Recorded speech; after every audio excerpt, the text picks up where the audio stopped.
Hey, howdy, I'm here. Okay, so for those of you who are here now, hello, Paquetto. For those of you who are here now, we're going to try some new tech um, with ads that I mentioned in the discourse. Seki Pico time, that's right. Hello, Dude357. Corner Pond Gaming. So Joe is off making a tea, so we're going to try some tech with the ads right now. We're going to run 3 minutes of ads right now before I post any of my go live messages, and that'll disable all ads for an hour, and we'll do it again during break. So this should help with ads, and all of the pre-rolls will be disabled, so nobody will get lost during the peak moments of Sekimeiya. So I'm gonna press the add button now. I've never pressed it before. Here we go. Ukraine gets no ads, get cooked. I didn't know that. Okay. And I think mods, you should be able to see ads now in the chat. Or give money to Bezos and buy Turbo. I mean, I guess you could do that, yeah.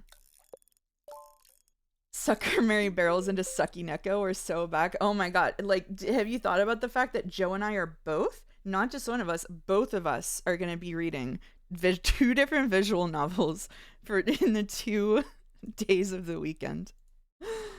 Hey, Denner.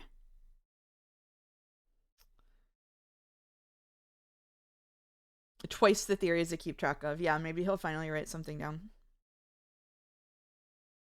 Sekimeiya is anti-Umi Neko is ooh, I almost just said a Umi 5 spoiler.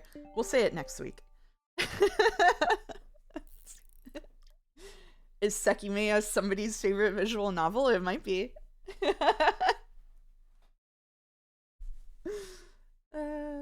If I send my own personal ads, do you get money? This message is sponsored. I can't say that. That's who you would choose? That's who you would choose? Hey, Mouse, how's Seki going? It's going okay. We're just playing a little corner pond to start. I kind of tapped out of this Mysteria patch. I did almost everything there is to do, so Mysteria stream openings are canceled, but Sekimeiya is everything that Umineko isn't it the other way around? Yeah, I think they're sort of inverses at each other. Hello, Jack. Sekimeiya time, Boulder's favorite visual novel. Happy to see Boulder in the chat.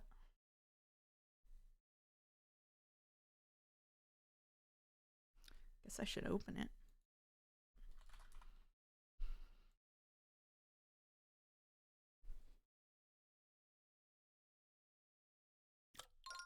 How's everybody doing today? I was just discussing Name of the Rose. It's a good book. Boulder loved it so much he speedran it. Yeah, he couldn't get enough of it, actually. Does anyone have predictions and theories they've mulled over? I'm beginning to think other characters are from different times. Me and Joe can talk about that when he gets back, maybe. Have I had a nice day so far? Yes, before this, I did book club for Name of the Rose, and before that, I recorded an Umi Neko podcast episode. So if you haven't seen in my server or Jads or wherever, Jelly did an interview with an Umi Neko podcast that's run by some people who are in the Jads in the Joseph Anderson community. And I did my own recording today, so that'll come out soon. Boulder says, my podcast app got automatically generated transcriptions for publicly listed podcasts, and I was upset to see they're not time-stamped. But then checking the only non-Patreon podcasts I listen to, I realized it's because ad-supported podcasts have personalized ads, and that would make the timestamps misaligned. That shit is always crazy to me. It's kind of scary when a podcast pops up an ad, and it's like, okay, like, why is it for an ad for like a restaurant that's like 5 minutes away?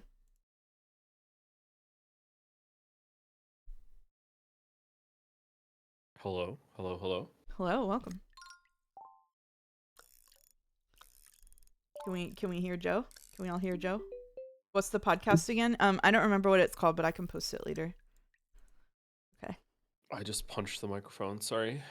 Boy Mouse in chat. Yeah. It's Boy Mouse. Joe is quiet. I think quiet? that's because Joe is sick. And don't forget to ping Discord. Yeah.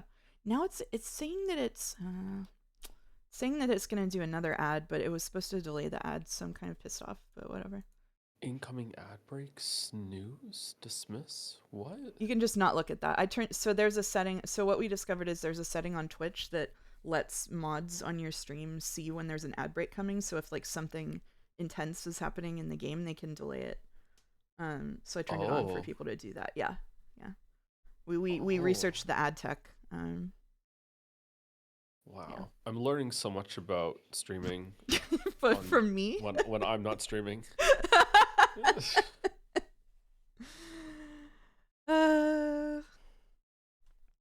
This is Paquetto's first stream as a Seki Fuller. Congratulations, Paquetto. Paquetto was a Seki hater at the beginning of Sekimeiya and later came on to love it, I believe. That's a lie? Oh, okay, sorry. That's a lie. The personalization is good because they don't have Finnish advertisers anymore. Just advertisers. So there's a scene cut and no ad. Oh, nice. Oh, shit. I missed a fish. Oh, shit. Okay. I'm going to post stuff. You can post stuff too if you want in Jads or wherever. I'm going to post it. Here we go. And here we go. Oh, thanks, Gatsby. Thanks. Oh, I heard that. Oh, no, Oh, Gatsby. did it go through? Yeah, Oh, it went through. Oh, no. Thanks, Caps, for the resub. Seki Pico. Yeah, here we are. Here we are. Seki Pico is the portmanteau for what happens when Joe and I are reading both Sekimeiya and Dumi Pico on the weekend.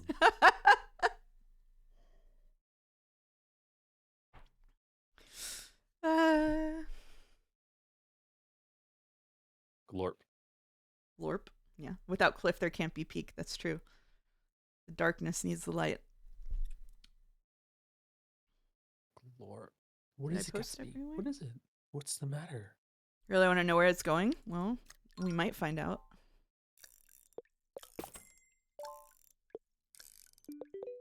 What is it?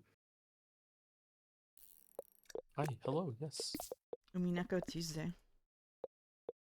On a Tuesday. Hello, Mouse. Hello, Fishing Mouse. Hello, Tap. I haven't been able to watch the Sekimeiya. Is it good? It's getting good. Okay, I'm gonna close this. I'll start reading in 1 minute. I can't wait for you two to get to the moment where I teared up and laugh in my face. I don't think we'll laugh.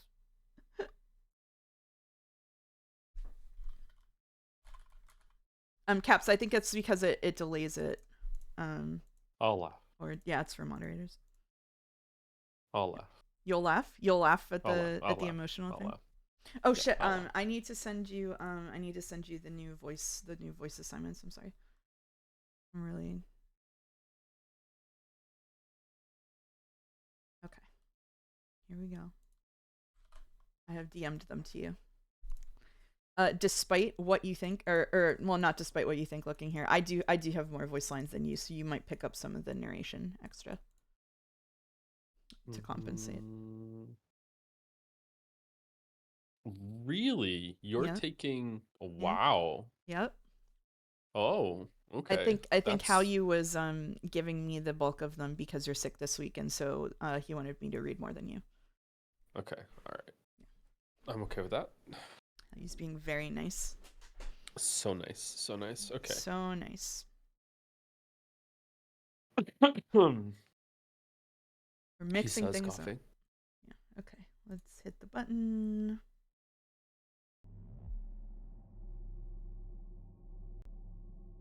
Button works. The button works. The new weeb emote prefix is cracking you up. That was Rodney's idea. Full credit to Rodney. How do you prepare the lines for each person in Umineko? I'm going to start reading with friends soon. I wanted to know your method. So basically, I have a pool of characters in my head, and each person on the stream has like assigned characters in my head who they don't swap off of. So, for example, I always put Joe on Battler. I always put Jelly on Ronave if he's there, and I always put myself on Beato.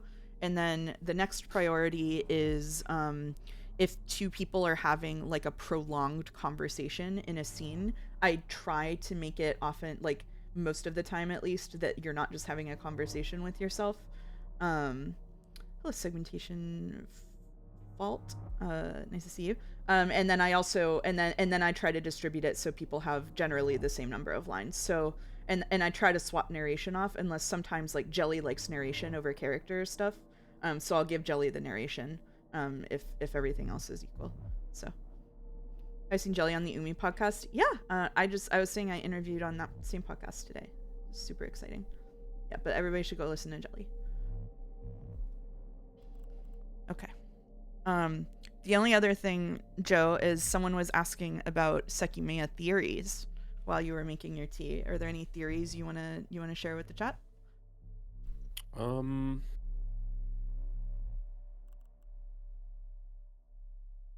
I think that the sigh that we saw at the end of last stream was being genuine when he said, "Who's that?" When Katsuki said, "I need to get back to Shiroya." I feel like it's not just, I guess, timelines at this point. It's also different like versions of where they are, and some groups might be different, I guess. Or maybe there's like a primer kind of like looping in of itself thing that is causing a change, and maybe Sai is from like way in the past or way in the future of that timeline. I'm not sure. Um, but I also maybe think that Sai didn't even know who Atsuki was there either. Like maybe Sai is that Sai is from a completely different thing. I also had I told this said this to you. I can't remember if it was the next day or after we were done streaming last week, Mouse. That like I wonder if Sai is like wholesale has just never left the facility. Like he's just like he was like born in that building somehow in some sort of Sekimeiya like infused shenanigans. I don't know.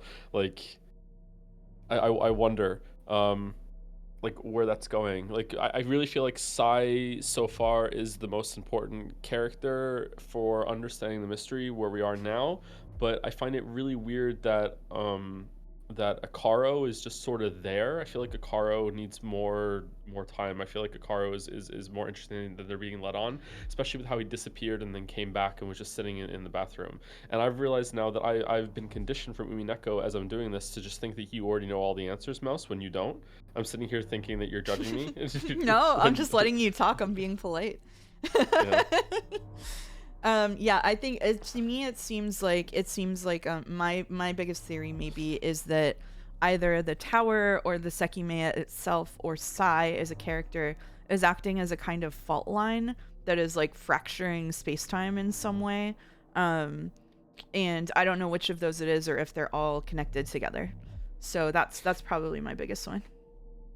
I also find it weird. This is something that you noticed actually, and then I like honed in on it. Is that when Atsuki teleported the second time, he teleported from a standing position into sitting in a chair and kind of snapping to. And I don't understand how if he teleported, his whole body changed position. But then when Sai came back later, or sorry, when they went back into that room later and the door was open, but the computer timed out at the right time. My guess is that Sai just time traveled and also entered into that room in the same position too. So it's like there's like windows of time, like you said, where if you teleport, anyone who time traveled to that time would also have ended up in that chair somehow. So I don't really understand how that works. Maybe there are like fixed Sekimeiya teleport points. I don't know. Hello to Florence's replacement in the background. Oh, you can hear it? Okay. Yeah. It's okay. It's fine. So my theory there was basically that especially if there's some kind of like fault line centered around Sai or something, it could be that the Sekimeiya, like my first theory was that there's two of the Sekimeiya and it's sending you to where the other one is. Like say if someone had their pocket and they were sitting at the computer at that point in a particular like other timeline or loop or something, like there are two parallel timelines and you go to where the Sekimeiya is at that like somehow, because it's pushing you earlier, but I don't know, they could be running in parallel but asynchronously. And then my other one was that if the fault line is centered around a person, like maybe it's teleporting you to where Sai was at a particular point in time. And did the times that he traveled were different, right? I can't remember that. That would have been a good note to take actually. I can't remember. It seemed like the first time he time traveled it was only what 10-15 minutes. And I feel like the second time he time traveled, it was over an hour, wasn't it? It was definitely longer the second time in my Yeah. memory. So yeah, I'm not sure. I can't see your screen, by the way. Oh, fuck, you're right. I didn't share it with you. What am I doing? Okay. Space-time fault points is such a Star Trek episode premise, TBH. Well, I've seen a lot of Star Trek. I think he teleported 20 minutes. I supposedly went back about 20 minutes to the past. So, yeah, so he went 20 minutes. And the second time was it must have been longer than that. I want to say it was an hour, but maybe it was also 20 minutes. He only said 20 minutes once. So, oh god. Was it twice as long?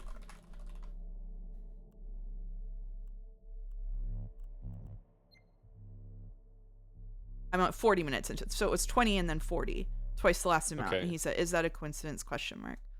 Okay, so next time, is it going to be 60 or is it going to be 80? Yeah, and the other question 20 is minutes? Yeah. Is it just him? Like, if someone else picks it up, will it be 80 minutes, or is it like per person? Like there could be some weird math happening there where you're going where the last person to use it, you could be going when the last person to use it used it. I don't know. What if you touch the Sekimeiya when you're already back in time from the first Sekimeiya? Well, that's the thing, right? Some of these things where people are disappearing is maybe they are like just chaining it. I don't know. Yeah. What if at one point the egg catches and Sai crawls out of it? Yeah, I mean that would make sense. That would make sense. Tiny Sai, right? I feel like that's the most natural conclusion to come to. Sekimeiya. Oh shit! There we go. Oh, yeah. Oh, wait. Sorry. I cracked it. Sorry. We made a groundbreaking discovery in my server. We made a groundbreaking discovery in my server. Double Jumper made this discovery. What do you get if you take the umi out of Ushiromiya? What do you get? Shiroya. No. Mm-hmm. It's all connected. It's all connected, baby. Uh-oh. Yes fucking way. Yes fucking way. Yes fucking way. She said it as a joke and then realized it's true. Okay. And with that,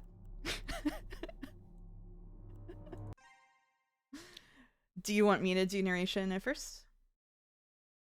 No, I can start. If you want me to go first, Okay. or do you want to go? Yeah, that makes It's your sense. stream. Do you want to start with narration? You can go for it if your voice feels okay. He says, coughing. Yeah. Bodes so well for Tuesday too. Mm-hmm. They were all empty, and I didn't bother searching too deeply into them. I understood what Sai's business on that floor was. He needed us to go there to have a chance at escaping. He had no way of dodging me on the upper floors. I sighed. Perhaps I should have expected it, but I didn't blame myself too much. I'd lost Sai, and he'd accomplished his goal of ditching me, just in case I went to the security room where he said he wanted to go. It was empty, and the computer remained suspended. In a corner, I saw the suitcase that Kate, right? Kate had brought there from hallway C. What was Sai's deal exactly? Maybe I'd have a better idea once I returned to the attic, but I still needed to find Shiroya. I went to look at the computer's time, which read 12:18. I sat on the chair and sighed in exasperation for a few seconds. There were plenty of things to think about, but instead my mind went to something that continued to gnaw at me. Okay, so I just want to know, now he is sitting in the chair, which means that a third option is that the Sekimeiya transports you to a place in the past where you went and sat in the future. We've now hit 3 options. Is this the exact time that he was when he touched the Sekimeiya? No, it's been past that, hasn't it? It's past that, yeah. It's past that. Yeah, okay. Sai's watch, more specifically the date 9/9/12/31. Was down a 9 there. When I found Sai, he should have been in the attic. This means that it's very possible he traveled through time in some capacity, even though he kept denying it. If he did, his watch would have done the same. 9/9/99/12/31 hints at that even further. As long as It's the highest date the watch could display, so it could be linked to another common concept related in time travel: loops. Looping through time, reliving the same portion of time over and over. I'm jumping to this thought not only because of the date, but also because the battery ran out before the time it was supposed to.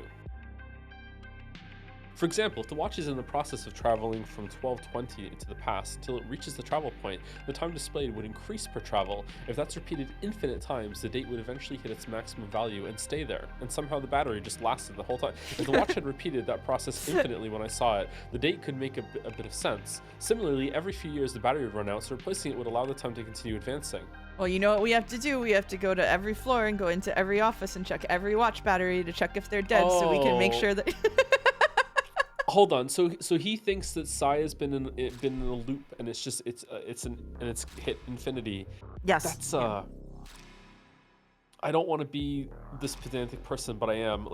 And the rest of the watch's mechanisms would last for like over 9,000 years, according to him. That does seem unlikely, yeah. Yeah. So assuming it's more likely to me that going through the time travel just fucks with the time's inner workings or whatever of how like it thinks what the time is. So assuming something of the sort is what happened, is it a coincidence that I just so happened to experience the loop in which the battery had to be replaced? He could just change it too, yeah. There would be times in which the watch would appear functional and ones in which the date wouldn't have reached the year 9999 yet. All of those would have to reach the same loop point, which contradicts the way I thought this worked, because traveling to the past would end up modifying it in different manners. But I suppose it's pointless to think about this because a bunch of other contradictions prevent anything like that from ever happening. To begin with, if the wristwatch had traveled back insane amounts of times, it would have physically degraded. Yeah, there we go. Okay, good job. If it had survived at least the 8,000 years needed to reach 9999, the metal would have appeared rusty. It's hard to believe it wouldn't have just disintegrated instantly. Also, Sai had to be the one to bring it back through time, so he'd be older, and he couldn't have existed for the same number of years without dying. This would be circumvented if going to the past replicated your past body, but then the watch's date and time would reset after every travel too. My god, dude. This is not how the Sekimeiya works. If you travel 30 minutes to the past, during those 30 minutes, two versions of you exist at the same time. If Sai went back with his watch that many times, he would have created a new copy of himself each travel. That isn't all. Naturally, I'm thinking about this to justify the watch's date, but there's no apparent reason why Sai would travel back to the same spot more than once. And if he somehow could circumvent aging, it'd mean that after the point he traveled from, he couldn't exist anymore. If there is a point in time in which he always travels back, he can never make it past that point. Despite that, I'm sure that if I go to the attic right now, I'll see him. The origin of the Sai I was talking to a few minutes ago should give me some insight, but I'm not sure how much because he himself seemed unaware of what happened to his watch. Do you regret saying you would do narration yet? No, I'm good. I'm good so far. I'm good. Okay. Did the date go up to the year 9999 for no reason? I'm actually awake this week, so it's all right. Oh, good. Was it a malfunction maybe tied with the battery's loss of power? It seemed like a bit of a stretch to treat it as one. Did your chat notice that last week I like legit fell asleep at one point? They did notice you were tired in the Sekimeiya thread. I don't know if they noted that you fell asleep. I definitely could tell when Joe fell asleep. I don't know if the chat could though. I'm just used to your timings. It was only for about 10 seconds, but I did fall asleep last week. There's you can find it in the VOD. There's a line where there's just like a slight delay. And I was like, oh no.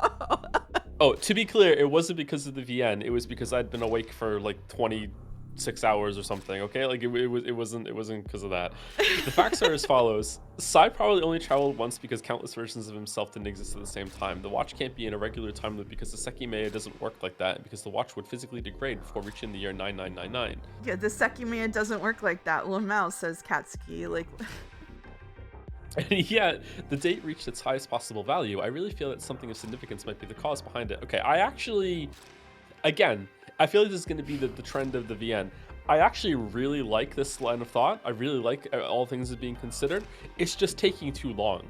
It's just like it's overwrought. It's like so much repeating and pouring over the stuff. But that also might be because I'm reading it out loud. Maybe if I was reading it and like going quickly through it with just my eyes, maybe it would be better. I'm not sure. I think so, yeah. I agree with you. I like the possibilities. I do bear some like Umineko Ryukishi fan resentment that they're explaining this to me. Like early on, I was like, are they just gonna keep explaining things to you and make you feel like it doesn't matter that you figured it out or thought through it? And yeah, I don't know. See, to me, I'm so poisoned by bad video game writing that the fact that I'm like breathing a big sigh of relief that they're addressing immediately that the watch would have physically degraded, instead of it being like fucking 25 hours later it's brought up and then chat erupts being like, it's not that kind of story, don't worry that the watch didn't physically degrade. It's just like, oh my fucking god. So it's like that anyway. There is a part in Metaphor Fantasio early on that made me laugh so fucking hard, because I was like, this is exactly the kind of question Joe would ask on stream, and they're gonna answer it they're gonna go out of their way and derail the main quest for like 15 minutes just to answer this question. That's so fucking funny. And Metaphor players in the chat, you know exactly what I mean. So it's really good. Can't wait for when we get to Metaphor in June. Can't wait. It's gonna be so good. Yeah. One last important thing I could take from this is that if the watch's status was caused by Sai traveling to the past, adding that he was surprised to see it disabled and that it was working at 11:36, it's possible that he hadn't yet traveled by that time. I also have to keep in mind that Sai had some good reason to escape from me and that he was in the middle of doing something when I found him. The battery's power running out also felt like it was pretty important, but I couldn't reach any conclusion regarding that. I shifted my focus. I had to find Shiroya, but I'd already looked through the crystal floor twice. Being in front of the computer made me think of the cameras. It was possible the system had restored, so I tried to see if I could do something with it and find out where Shiroya and Sai were. I hope we see like 40 Sais on the camera. I want to see packed like sardines. That would be interesting, actually. I clicked on the program with a security camera icon. The text logged in as Kate Kyuiji was still on the bottom. When I noticed it, I wondered if Kate intentionally left his account logged in to use the excuse that anyone could have used it. Man, all things I'm reading are just making me think about blueprints. Holy shit. Oh, no. Next, I pressed initialize camera monitoring, and as before, I was met with a message box containing the couldn't detect video footage text. Trying to look at the archived footage yielded no result either. In the lower right corner was a button that read power system off, but it was grayed out. It was a messy and hard to follow interface, so the only thing I recognized was a symbol of a wrench that was probably the settings menu. When I clicked on it, a panel with several options appeared. One in particular caught my eye. Footage. A new screen appeared after selecting it, showing the path where the recordings could be found. The set path was B archived, which sounded simple enough. In case the program was the cause of the issue, I went ahead and looked for that specific folder. B/ indicated that it wasn't saved on the main drive. I searched for it, but I couldn't find it. No extra drive appeared to exist whatsoever, so it made sense that the footage wasn't being detected. I kept looking, but to no avail. I performed a thorough search for the word archived, but none of the results interested me. The time had been passing fast, and I didn't want to waste any more of it. The computer displayed 12:31. Can you, when last time you said the time was, what was it? 12:18. Okay, so he was in here for 13 minutes? Yep. Gluten meth? Okay, 13 minutes. I stood up from the chair. I had to search through the entire floor, but going to the attic for aid was potentially a better choice. Although I didn't think Shiroya would go hide, searching alone was never ideal. Do you want to take over? Sure. Once I left the room, I was once again met with the cold silence of a barren floor. The door closing behind me didn't echo as well as it should have because the smoke cover on the ceiling didn't allow the sound to bounce back properly. Despite that, I still noticed the sound of someone approaching from hallway C. It was Shiroya. As soon as she saw me, she sped up with a concerned look. As if I were her reflection, I reacted the same way. Where were you? Are you okay? Yeah, I'm fine. I've been on this floor for the most part. I was searching for you. I went to the room where you said you'd return to, but you weren't there. You went there? You just had to wait. No. Right as you touched the Sekimeiya, I disappeared too. What? Those words came as a surprise, so I forced my breathing to remain normal.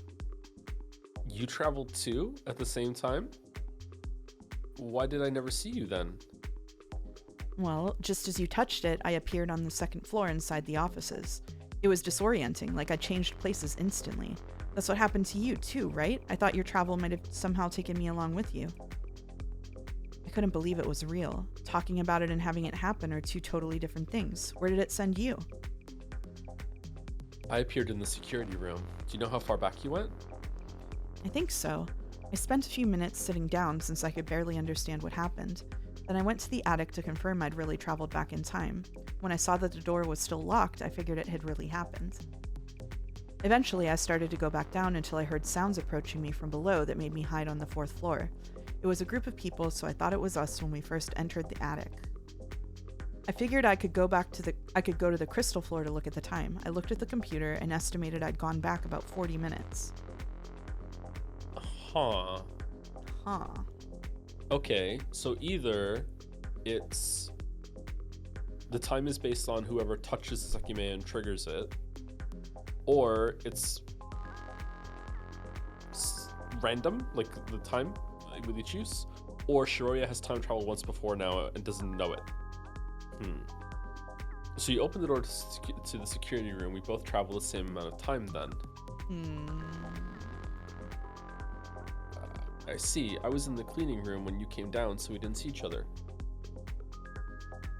When he time traveled the first time, didn't he? Where did he go? He went to the offices, right? No, he went to the lobby. Did he go to the lobby? He went to the lobby. Okay. Yep. Okay. The others returned and then went up again. I knew they were going to the attic, so I followed them to see if everything was actually repeating. I didn't go up immediately, so when I got there, Sai and Kite were already in the bedroom. I entered and listened from the hallway, and they were saying the same things as before. I was so scared of being seen, Katsuki. If the past changes, do things just unravel? I have no idea. Nobody noticed me this entire time, so it was all consistent with the past that we know. I think nothing changed. Everything I experienced with people from the past was just me observing them without them knowing. I was there, so nothing deviated. I even tried to change the past by saving the second Naomi, but it was useless. Anyway, Sai and Kate really didn't leave the attic, did they? I don't think so, no. I knew we'd be going down in a bit, so I hid in the floor 6 offices. I stayed there for a while so Akaro didn't see me as he went up.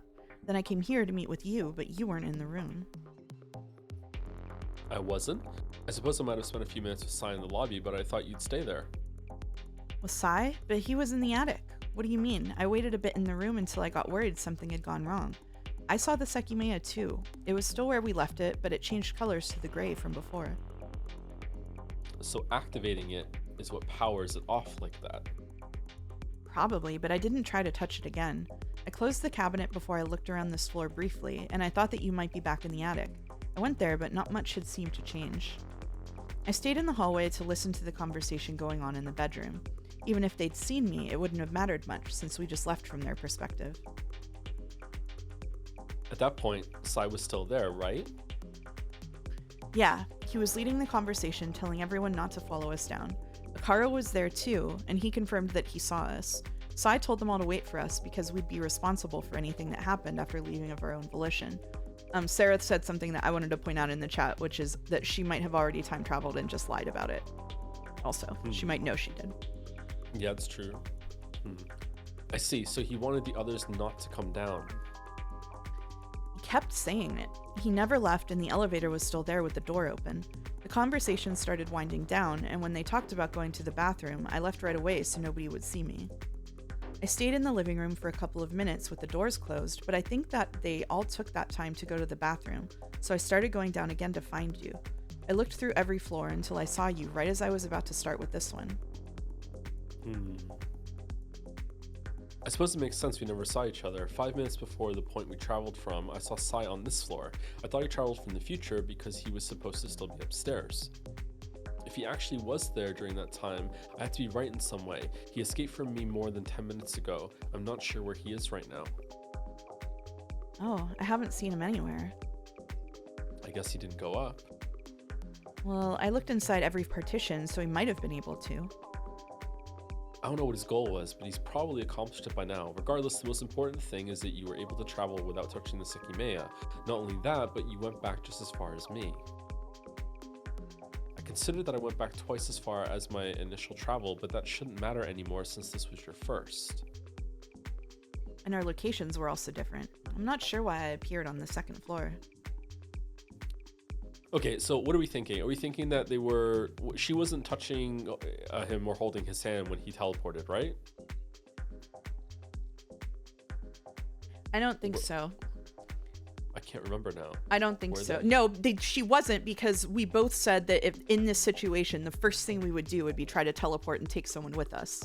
And so the fact that he didn't was weird. Would you want to know what I'm thinking? It's insane. What's that?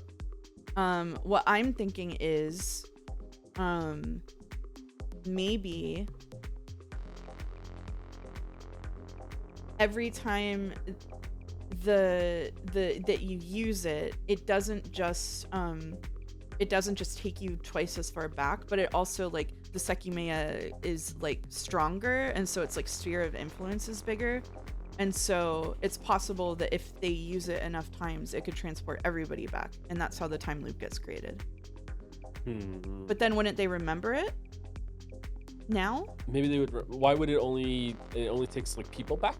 Like, I guess there could be some magical entity to it that only takes people back. And just for the sake of, like, you know, nudity, it also takes their clothes back. But like, it's like that. Yeah, maybe it is that. Maybe there's a proximity to it, or maybe she's lying and she touched it after he did, or maybe there's like a second secret Sekimeiya in her pocket that was planted on there that she doesn't know about. Or there's too many options right now.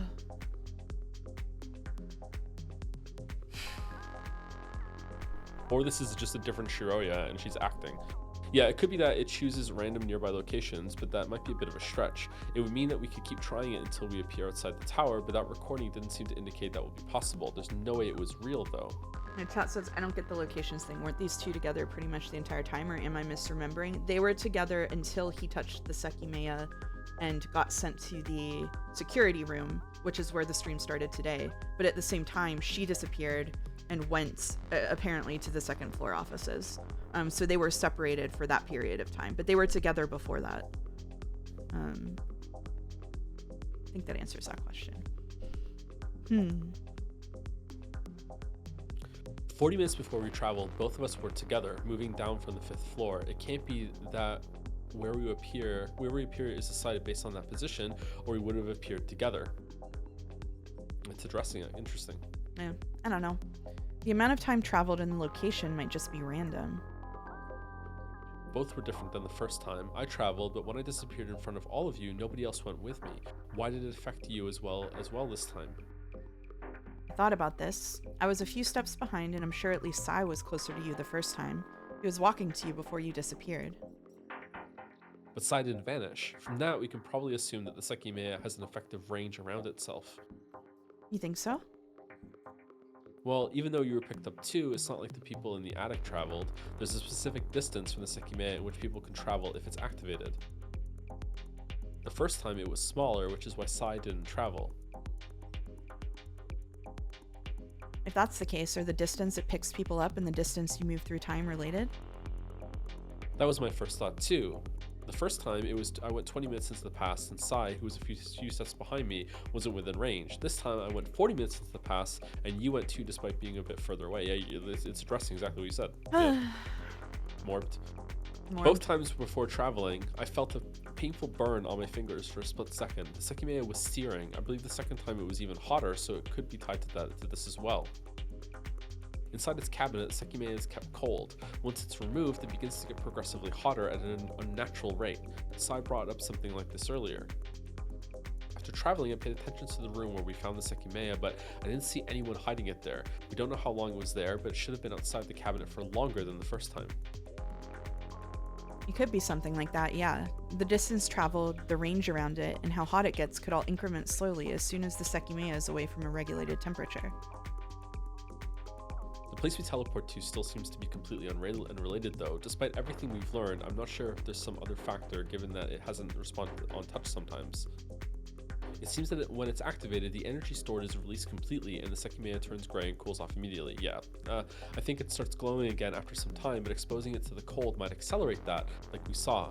I'm saying this because the Sai I met had the Sekimeiya on him, and it went from gray to white before we put it in the cabinet. I still don't follow what you're saying about this Sai. We should go upstairs already to see what he's been getting up to. He was priming everyone to suspect us. Yes, but hang on a second. hadn't fully explained to her what I'd gone through upon traveling to the past. The big mystery I'd experienced was still the killer vanishing from the bathroom without being able to touch the Sekimeiya. I'd gotten to the conclusion that most likely the bathroom was completely empty when we saw Naomi's second body. And we just learned of a supposed range. It would let someone travel without needing to touch the Sekimeiya, but they'd need to be close to it. Since the Sekimeiya was in its cabinet at that time, it wouldn't have been possible. I was in front of the bathroom when it was locked, so if that was when the culprit disappeared, it would have teleported me as well, alongside the others in the event room, assuming that was the source. After we heard the sound, we first searched through hallway A. During that time, is it possible that someone used the Sekimeiya and the range encompassed the culprit in the bathroom? That would explain a Karo, right? Given that we still found it inside the cabinet after finding the second Naomi, that doesn't seem feasible. But there might be one way. According to Shiroya, she returned to room B3 and found the Sekimeiya in the cabinet where I'd activated it, and at that point, Sai had a disabled Sekimeiya in his hip pack. Was there a second Sekimeiya at the same time as another? While the culprit was locked in the bathroom, could it be that someone made them escape with another Sekimeiya? Someone who remained in hallway B, maybe? Could it have happened from the second floor? And then, did both that person and the culprit escape to the past? If so, where the hell have they been all this time? This concept of range must start to explain what happened. And how is it the Sekimeiya will go back with some people but not others?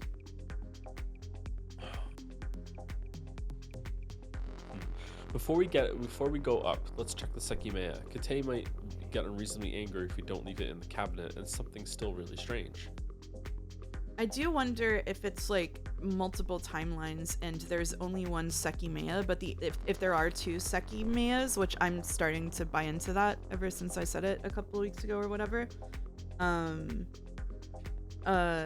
Maybe one of the people with like the second Sekimeiya, like Sai or whatever, is from like a different timeline, and he's like that's why he's so weird. Like he's able to take it across loops or something. I don't know. Maybe you unlock that power the more you use it. Yeah. Like the idea of unlocking it the more you use it. It's like fucking Final Fantasy 7 materia or something. What is?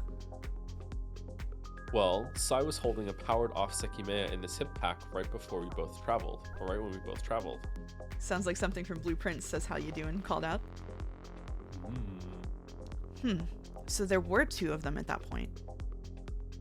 If the past wasn't changed at all, yes, Sai seemed legitimately surprised to see himself holding it, but it's insane to think that it was put there without him noticing. Even if he somehow traveled from the future holding it, he should have been conscious that he had it. How would you appear while taking it with you, though? I can't think of anything, but right now, more than one Sekimeiya might exist. If you had two, you could bring one to the past. You just need to be holding one while you touch the other. I really don't think that can be the answer. The second one would have spawned out of nowhere. We entered the event room where that Sai and I had left his Sekimeiya. They name all the hallways. Hallway A, hallway B, hallway C, and rooms B1, B2. Call them like Sai 2 or something. Come on. Sekimeiya A, Sekimeiya B. However, the cabinet was empty. Oh. What? What's wrong? Right, the Sekimeiya Sai had, we put it here. Huh? Then did he... Instead of answering, I opened the opposite door and entered the room we'd traveled from. You closed the glass again. Did you also put the cushion back in place? Yes, it was left out and I put it back with the Sekimeiya under it so it wouldn't stand out. I didn't want to touch it and I thought you had to be nearby. I went ahead and grabbed it. It didn't take me long to confirm that nothing was below it. It's not here. Yeah, this is a song that like hit. All right. Yeah, Sai must have taken it. Both of them. He had the perfect chance and alibi. After he slipped away, he came here. Maybe he hid it somewhere else. Really? What's he trying to do? I don't know, but he might have an extra Sekimeiya at his disposal. If he travels to the past while holding one, he could appear where I saw him and explain the existence of it. But, like you said, this is a paradox, right? The other Sekimeiya has no origin, and him traveling with it is what allowed him to travel with it. Which is why I think there has to be more to it. We need to go talk to him. Sorry. Chat said, I hate every Sekimeiya I see, from Seki A to Seki Z.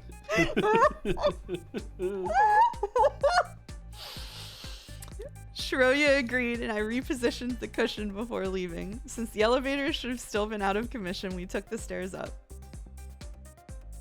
In a short time, we were in front of the top staircase. Before stepping inside the attic, I asked Shiroya to hold up. I looked at these footprints before leaving. They've all degraded, but I believe these are new. I pointed at the pair of footprints that looked more prominent. You can tell? These should be mine, since I was the last person to leave the attic. They fit. I thought so, meaning that nobody else entered or left through this door apart from you. We walked in. Nobody was in the living room, but faint voices could be heard coming from the bedroom where we'd been. Upon opening the door, 5 pairs of eyes fixed themselves on us, and Sai took the initiative to begin speaking without letting anyone else react. Hey, you two! Did you enjoy your 50-minute trip downstairs? What the hell were you doing? We were getting worried. Why did you leave without saying anything? Well, we went to check if the Sekimeiya was where we thought it'd be. What? We left it in the cabinet. Where else would it be? And that doesn't take 50 minutes. Before we explain ourselves, let me request something. Sai, can you show me your wristwatch? What? Do you want to know the time? It's 12:37. No, just show it to me. Do you not believe me? Look. Turned his wrist around. That was the time displayed on the watch's screen, along with the correct date, 2011-12-15. Did you just set the date back to normal? What do you mean? Why would I need to change it? Forget it. When we went down, we found the Sekimeiya in room B3 after seeing that the cabinet in the event room was empty. What? That's impossible. We all instinctively looked at Akaro, who seemed like the only person who could have done it, but he denied any involvement. After that, we told them about our respective travels, about seeing Sai on the crystal floor with the disabled Sekimeiya, about being unable to find Shibuya for a while, about coming to the attic, and about Sai's escape. It all amounted to the 50 minutes we'd been gone. But from our perspective, we'd been gone for about an hour and 30 minutes. This is a laughable story you're making up. You hid the Sekimeiya and are now trying to blame me. It can't be. Sai was here the whole time. Are you sure? Did he ever have the time to go down? No, he didn't leave. Sai, do you really not know what I'm talking about? I have no clue. If that's the case, you'll eventually travel back to the past and experience what I said. I'm sorry, but that won't happen. You've said that you spotted me in hallway A, so if I ever go back to the past, I'll avoid being seen. It's that simple. You've told me what happened, so you've made sure I won't ever let it occur. If I travel to the past, I'll quickly check my hip pack, so there's no way I won't know I had the Sekimeiya there. This proves you're just making it all up. Do you want to take over narration for a bit? Sure. Is he stupid? I didn't know how to refute that. If he was truly unaware of the events downstairs, he couldn't live out what I'd experienced unless he lost his memory of me describing it. After all, when I saw him, he looked legitimately surprised to see me because I shouldn't have been there. If the sign in front of me traveled, he would know about it, causing that reaction to be either impossible or fake. Look, Casey.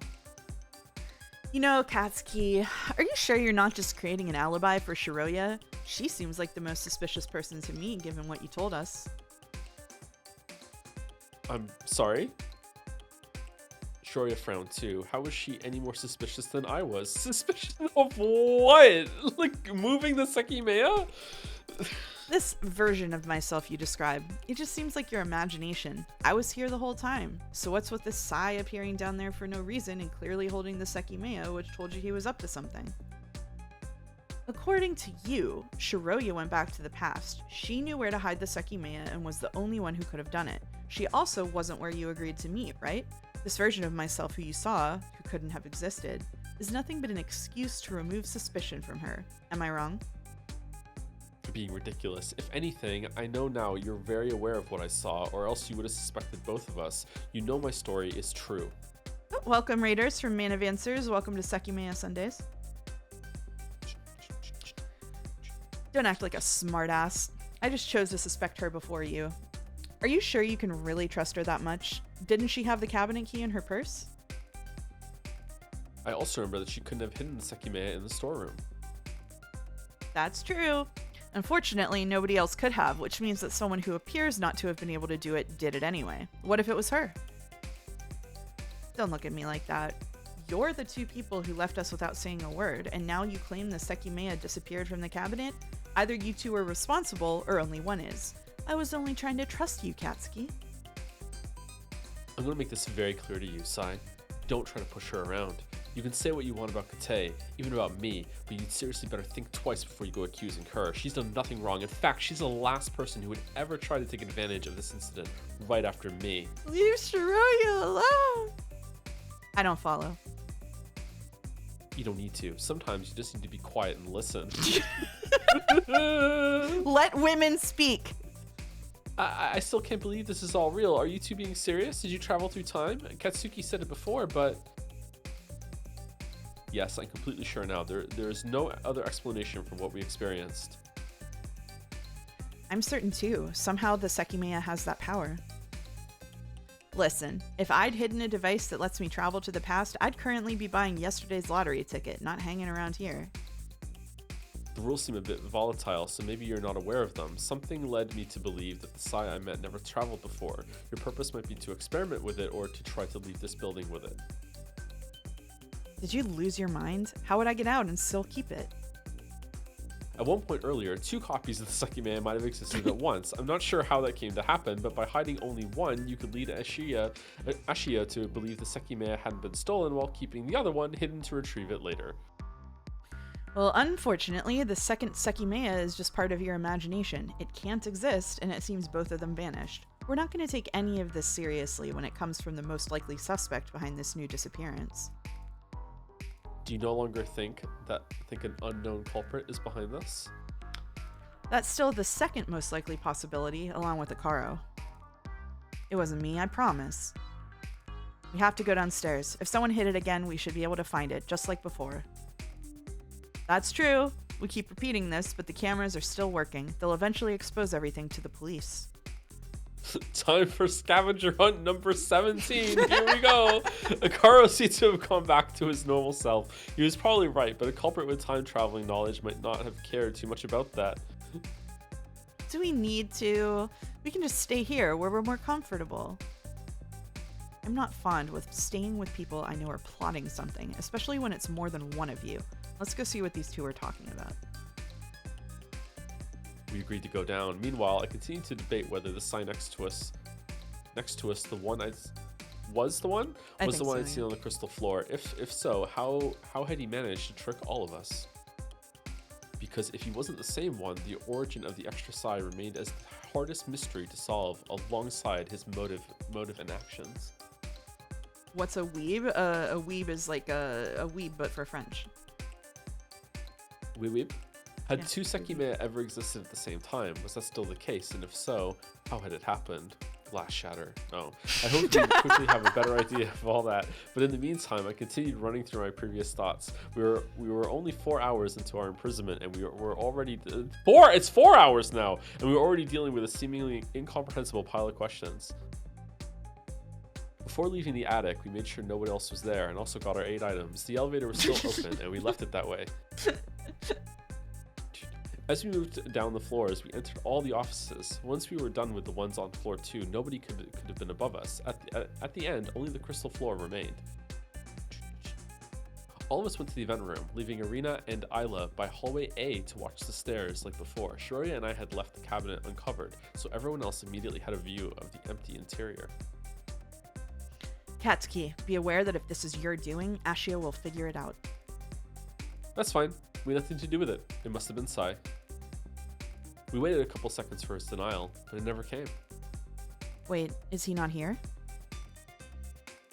We turned around to discover that Sai wasn't with us. Shiroya, next to the other door we'd left open, peeked at hallway B. Where are you going? Sai didn't reply. When I looked at the hallway, I saw him in front of a door. Even though he'd heard us, he ignored our call and disappeared off the hallway C. What the fuck is he doing now? Kate gestured to Arena. Are you okay? Yeah. Kate gestured to Arena to stay in the opposite hallway. Shiroya and I were interested in the room Sai had been next to, so we approached it with Kate behind us. Sai, come here. Where did you go? Shoria reached the door first and opened it. Inside was the cleaning room. I wasn't sure what Sai planned to do, but we'd seen him standing in front of the door. Shoria and I entered while Kate continued toward hallway C in pursuit of him. He stopped himself, but I saw his arm about to open this door. He was definitely going to go in here. There was only one reason why. He wanted to activate the Sekimeiya there after previously hiding it. If he did that, he could disappear without us noticing it. Shoria was looking around while I questioned Sai's ambiguous action. If he'd concealed the Sekimeiya in that room, I wasn't sure why he left upon realizing that we'd seen him. He had the opportunity to give up, but instead, he left for hallway C. Oh, what? Oh, Yeah, what? oh shit! What? Another Sekimeiya teleportation has hit the Ashiya Tower. Okay, all right, that's interesting. Before I had time to think about it, the dim environment around me changed. A large light was illuminating the much more comforting room. I felt no confusion that time, as I realized immediately that I had teleported to the living room in the attic. All right, that was cool. The music suddenly stopped that was too. cool. That was cool. Yeah, It's a good touch. This is getting too crazy. What the fuck happened now? I knew I had traveled, but I wasn't the one to activate the Sekimeiya. It didn't catch me completely off guard, but I already knew that was possible. I wonder if it teleported all 4 of them. That meant I had just been in the range of the Sekimeiya. It was most likely in the cleaning room. And Shiroya was probably the one to activate it, meaning that she should have also appeared somewhere. How far did I go this time? Once I thought that, I considered some implications of what had occurred. The past hour was extremely dense. Sai managed to appear and disappear, and Shiroya had investigated every floor. Assuming that Shiroya traveled with me, we had both remained unseen for that entire duration. I looked behind me and saw that the door to the staircase was open. Drawn to my noise, a figure appeared from the hallway. It was Shiroya with its disoriented expression. Oh, you're here. What time is it? No idea. You just traveled from the cleaning room, right? Yeah, you did too? I did. I appeared here, so I don't know the time. I see. I thought I saw something inside the cleaning cart. I reached out for it, and I suddenly felt pain and appeared in this hallway. I think there was something else pretty small and dark next to the Sekimeiya, but I didn't get to see what it was. So I did get caught in your travel. Okay. Huh, I'm really surprised that that's the answer. Okay. What are we going to call Sekimeiya 2? Second Meiya? Or Sekimeiya B? Or what? What are they going to call it? Regarding your question, I think I might know the time approximately. Staircase door is open, so this is past the time we unlocked the attic. There are a bunch of footprints next to the door, but I don't see ours. This must mean that you and I haven't gone down yet. These are probably the ones that we left after going back up, when we found a Karo in the bathroom. We're not before that point since there are too many. Then we're all in the bedroom right now? Ooh. Most likely. I think we should hurry to join them. What do you mean? I started moving toward the hallway as I explained it. I whispered to her. Earlier, you said that you followed the group up, and when you got to the attic, Kate and Sai were already in the bedroom telling us about Naomi's letter. This is happening now, so we're about to head downstairs, and your past self hiding inside the floor 6 offices is going to come up here. That's right, yeah, and we weren't seen. We hadn't left any footprints right in front of the door. The ones around the room would blend in with the others, making it unnoticeable that we'd appeared there. In a few minutes, Sai and I would also arrive, and that past me wouldn't pay any mind to those footprints. Should we take the elevator? Its door was open. If Shiroya was on floor 6, she'd probably hear it and said that it hadn't been used once. Okay. I didn't want to use it, not only because of that. By going down, my past self, who was looking around for a Karo on the crystal floor, could see us during the following minutes. Shiroya and I had inspected every floor and managed to miss each other. They're being so careful about not, crossing over at all. I wonder when that's going to stop happening. Yeah, I was going to say, if this were me in this situation, I would start fucking things up to see what happens. Yeah.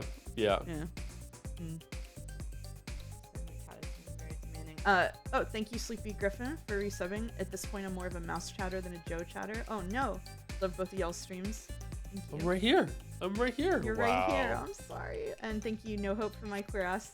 Donated 300 bits to say, Shiseki on my Meiya till I'm spun. Wow. Queer ass.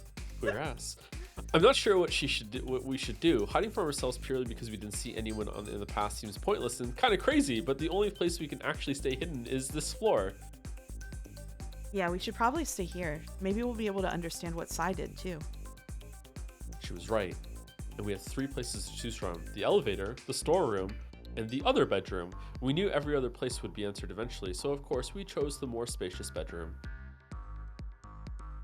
As we headed there, our bodies froze for a second. Do.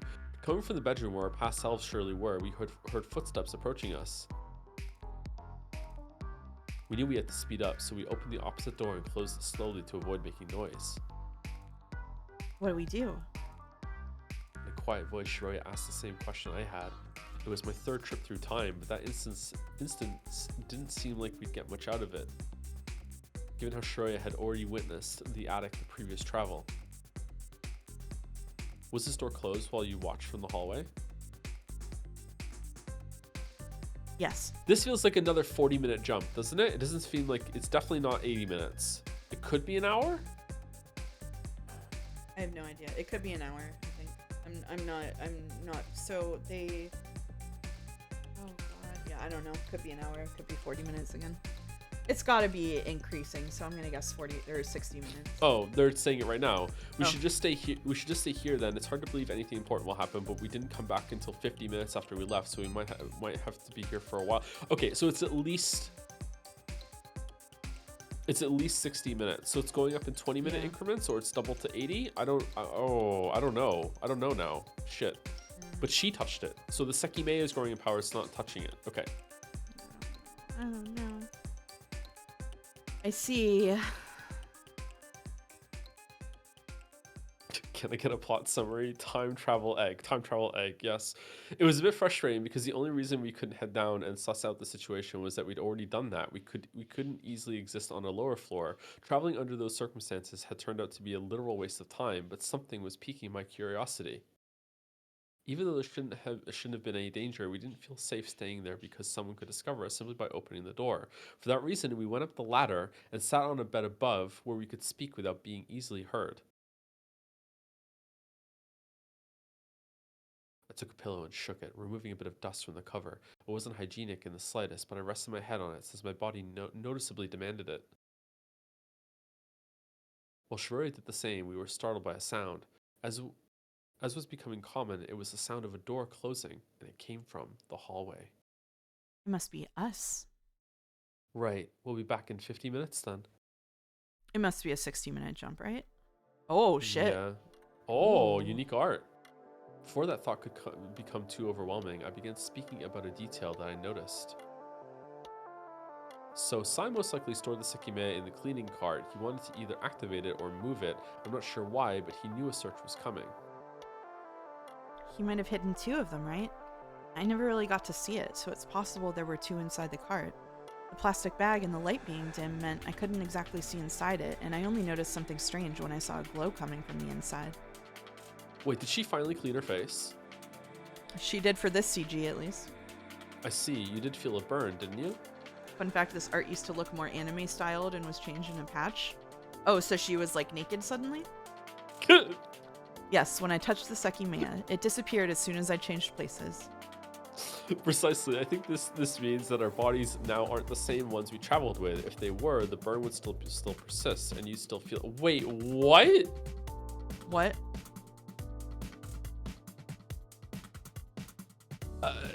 All right, where are we? She's rolling with it? Okay.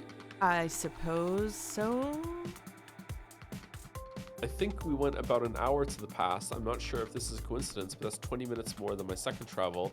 First I went 20 minutes back, then 40, now maybe an hour. Every subsequent travel has had an incremental increase of 20 minutes. But I activated the Sekimeiya this time, and this is only my second time. I know, which is why I still think it could be a coincidence. Remember what we thought earlier, that the time travel is dependent on the amount of time the Sekimeiya is not in the cold? That might remain consistent.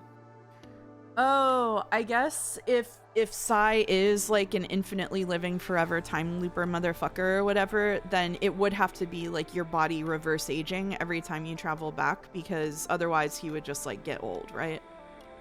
So Yeah, that might be what's being set up here. Mm. that's a weird detail. It Hmm. is, yeah. I say we traveled at approximately 12:40. The one before this was 11 at 11:50, and after that, you saw the Sekimeiya had powered off. That Sekimeiya shouldn't have been put in the cabinet again. So if it's the one you if it's the one you activated, it was out of the cabinet for a long time. Right, so we would have gone this far back.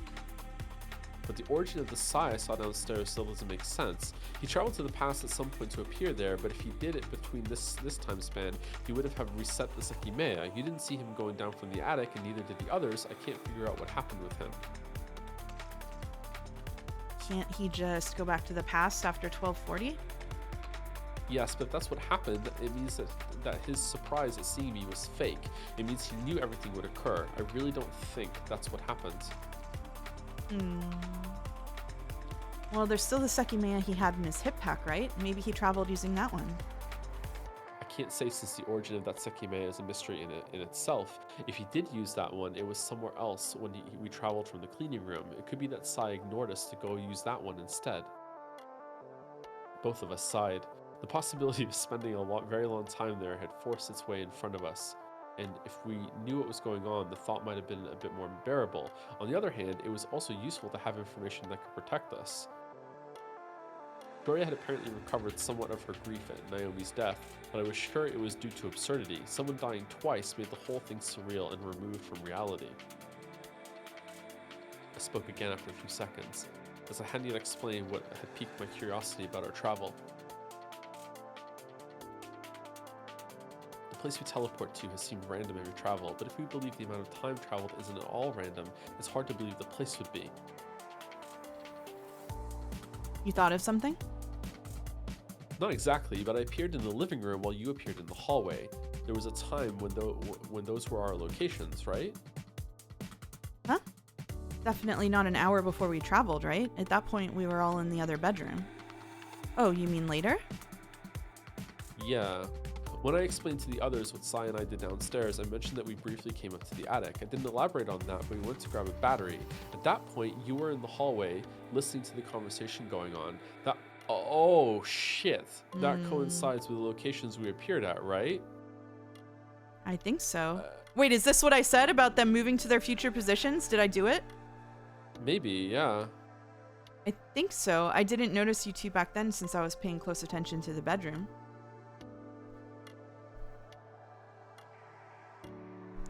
Do you, jump to the position that you were in, but the most recent one of you that touched the Sekimeiya, not the original? Oh, God. That's going to be really fucking hard to track.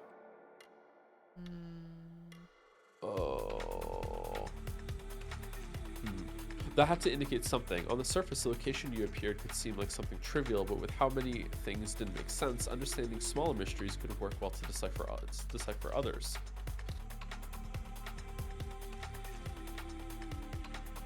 For example, if you figured out what determined our arriving location, we could predict where we'd appear if we were to touch the Sekimeiya.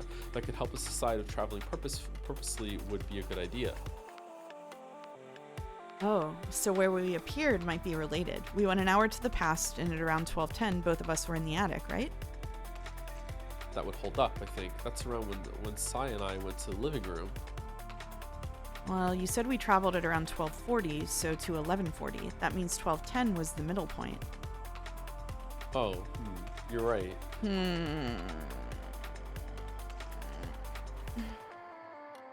I thought about it and quickly found direct contradictions.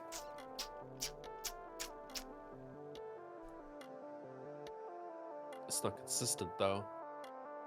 The location we appear at is determined by the midpoint of the distance traveled. It sounds promising, but it only happened during this travel. The first time I appeared in hallway A, I went 20 minutes to the past, so at the midpoint before traveling 10 minutes later, I would have been next to the stairs. That was when I was being told that the Sekimeiya disappeared from the cabinet for the first time. So true. However, now I think about it, around 5 minutes later, at 15 out of those 20, I was in the hallway, keeping watch from the lobby, while the others looked through every room. That's pretty much where I appeared, so it could actually have been that same position. I see. So you appeared where you were at 3/4 of the distance traveled? Oh, Jesus, fuck. I have no idea. I said, when was he sitting in the chair in front of the computers, though? I have no idea. I said I was there 15 minutes after the point I appeared, but I can't be sure about the exact number of minutes. Oh god, I hope this is just like a dead-end reasoning and it isn't some kind of fucking math problem. I'm gonna lose my mind. It's a red truth herring. Oh.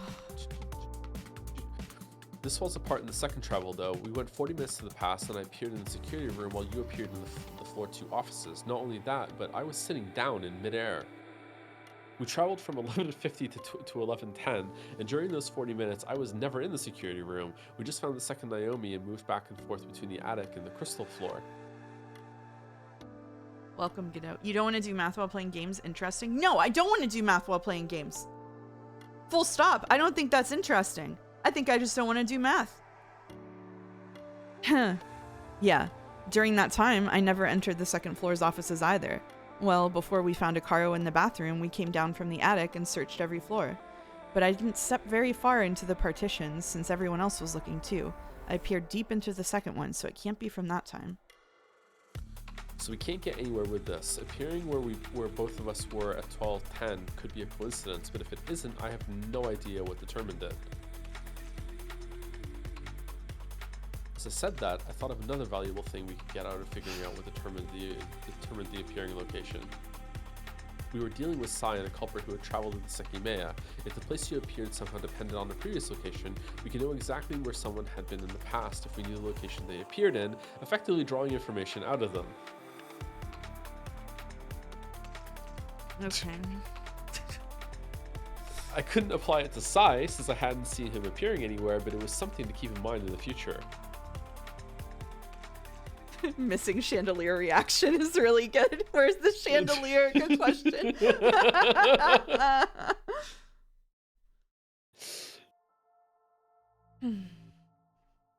After that, the silence persisted. Both of us lay down completely and gave our bodies their needed rest. We had 50 blank minutes in which our existences were isolated from the rest of the world, so we weren't in any type of hurry. Oh man, what a dream. My eyes closed and I realized that I was a lot more tired than I thought. I've been awake for over 20 hours.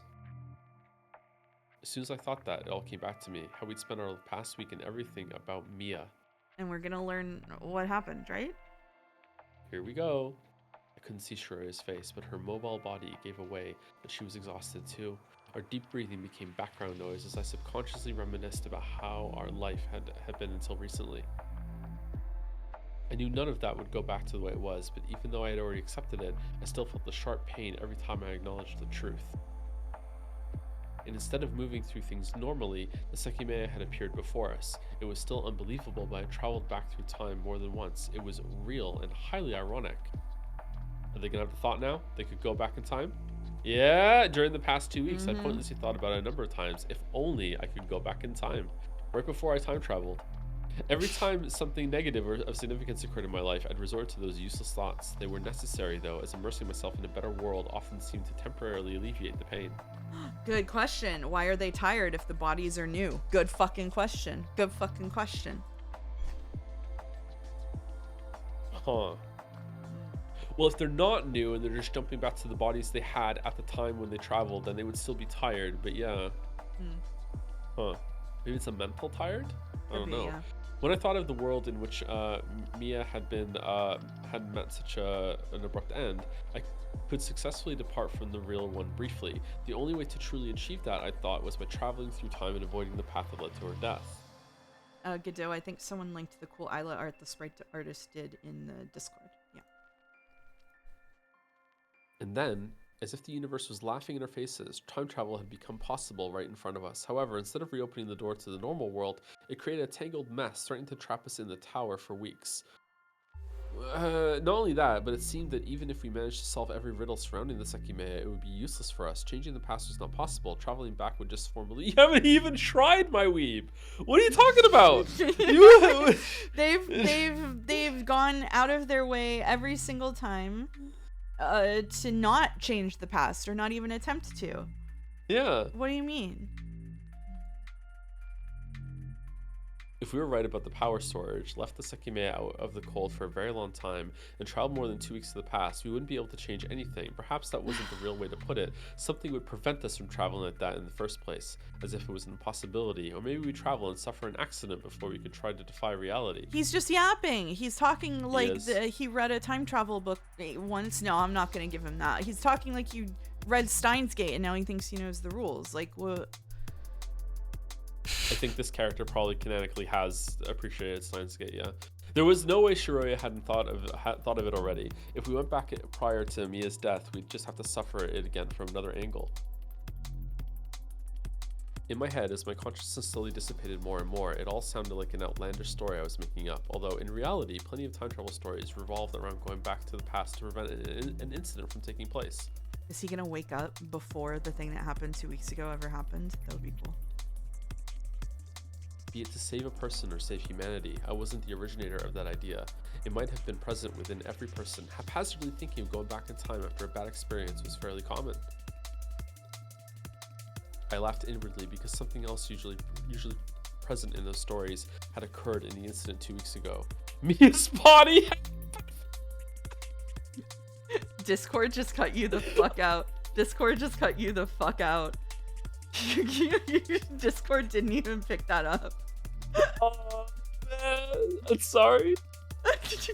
you just fucking went to the nether realm.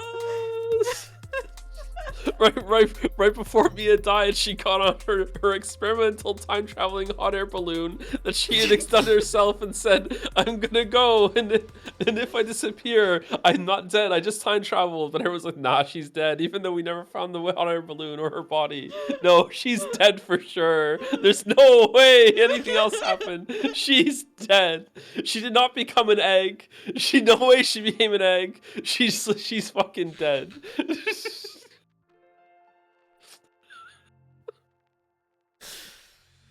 But I would have already jumped into all sorts of possibilities.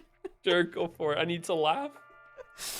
But I would have already jumped into all sorts of possibilities if it had only been that. In fact, Mia's body couldn't have been found. It disappeared in the blink of an eye due to the explosion that took her life. From a superpowered Sekimeiya egg, it was the biggest time travel jump of all. Despite that, parts of her had been quickly found. Her jaw confirmed her identity with zero chance of doubt, just like Maria. Her clothes were identified all over the place as well, and it hadn't been anything short of a miracle that Shiroya and I made it out safely without critical injuries. That was why thinking about giving another meaning to the past was also futile. It was the only way to get around causal loops, going back to the past to explain what had happened in a different way. Lamentably, her jaw had been found, preventing that completely. Unless... I was aware that I was about to fall asleep. I didn't want to, but I also couldn't resist it. I didn't know if Shiroya had already given up, but she hadn't moved in a while. Can I not go back to the past, save Mia, and threaten the forensic technicians to say that they found her jaw? Something like that was a complete delusion. Had I already saved Mia? Of course not. I often used to be optimistic as I fell asleep, and I realized how foolish I'd been immediately after waking up. In reality, I'd personally seen pieces of her clothes with burnt skin stuck on them. I could have very slightly embellished it by thinking that they could have belonged to someone else and that Mia had already been saved by one of my future travels, but I knew that the flesh I'd seen really belonged to her, no matter how many imaginary scenarios I intended to make up. The next thought I had was very different. I fell asleep. During all my fantastic thoughts, my consciousness had receded. It felt like no time had passed, but I knew better, as sometimes that meant I'd been asleep for a full day. It wasn't easy to move. When I tried to stand up, I saw that Shiroya had fallen asleep on the other bed. I sat up, aware that since nobody had come for us, not much time could have passed. I didn't want to wake her, but I also wouldn't leave her behind to go explore, so I simply waited, as that brought no downsides. My head was cloudy, and my muscles informed me that I hadn't chosen a good position to sleep in. With how tired I was, though, I barely cared about that. My movements had a delayed effect on Shiroya, so I didn't have to wait very long. She woke up seconds after I'd started to lie against the wall. With her eyes almost closed, she turned to face me. It wasn't a new sight, as I'd seen her woozy morning face a few times in the previous days. Sorry, I fell asleep. How long has it been? I don't know. I slept too, since nobody has come for us yet. Probably not that long. I see. Instead of sitting up, she went straight back to how she was. Sleeping for such a short time used to make me feel even more tired, but since there was no guarantee I could continue, I forced myself to resist. It was clear that we needed to sleep for much longer, but we were still in an uncertain situation around someone who'd murdered the same person twice. Seeing it that way, it was mortifying to think we'd fallen asleep because once our 50 minutes ran out, we'd be completely defenseless. Technically, nothing prevented anyone in the other bedroom from entering ours as soon as Shiroya left the hallway. I was sure that Shiroya felt it too, probably more strongly than I did. A creeping fear that we could be killed at any moment, forced deep down inside us by the rapid pace of developments inside the tower. It was a testament to her resilience that she hadn't outwardly broken down, and I didn't know how I was managing it. A couple of minutes later, Shiroya had rolled in bed a few times until coming to the realization that she wasn't going to easily fall asleep again. Being more aware of the risks might have prevented her from doing so that time. After a moment, she perked up and slowly exhaled while rubbing her eyes. With a final yawn, she decided to speak. Well, what do we do? If we look through the door, we should be able to know if we used up all our time or not. Alright, let's see if anyone's still there. I had to balance myself after standing up, and my body didn't react well to the abrupt change. After I was steady, Shiroya grabbed her purse and we went down the ladder. I gripped the handle and peeked through the small gap that let me see the hallway. Is the other bedroom still closed? Yes, but we also closed it when all of us went to the crystal floor. Oh, so how do we figure out if anyone's inside? Maybe the footprints could tell us. Her face is dirty again. It is. We walked carefully through the hallway. Continuity error, Godot, unreadable. Having no sense of time was a peculiar feeling, but our surroundings were fully silent. If people were still in the other bedroom, the door was perfectly hiding their presence. Once we got to the living room, we identified a slight change. Did we leave it like this? We were used to looking at the footprints in front of the door, but that was no longer possible. The door was closed, and the movement of it had erased every single footprint nearby, creating an empty arc. We must have. This means that the group already left, though. Even though the motion of the door wiped out the nearby marks, there were many around the entire room. They were much fainter than the last time I'd seen them, but I was still able to recognize that new ones existed. I glanced at the elevator. Its door had not yet been closed. We'll need to go down then. We traveled from the cleaning room right after we got to the crystal floor, so it'll be fine. Yeah, let's see if something happened. I figured the others must be searching for us. I opened the door, retracing its arc, and we began going down the stairs after I left it open. The next door was closed too, but it was unlocked. We stepped onto the 6th floor and were met by less comforting scenery. It was a strong reminder of our situation. We didn't have the will to check every office, so we walked around the floor at a slower speed than normal, gradually regaining our rhythm. I also don't have the will for them to check every office. Missing a different version of Katsuki and Shiroya hiding in every single office on the way down. And Sai in the other partition. Yeah. We hadn't used the elevator, but there was no real point to that. As we headed down, our echoing footsteps were all that we could hear. The silent path ended at the final staircase. Even though we logically should have heard people, we only encountered more silence. There should be people here. Let's go to the cleaning room. Right. Maybe the Sekimeiya is still there. I also want to know what else was in that cart. We walked up to the door, which hadn't been fully closed. As soon as we opened it, we instantly noticed the drastic change the room had undergone. What the fuck? The cleaning cart that had previously been there was nowhere to be seen. Oh. I recalled that it was in the corner of the small room. Aside from its disappearance, I didn't think anything else had changed. Did someone take it with the Sekimeiya inside? No, I don't think so. No. Of course, that should have been my first thought, but there was an inconsistency. I'd looked at the cleaning cart a few times before. Underneath and around it, there were 3 buckets storing scourers and chemicals like bleach. Those hadn't moved. These 3 buckets. One was under the cart, right? I think so. They must have put it under it because there's not a lot of space here, but if you tried to move the cart, you'd hit it in the other 2. You need to take them out first, and then you could move the cart. Okay? Yeah, I guess so. Okay, like couldn't he's building up to the cart time travel too, but couldn't they just have moved the buckets, Lameo? I can't say for sure that nobody moved them, but if they had, it would be really odd for them to put them back in the exact same spots. I suppose nobody would get the cart out anyhow. This means the cart disappeared too, right? And only the cart, not the buckets under it. In other words, Sumari, what you were touching. This also means that we're past the time we traveled from. Are you serious? That can't be it. You were touching the cabinet when you traveled for the first time. How come it didn't disappear? Oh shit, that's true. I supported my body with it with my left hand, so I was touching the cabinet. It's because it's electrified. That's strange. If this cart disappeared when we traveled, did it appear somewhere else? Shiroya leaned forward with a frown. She was looking inside the buckets. Wait, it's here. Look, inside this one. Adopting a similar frown, I walked ahead to see what was inside. I saw it immediately. The Sekimeiya. It was inside the bucket that had been under the cart on top of a pack of sponges. It was white, indicating that it was already powered on. Why is it here now? I think this actually makes sense. It fell in the bucket after the cart disappeared. Yep. Yeah. Maybe you're right. Yeah. If our travel made the cleaning cart disappear, the Sekimeiya, which is inside of it, would have fallen in here. Why is it still here? Did nobody enter this room? They must not have. Well, what do we do with it? Did everyone travel?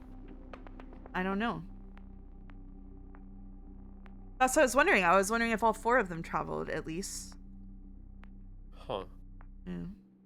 I thought for a few seconds. We'd lived out a portion of our recent past from up to 3 different perspectives. There was no need to immediately touch it again unless we needed to figure out what had happened after we'd traveled. Dude, pick up the bucket. Let me do what Sai did earlier to avoid traveling. We should investigate before we think about activating it. Okay. I hid my hand under my sleeve and kneeled to grab the Sekimeiya. I touched it with my shirt and nothing around me changed. As I stood back up while holding it, I noticed something was wrong.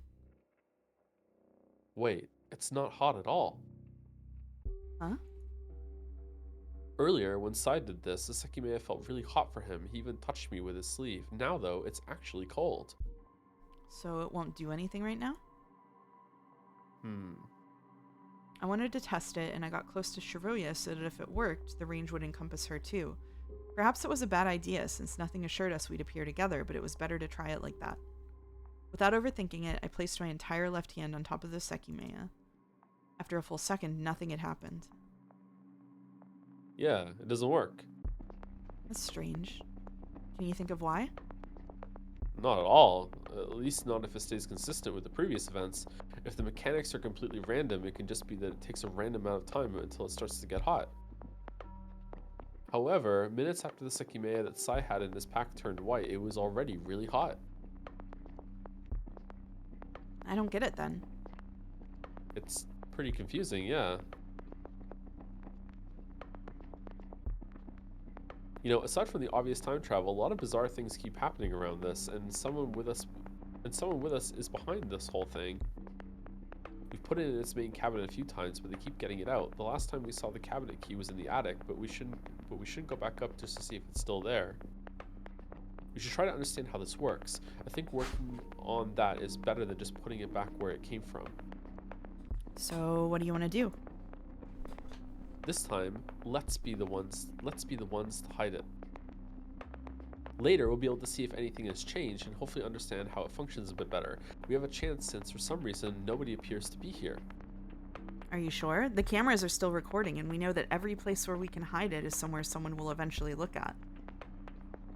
Regarding the cameras, I'm not sure we should worry. The culprit has been recorded plenty of times, and we'll be able to justify our actions if that ever becomes necessary. Still fucking, like, worried about the corporate overlords when you found a time-traveling egg. Like, okay, alright. They're so Holy bold shit. to think they're ever getting out of here. When it comes to hiding spots, I can think of a couple. The times we were trying to find the Sekimeiya, we only really looked through this floor, and I believe every spot in the attic would also be easy to find. So I have two suggestions. One is inside a computer tower. I saw screwdrivers in the attic. If we open up a computer tower and hide the Sekimeiya inside it, it's hard to think anyone would easily find it.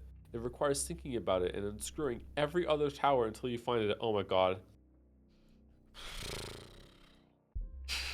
That'd be a bit of a hassle for us though. So here's my better option. A locker.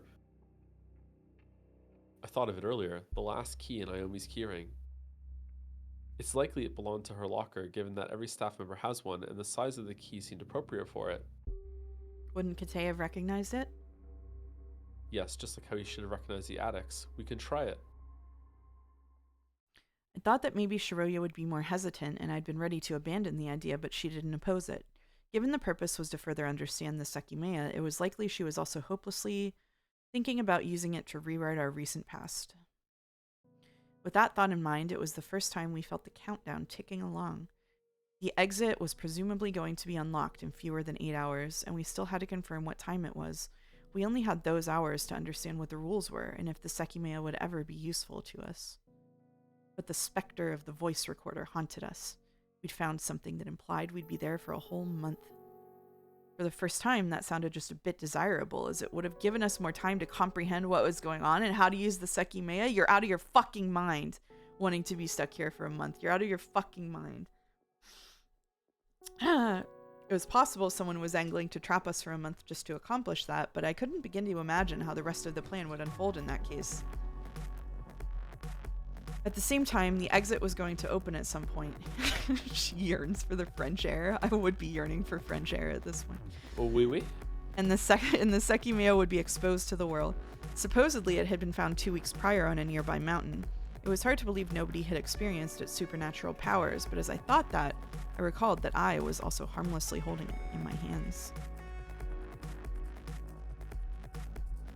We entered B4, the room with the first Naomi. I remembered where the keys were, so I found them easily. 2 keys remained, the small one I wanted and the one for the door in the first staircase. I took the smaller one off the key ring, otherwise it was too large to keep on my person and it might have made noise. Then we moved to the staff room. I inserted the key into a locker. I'd once again been correct about the purpose of a key. I'm pretty sure it'll work. It's not for this locker, so let me find the right one. Oh, please be a body in the locker. I inserted the key into another locker and attempted to turn it to no avail. Then I repeated the process with others until one opened. I hope there's just like 7 Sekimeiyas inside and they just spill out. Good, it's this one.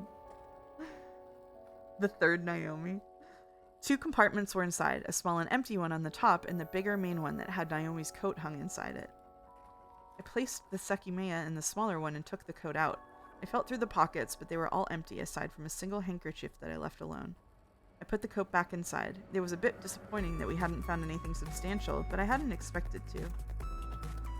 I closed the door and locked it with the key while Shiroya observed all my actions from the side. That's it then. At least there are no security cameras here, so we won't be seen hiding it. I know, that's good. By the way, regarding the cart disappearing, I think it makes more sense than not. Does it? What's really strange is that apparently nobody noticed the Sekimeiya after it fell. For example, when I touched the Sekimeiya, why did I teleport and not the cabinet? And why did my clothes teleport? Oh, we're bringing up clothes. Oh my boy. god. Oh no. Okay, I was willing to just not think about that, but the story's bringing it up. Oh shit, oh no. I was stepping on my shoes, so they teleported. My shoes were stepping on the floor though, so why didn't the floor Oh my god, it's going to floor too. I already thought of floor earlier, and I'm like, no, that's too much. It's probably just, why is the whole building oh my god, is the whole building teleporting? The whole earth is teleporting. There's gonna be 2 moons in the sky at the end of it. It's probably just because my clothes were under my possession, while the floor wasn't. The Tsuki in his name does mean moon, probably, so. Oh shit. Mm. Similarly, the cabinet I was touching wasn't in my possession, but the cart was in yours. Isn't that interesting? The cart is designed to be moved by whoever is holding it, while the cabinets aren't. That's why the simple act of touching the cart makes it yours, but touching a cabinet or the floor isn't enough. What kind of fucking ontological bullshit does he think this fucking egg understands? Like, is the egg... Oh, what if it's like Noja and the Sekimeiya is alive? Oh. Is it teleporting both of them because they belong to each other? Ah, love story? Maybe it's teleporting both of them because it's sentient and it feels like it. Uh-huh. The It's Sekimeiya just does that. It just does that. It just does that. Do you think if someone was a slave not allowed to own anything, the Sekimeiya wouldn't let them bring items with them? No, it would respect finders keepers even for slaves. That's about what I imagined, but it means that the Sekimeiya somehow recognized the cart was movable and the cabinet wasn't. This is insane that we're doing this. It's insane. Exactly, which is convenient for us, or else we could have made a bunch of other things disappear just because we were making contact with them. Remember the suitcase in the attic? Something similar must have happened. Naomi traveled holding it, so it traveled along too. We didn't find it strange at all since it's natural to imagine it happened, but your purse has traveled both times when it was only touching your clothes. It has to be because it's recognized as a part of your whole entity when you travel, which means that Sai owns the Sekimeiya?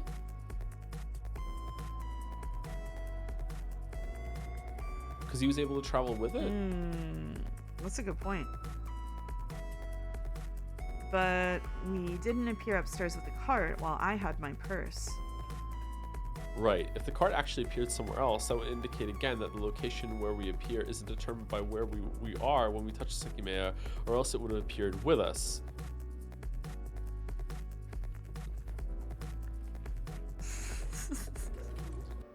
So if the cart has appeared somewhere else, that position is determined by where the cart was at another point in time, and it should be easy to draw conclusions from that because it spent the entire time in the cleaning room.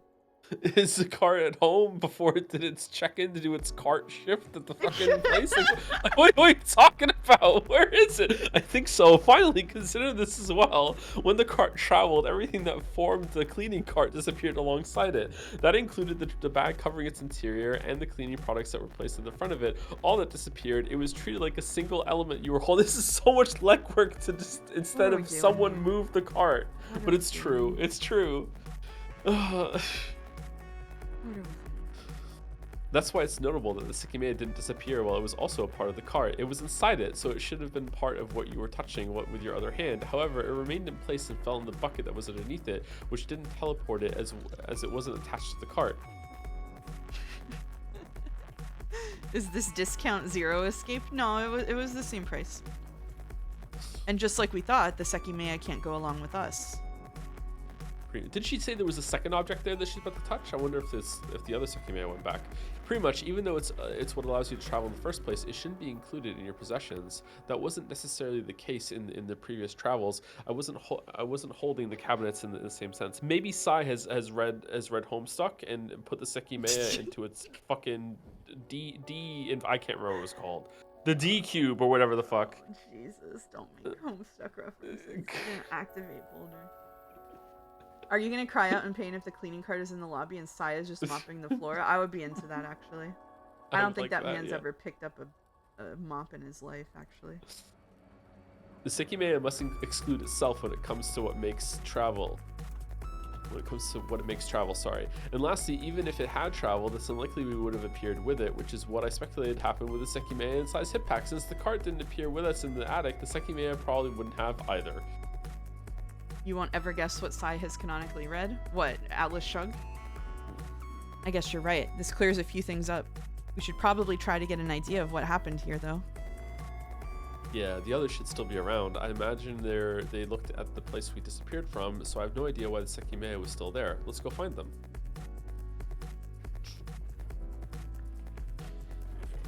We'd been moving through hallway B for a few minutes, so it seemed appropriate to begin there. It was unlikely anyone had ever been near us, but we weren't going to lose much time by making sure to glance over every room.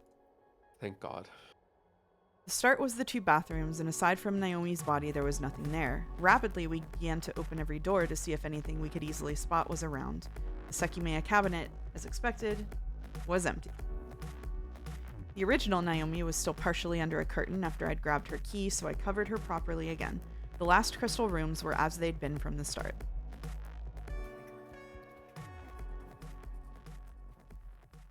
To cross to the opposite hallway, we went through the lobby, knowing that the mechanical room was also on our way. Unexpectedly, our search came to an abrupt stop when we stepped into the large hall.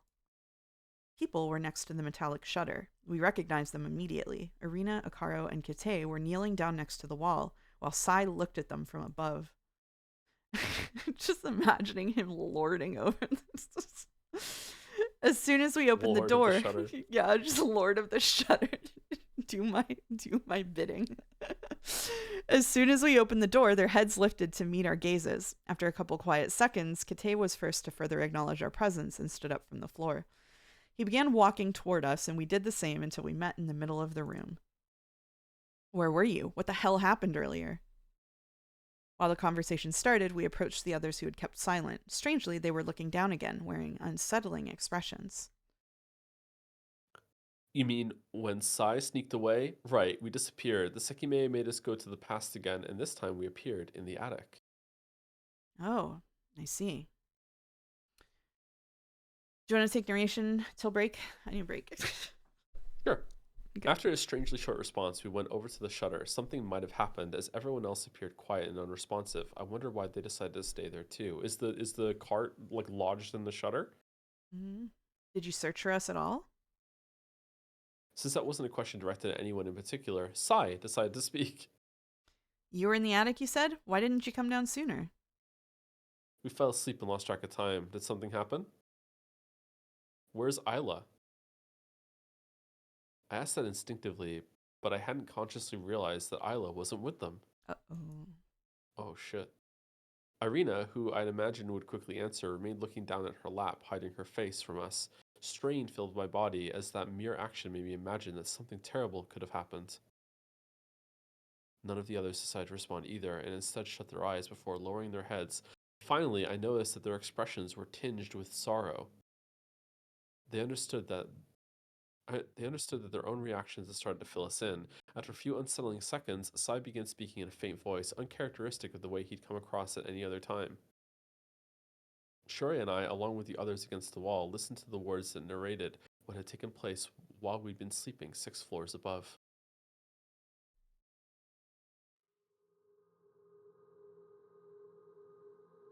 Are we getting a perspective change? Okay. Wait, what is this sign? Who is this? Yeah. What is this? Yeah. What is that? At the same time that Shoria Who's reading this? Help? Yeah, I don't know. It's I Weeby? think me for now. Okay. At the same time that Shoria and Katsuki disappeared from the cleaning room, Irina and Isla, who were in the opposite hallway, saw Sai appearing from hallway C. As soon as they made eye contact, Sai's body visibly relaxed. As if he'd changed personalities in an instant, he began slowly walking toward the two next to the event room, who hadn't said anything yet. Without a care in the world, he was the first to ask a question. What's going on? Where did the others go? What? They went to find you since you disappeared all of a sudden. Why did you do that?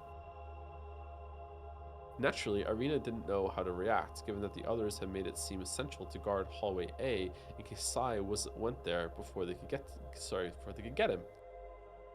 Hold on. The log's list of characters? Is this the log? This is the log? This is the filter by name? Narrator, internal. Question mark? Okay. Alright. Whatever. What do you mean? We were gonna start searching for the Sekimeiya, so I just went ahead first. What? Why didn't you tell us then? Didn't you go to hallway B? Yes, but I headed over here since it's a better place to start with. I was gonna tell you two to come, but you were looking at me weird, so I wasn't sure if anything happened. Those weren't very convincing words, but Irina didn't question him further, mostly because Sai's own question cut in. Where are the others? Peeking inside the event room with a frown, Sai noticed the lack of other people. Didn't I just say they went behind you? They're in hallway B. The door to the opposite hallway was open, and Akaro could be seen with his own frown, evidently ignoring the sound of their conversation. Sai said Akaro's name out loud, and a few seconds later, his head finally turned to face them. Upon asking him what he was worried about, he let them know that Shiroya and Katsuki had not yet left the cleaning room. So it was just them that teleported. Okay.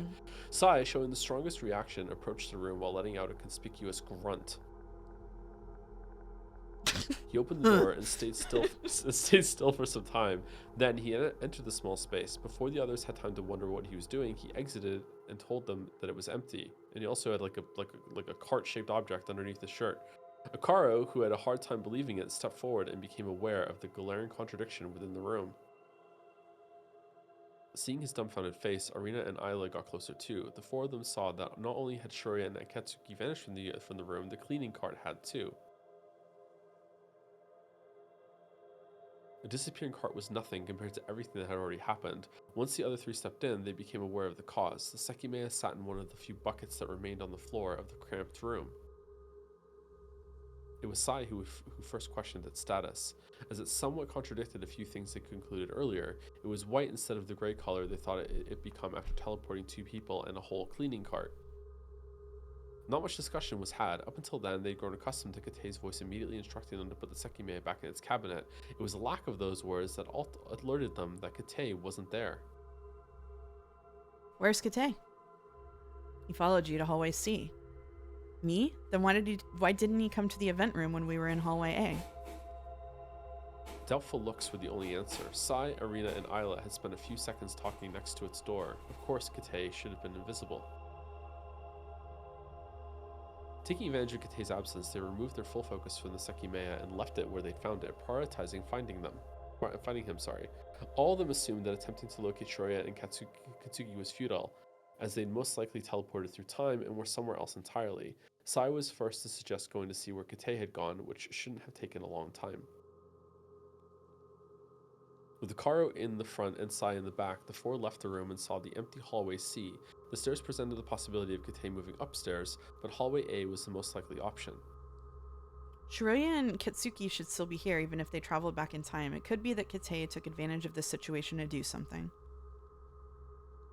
Sai called out Katei's name while Akaro viewed the entire situation with suspicion, as he'd seen Sai in front of the cleaning room where Sekimeiya turned out to be. He asked Sai why he disappeared earlier, which was answered the same way he justified his actions to Arina.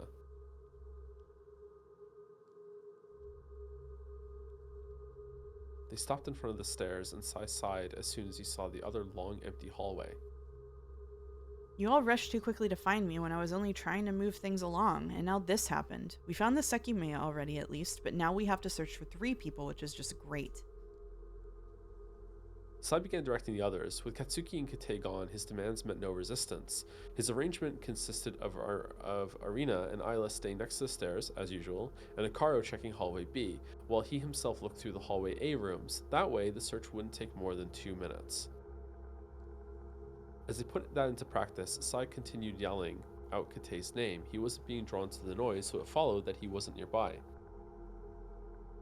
Drawing a zigzag pattern, Akaro and Sai met in the lobby after looking through every room in their respective hallways. In the meantime, Ayla observed next to her mother. What? Oh, despite her initial optimism, she was aware of what the situation had become. Sai put an end to the search by concluding that the mechanical room was empty. So maybe Katei got yoinked too? Yeah. Maybe. Huh. They walked back to the starting point where Arina and Ayla waited. Once the four of them knew that they were the only people on that floor, they could only speculate on where Katei had gone off to. Did they check the bathrooms? With a freeway to the other floors, he could have been anywhere, and even though they'd quickly accepted that Shiroya and Katsuki had once again traveled through time, they should have reappeared by that point. Katsuki and Shiroya's actions weren't openly questioned. After all, everyone had assumed that they'd found the Sekimeiya and touched it without malicious intentions. After Akaro revealed that Sai had been about to enter the cleaning room, Irina couldn't help but suspect that they were being shamelessly manipulated. She sat on the stairs. She was tired and had to bear the constant burden of bringing her daughter into danger. They were locked up in a huge building with a murderer, and the people she wanted to trust had accepted that time travel was an ongoing factor they'd use to explain the mysteries pressing down on them. Mentally, she was exhausted. Ever since the first time they had found Naomi's body, she had been especially careful not to let Isla out of her sight or go off with anyone else. She simply couldn't fully trust them. From finding Naomi's second body onward, it was irrefutable that something unnatural was happening, but her only priority was her daughter's safety. Isla had initially been eager to go to what was supposed to be a routine event, but it had morphed into something incomprehensible. Irina couldn't imagine that someone would want to harm her, but the risk of being there at all gradually eroded any confidence she had in that notion. By taking a seat, she only wanted to show that she needed a short break before the search that inevitably followed.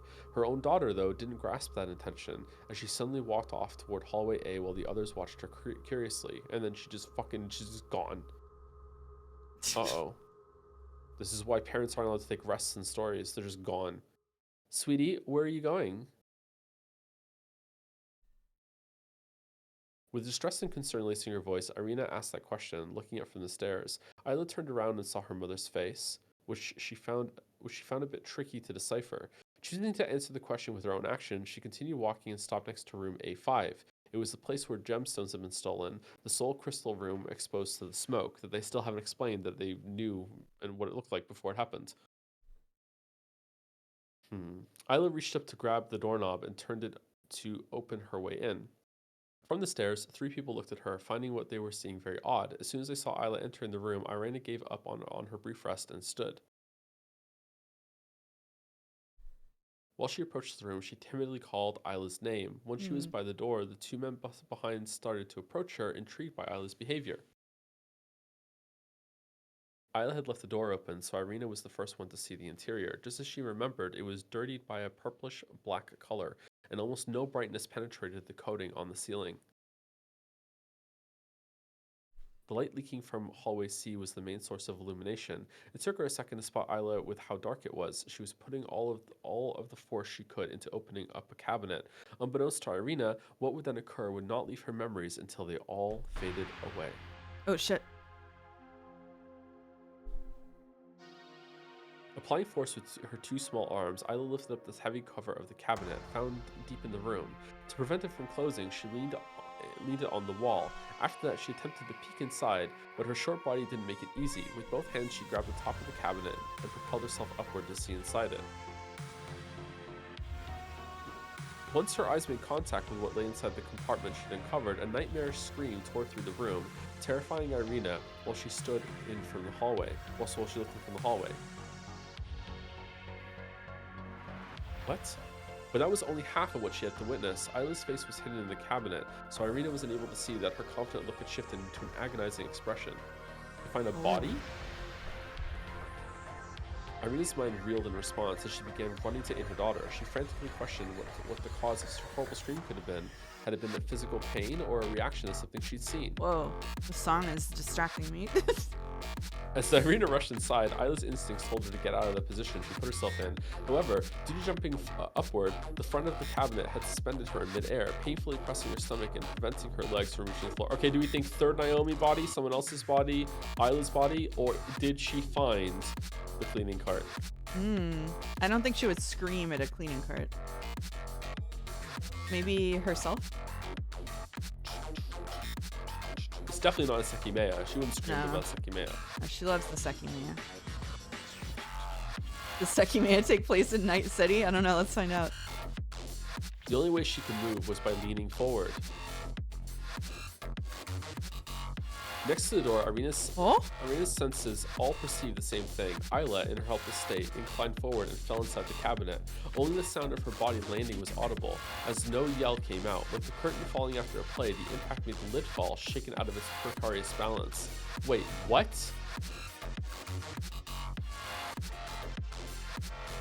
Irina let out a cry and ran as fast as she could. Meanwhile, Sai and Akaro looked on from the door.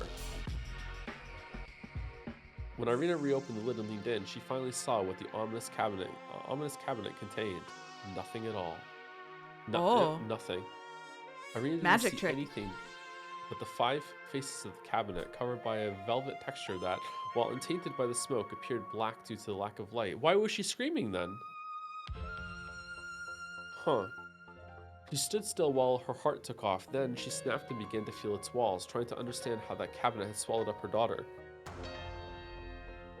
Unable to find anything, she desperately looked around the cabinet in case she'd misinterpreted what had happened. Akaro and Sai, however, both bewildered, had arrived just in time to corroborate that Isla's lower body had fallen inside. They stepped in while Irina's next reaction was to open up the adjacent cabinets in hope of a hidden connection. Within all of them, the only contents were a handful of gems. As that wordless commotion continued, Sai moved toward the cabinet Isla had fallen into. He looked inside it for a few seconds and verified with his own eyes that there was nobody inside. Just as Irina had done, he couldn't suppress the need to reach in, attempting to find it. A hidden passageway! He felt the entire interior, and once he was done, he stood back up to gesture at Akaro that Irina was right. There was nothing there. It's kind of fucked up. They turned to Irina, who had gone completely immobile. Every cabinet had been opened and closed, and she was leaning against the last one without the strength to look up. Before the others had to wait, she spoke with a nearly broken voice. Where did she go? She couldn't have disappeared. In the circumstances that normally sensible claim had no basis. Of course she could have disappeared, just as such a thing had already happened multiple times. The real question they had to ask themselves was how. Sai and Akaro knew that, but they didn't reply, unable to find appropriate words. Can you bring up the map just a second? Where are they? Right now they're in the lobby. No, where did Isla disappear? Oh god, I have A5. Okay, chat says A5. It's A5, so it shares a wall with the cleaning room where the fucking Sekimeiya is right now? Yeah. Okay. Yeah. So if she was there, I see. But that was after the rest of them left. Yeah, but that can't be it because that was after the rest of them disappeared. No, maybe right? someone else used it again. Oh. Maybe it gained power again and it used again, yeah. But why did she scream when she looked inside the cabinet? That doesn't make any sense. I don't know. Unless there was a body in there and that disappeared when the Sekimeiya was used if as she well. was touching it, that would was it the first Naomi body that landed in the bathroom? Maybe. Oh god, my head hurts.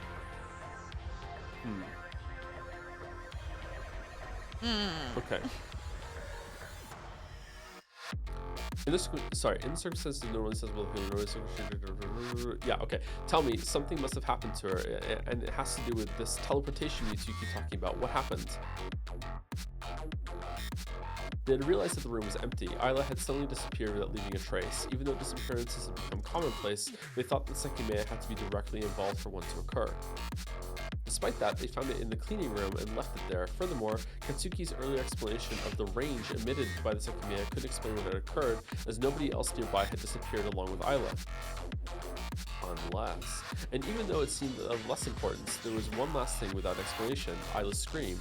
She let out a terrifying cry as soon as she looked inside the cabinet. However, Irina had immediately looked inside and seen nothing.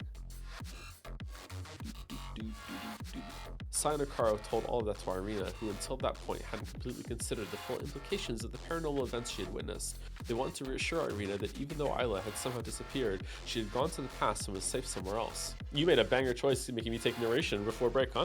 I'm sorry.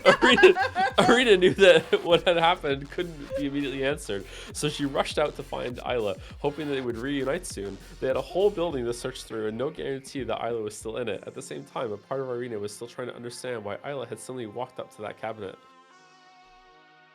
She tried to comfort herself when she remembered the recording they'd heard in the attic, since, in the worst-case scenario, it told her that Isla was going to be safe in a month.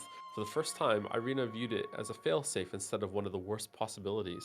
That's a cool thought. Only 3 people were part of the group that still remained on the crystal floor. They wanted to urgently find Isla, whose vanishing had suddenly generated the first real instance of chaos since the start of their imprisonment. They confirmed that the Sekimeiya hadn't moved from the cleaning room, and their rushed search began. They continually yelled Isla's name, hoping that she would appear before them. Even though a single disappearance hadn't yet been linked to direct danger, Irina's nerves were clearly shot, which is why they went through the whole building as fast as they could. Having recently looked through the entire bottom floor, they were done with it swiftly. The elevator should still have been disabled in the attic, so their search continued through the stairs. I mean, they weren't that thorough then, because they didn't find fucking Katsuki and Shiroya just chilling in that room sleeping. Yeah. Emitting clear desperation, they hastily looked through the rest of the building, yelling for Ayla. Once they finished, the result took a bit of time to sink in. Not only had they not found Ayla, but Kite, Shiroya, and Katsuki hadn't been drawn to their yells either. Could it have been Kite's body, maybe? I don't know. As they thought, the elevator was still open, and they chose not to re-enable it yet. With a much slower pace and devoid of energy, they headed downstairs, surrounded by haunting silence. Arena's thoughts kept returning to the recording, which she could no longer make Sai and Akara listen to even if she wanted to, as it had disappeared along with Ayla's purse. The crystal floor was just as empty as before. None of them knew what to do, so they lethargically walked to the lobby, where Kate was like, "Hey, what's up?"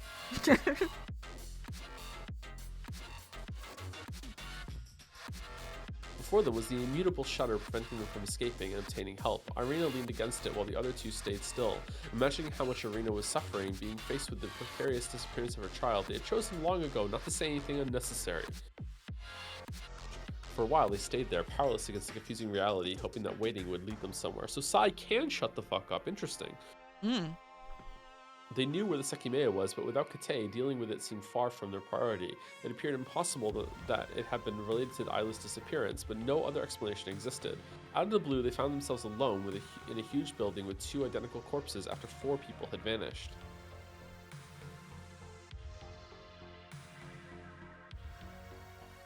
The silence had continued uninterrupted and since they'd set foot on the crystal floor, but the 3 of them had been thinking about drastically different things. It was an outside sound that finally breached the empty air, coming from hallway A. Sorry, I punched the microphone out of sheer joy of seeing Sai again.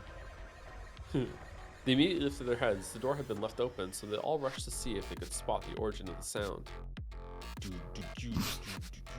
In Night City, what makes someone a criminal? They did so easily. Kate's figure was in the middle of the whole wide floor. His shoulders slumped. As soon as they saw each other, Kate hurried over to them.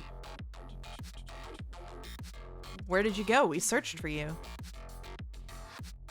Shai shot the first question, and an immediate answer came that left the 3 of them unsatisfied. I don't know. I think I experienced what Atsuki said. That teleportation. I've been searching for you. That brief explanation was all they got, as the next thing that came out of his mouth was a question they'd known would come. Where are Ayla, Katsuki, and Shiroya? Kate looked through the door and saw the empty hall, 3 faces lowered in front of him, communicating what had occurred. Akara, knowing how hard it was for Irina to hear those words, chose to speak and briefly explain the recent events. It was a lot of information to take in for Kate, and it only made everything that had recently happened even more confusing. Despite that, he had a few thoughts that he chose to keep it to himself. I see. I'm sorry, but I have no clue what happened to any of us. You said you searched the building, right? The others nodded. We'll do it again!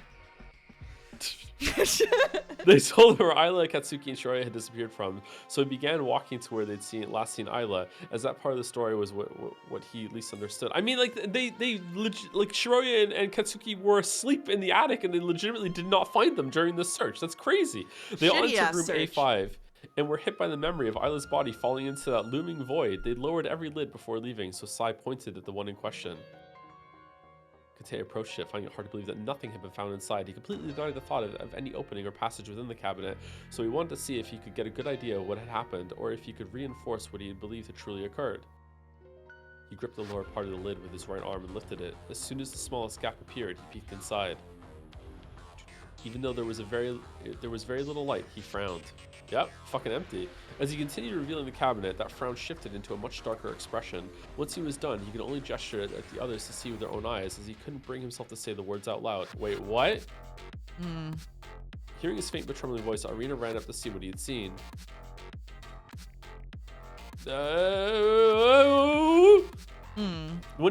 When she saw the body of her daughter lying face up, her mind broke and all of her thoughts were defied. Ayla looked almost like she was sleeping, but the lack of her chest rising made Irina fear the worst.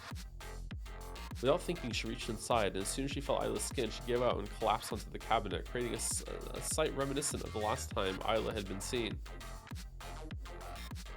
She felt no trace of life, only a cold piece of flesh with a texture far from the one she recognized as her daughter's. While the others stared in pity, Irina didn't move. Her sharp cries piercing the air, the recording which she had begun to see as proof of hope had become an impossibility. Having this music playing for this is deranged. Let me be the first one to say. Yeah. After some time, Katane looked inside the cabinet again while everyone kept an eye on him. He didn't see anything else. Isla rested alone in the space she disappeared from. The others knew how heartless it was to attempt to solve what had happened right away, but nobody could help but think about how little sense it all made. Isla had disappeared from an empty cabinet and reappeared inside it later. The only change her status from alive to dead. I think that's a good break point. Huh. I don't know what's going on right now. That's kind of cool.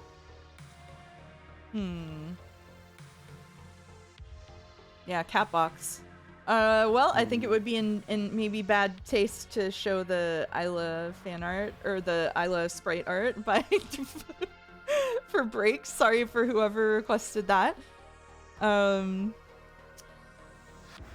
Okay. We'll come back in like 10 minutes. How long will stream go on today? 2 more hours. 2 more hours. Please show. Best time? Okay.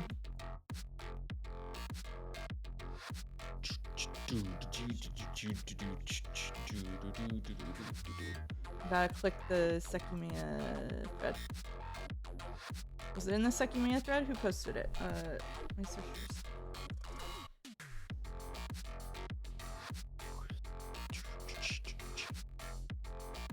You know what? I'm just gonna put it in chat and pin it. How about that? We'll pin it for break. All right. I'm gonna go for break. We're back. All right, we're back.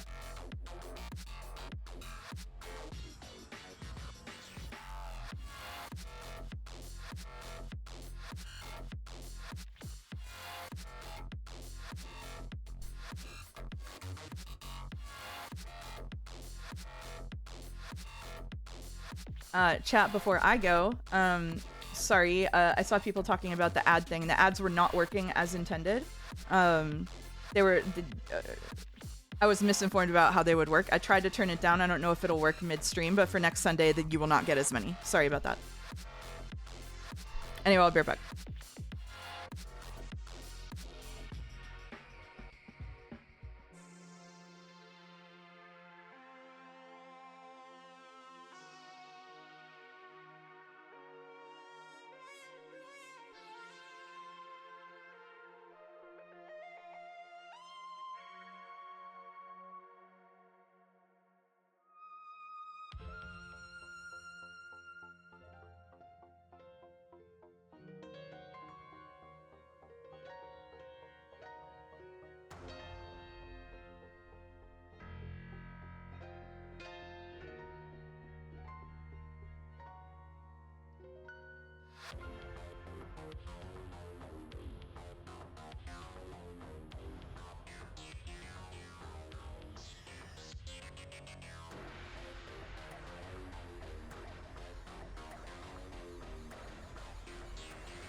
Hello, we're back. Hello, hello. I have tea. I realized something toward the break. Okay. I want you to look at this word carefully. Word. Sekimeiya? Yeah. Okay.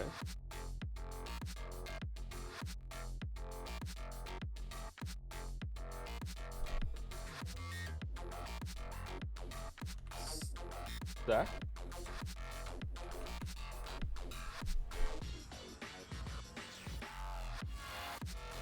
We're going back in time. I swear we're going back in time. I swear we're going back in time. I swear we're going all the way back. We're going to... Sekimeiya? Yeah, 2 weeks back. It, yeah. It's Thank gotta you. be. Thank you for realizing the completely accidental anagram. It was awesome when we saw it. God damn it. Godot! What do you mean? What do you mean it's an accidental anagram? What do you mean?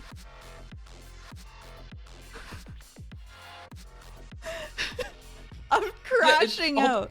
Hold on, just 2 weeks before this all happened, that they had one of their friends that they used to go hang out at the exact spot that the Sekimeiya was discovered in the mountains. Just happened to die in a random explosion that destroyed her, except for some of her clothes and her jaw. That's got nothing to do with what's going on in the building right now. What are you talking about? It's completely separate. That's just setup and just preamble. Like, yeah, it's fine. Is Godot doing the Umi Fuller thing of going into the stream channel and trying to redirect people with false theorizing? Is that what we're doing here? Are you? I don't know. You could be banned on Jads for that. Wine in front of me. Wine in front of me. Do we think that the Sekimeiya has different powers depending on who touches it? Do we think that that Isla is just like frozen in time stasis right now and not dead?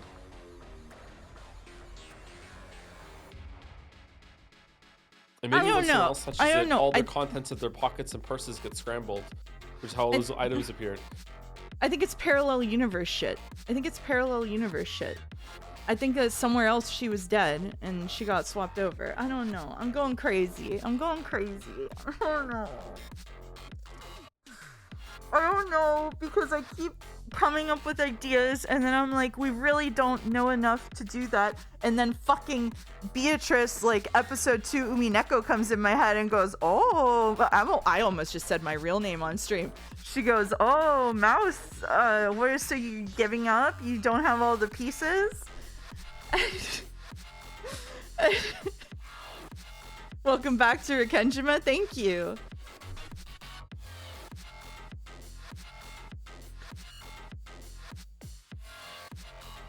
Need some red truths. We need some goddamn. You want to have all the pieces so bad. There have to be alternate timelines, otherwise how could the recording from a month in the future exist? I mean, what is the difference between a parallel universe and a time loop? Really? Should we should we like to discuss time travel theory?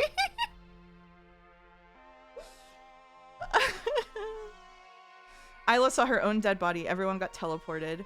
Everyone but Isla into the exact same positions, and Isla is somewhere else. My god. I do think that Isla saw her own dead body. I think so too. What does her imaginary friend have to do with anything? Oh. Oh yeah, her imaginary friends. Yeah.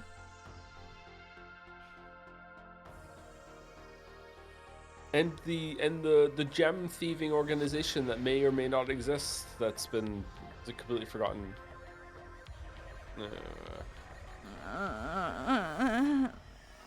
All right, we good to go? Yeah, I'll take narration. I'll take narration. Ooh, I'll take narration. Right. I'm gonna jam while you're doing that. Right. A third death had surfaced, and that time, someone who'd been with the group from the start was the victim. Once again, a number of questions came along with it, but no answers, not even the cause of death.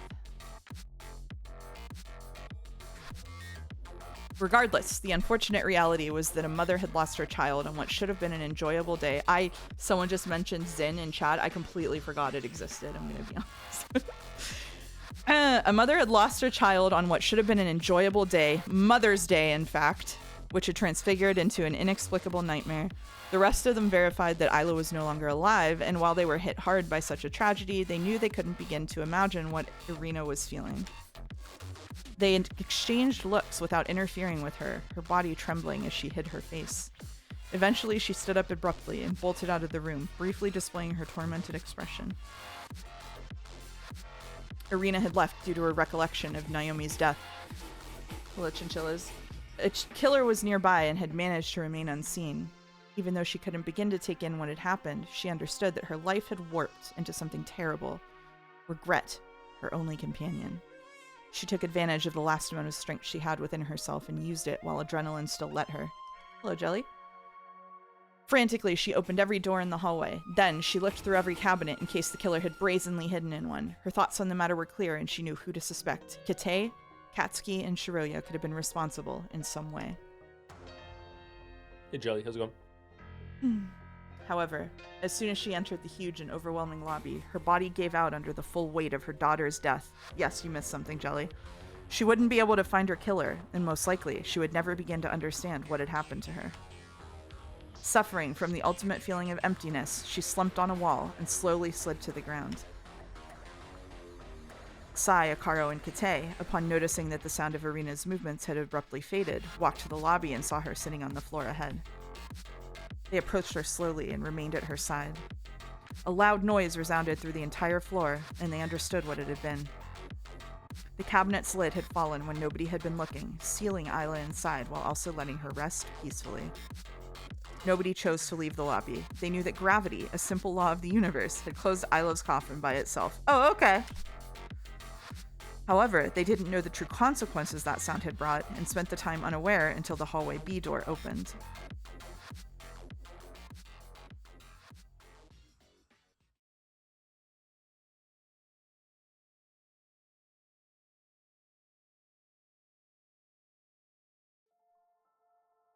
Sai finished summarizing what had happened, avoiding explicit words that would have hurt Irina even more. It was way too much to take in, and it revealed that we'd slept for longer than we'd thought. As I looked at Irina, who hadn't raised her head since we'd entered, I saw the wet stains on her lap that I'd missed before. Shiroya looked crushed. She couldn't believe such a sudden and tragic story had unfolded while she slept. I began to feel guilty about my recent actions, ones I'd taken in ignorance. I didn't know what to say, so I just stood there, repelling the thought that Isla was really no longer with us. I felt terrible for her and Irina, but also unimaginably pissed off. Instead of having the chance to mourn privately, Irina had to spend hours locked up with us, not understanding how or why her daughter had passed away. It was a bad idea, but I asked it regardless in a quiet voice. Can I go see? Sai nodded hesitantly, as it wasn't his decision. Shiroya must have been horrified at the thought of seeing Isla with her own eyes. I didn't want to see her either, but I wanted to understand what had happened more than anything. It was the least we could do. I didn't know how to act, only that attempting to comfort Irina was foolish. We told her how sorry we were as soon as Sai mentioned Isla's death, but that had been it. Before I could move, Irina stood up and looked at us. Although she didn't have the strength to speak, she breathed while wiping her face and walked toward hallway A. She needed to know what had occurred. Many things stood out, starting with Isla's behavior. She had gone to that cabinet by herself without explaining why, so there had to be something important there. Then her yell upon seeing its contents. Given how Irina had found the cabinet empty, it seemed possible to conclude what Isla had witnessed. And even though the Sekimeiya had been in the cleaning room, there was a chance that two existed.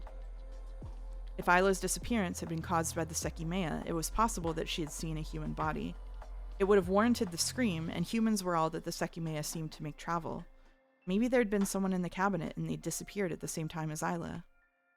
However, I kept in mind what Shiroya and I had just discussed. If falling into the cabinet made Isla touch what was inside, she might have traveled with it if it had become something she possessed, for lack of a better term. And if that was what had happened, the source of the range had to have been outside the cabinet, or else the Sekimeiya would have remained inside it. It makes sense if it was her body, if that possession rule is real and not just Katsuki hallucinating again, because it would be she owns her body, technically. Yeah? Mm-hmm. Yeah. If the range came from the Sekimeiya in the cleaning room, Irina, by the entrance to room A5, should have traveled as well. Sai and Akaro saw Isla falling into the cabinet, so Kate, who had just disappeared, could have been who'd activated it. In that case, nobody would have noticed he'd traveled too. However, the crystal floor had just been searched, so if Kate's range had encompassed the whole cabinet, it might have come from floor 2. Oh god. Oh, if the range went through solid objects and Kate was above the room, the ceiling was no obstacle. In fact, my third travel suggested that the range could go through solid objects. The Sekimeiya had been in the cleaning cart, and I'd been picked up too, so if the Sekimeiya was the nucleus of the range, the cart's walls should have prevented me from traveling. After Isla's disappearance, the group searched through the whole building and didn't find Kate.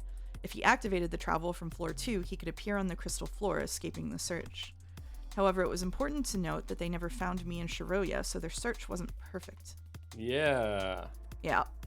That theory explained Kate's and Isla's disappearances, along with the lack of the Sekimeiya in the cabinet. Kate under one of the beds they were sleeping on the whole time, eating his Dominoes. Yep. Just like everyone's in that fucking room. Would that mean it was all just a very unfortunate coincidence, though? I got you, Godot, by the way. Isla had found something peculiar about the cabinet, and there had been something frightening inside it. We were all in front of it. Since nobody else was going to step in, I walked forward myself. I was afraid and worried about how Isla would look, but I needed to find something that hinted at what had happened. I began raising the lid while everyone kept their eyes slightly diverted from me. I carefully leaned it on the wall so that it wouldn't close again. Then I finally looked inside, hoping that the dim light would prevent the sight from being too harsh. Wait. This isn't what you said. Oh, God. What isn't? Sai, thinking that I'd accused him of lying, walked forward while everyone else frowned. As soon as he looked, he understood what I meant. Huh? I don't get it. Why is this... The others all got closer. They saw Isla resting face up with her knees folded. However, my own tiny wish had been denied by the Sekimeiya beside her, emitting a faint light which eliminated her more than I'd wanted. What? It shouldn't be here. I haven't gone to the cleaning room myself, but I'm certain that when I saw her, there was nothing else here. I didn't find it appropriate to blame them for leaving the Sekimeiya out of the cabinet since Isla had disappeared, but none of us could have moved it. Yeah, I'm sure the Sekimeiya wasn't here when we left. Irina, who had been the only one to refrain from looking, gave a small nod when our eyes met. There's no way it got here by itself. Kate left the room as he gestured at us to follow. Naturally, he was going to the cleaning room, so Shiroya and I instinctively looked at each other, knowing how that would end. What the? Oh, right. You said the cleaning cart disappeared after our travel.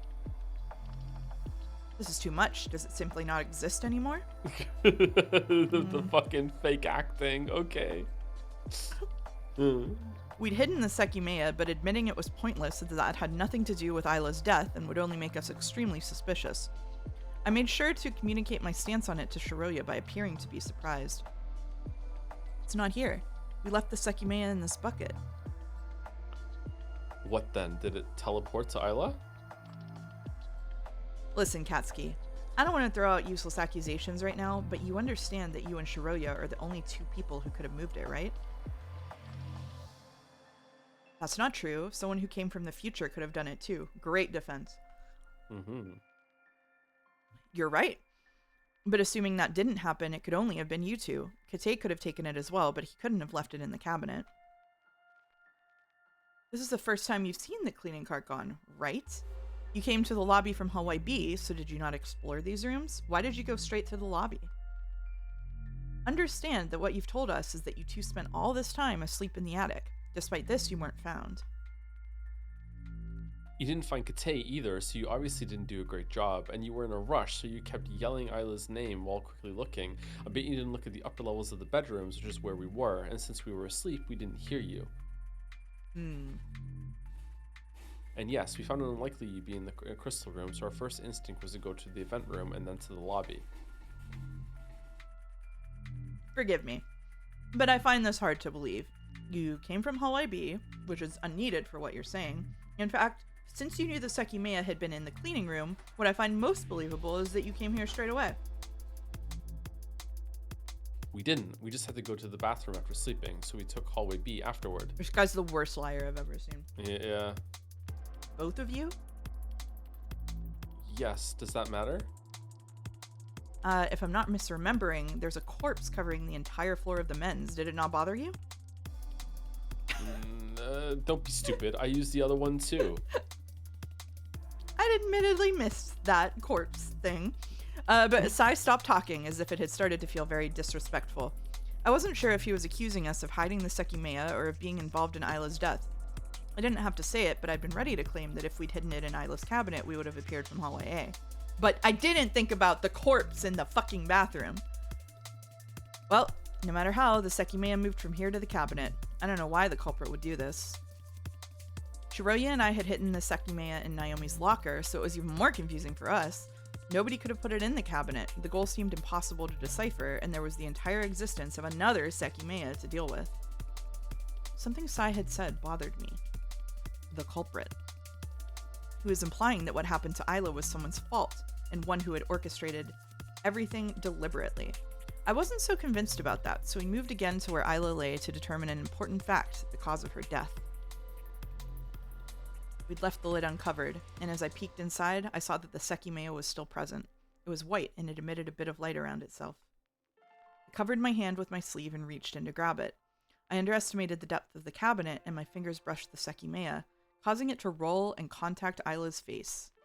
Frowning, I retrieved it properly and stood up straight, and that's how we learned that the Sekimeiya will not transport dead bodies on their own.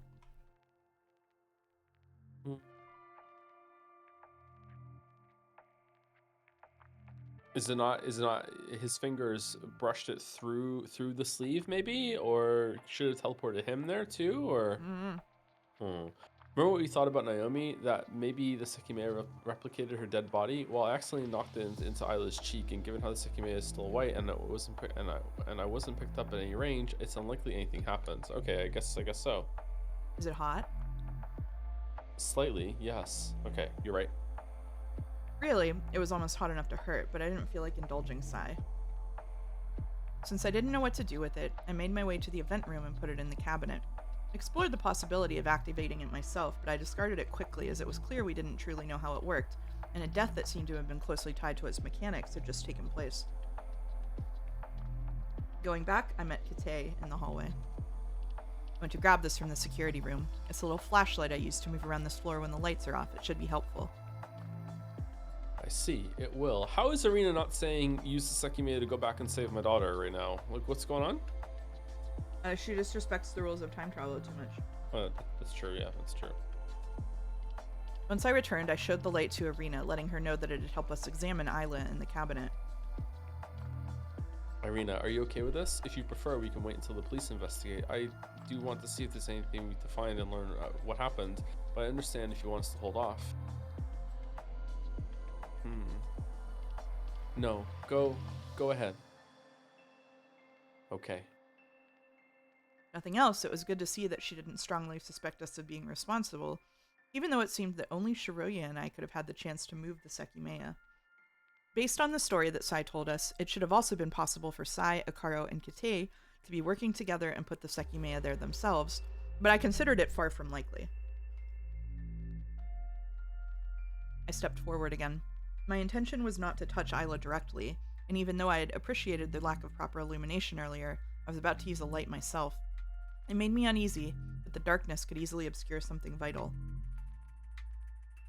As soon as I turned it on, the flashlight proved to be potent. I illuminated the entire room, and for the first time, we clearly saw what the walls and ceiling looked like. They could almost be called disfigured, but nothing else stood out. I moved to the cabinet, and aside from Irina, who remained by the door, the rest got closer too. I could clearly see Isla's hauntingly peaceful face. It was overwhelming, and for an instant, I thought I'd suddenly wake back up in the attic. However, apart from that, the result wasn't what I expected. The cabinet wasn't concealing anything from us. In fact, the interior was exactly as it appeared. Not a single drop of blood had stained it, and there was no hint toward the way Isla lost her life. For the first time, and with a slight frown, I reached my hand out to touch her. However, any doubts I had were wiped away by contacting her lifeless skin. Even though nothing indicated how it had happened, Isla was not alive. How had the leap from life to death happened? I had no good guess. I spoke in a faint voice so that Irina wouldn't hear me. 2 weeks prior, a death had destroyed my life, but that was almost minuscule compared to how Irina must have felt. If I had any answers for her, they needed to be certain. I can't know what happened to her just by looking, but there's no blood at all. It reminds me a bit of the second Naomi. So physical damage wasn't the cause unless brain damage from a blow didn't leave a wound. Could have been poisoning. You think someone had the chance to poison her in a situation like this? I'm just keeping my options open. I don't know. If someone did this to her, sure, but in terms of natural deaths, not many things would apply. Children don't really have their hearts suddenly fail very often. The Sekimeiya was involved in some way, so we have to think about more out of the ordinary causes. Yeah. What if traveling is what caused this to begin with? When she disappeared, she traveled through time and appeared somewhere else. If she couldn't have existed at that point, it's possible she appeared in this state. Even though she reminds me of the second Naomi, that body had a head wound. I can't see any such thing here, though. What else would leave her in this state? Starvation, for example? Well, she would have died of dehydration before starvation, and that has effects on the skin. Oh, what a conversation to be having right now. Irina, like, in the corner? Oh my god. Yeah. I gently pinched Isla's cheek, lightly pulled it, and then released it. If someone is dehydrated, their skin isn't very elastic. I don't see anything indicating it here. It looks normal. Also, she'd have spent a pretty long time in here. Definitely more than a day. What about asphyxiation? Asked Chat as well. Someone could easily do that since she's a kid, but there are no marks on her neck. Well, technically suffocation. Yeah, falling in the cabinet and suffocating would do it. I meant asphyxiation within the cabinet. It doesn't seem very large, so could that have happened? Oh, also, sorry, Zorgox. You don't need to stick around if you don't want to. I doubt it. It's true that something was up with this cabinet, but that required her to spend a long time inside, and there's no reason why she wouldn't have gotten out. That would take a lot less time than dehydration, but it's still considerable. Let's say she couldn't escape, though. The way she'd die would be from carbon dioxide intoxication, not from lack of oxygen. Even in a small space like this, I think it takes 6 or 7 hours, maybe even more, since a child would breathe less. It was far less than 7 hours ago when we last looked through this room and these cabinets. Right. The way this happened, we can't tell if it was a homicide or an accident caused by the Sekimeiya. She most likely traveled to the past, but even if she spent that time in the cabinet, it wouldn't have been enough to kill her. And since Irina wasn't picked up by the travel, it's likely she didn't go very far back.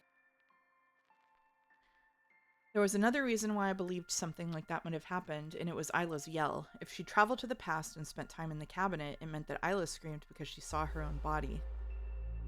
However, that same travel would have made two bodies travel back, multiplying the number every time.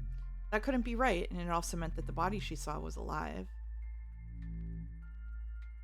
What I just said replayed in my mind. Probably 6 or 7 hours would have been needed for her to suffocate inside the cabinet. The time could be cut in half if two Islas had been in the cabinet, breathing twice as much air. What? I don't know.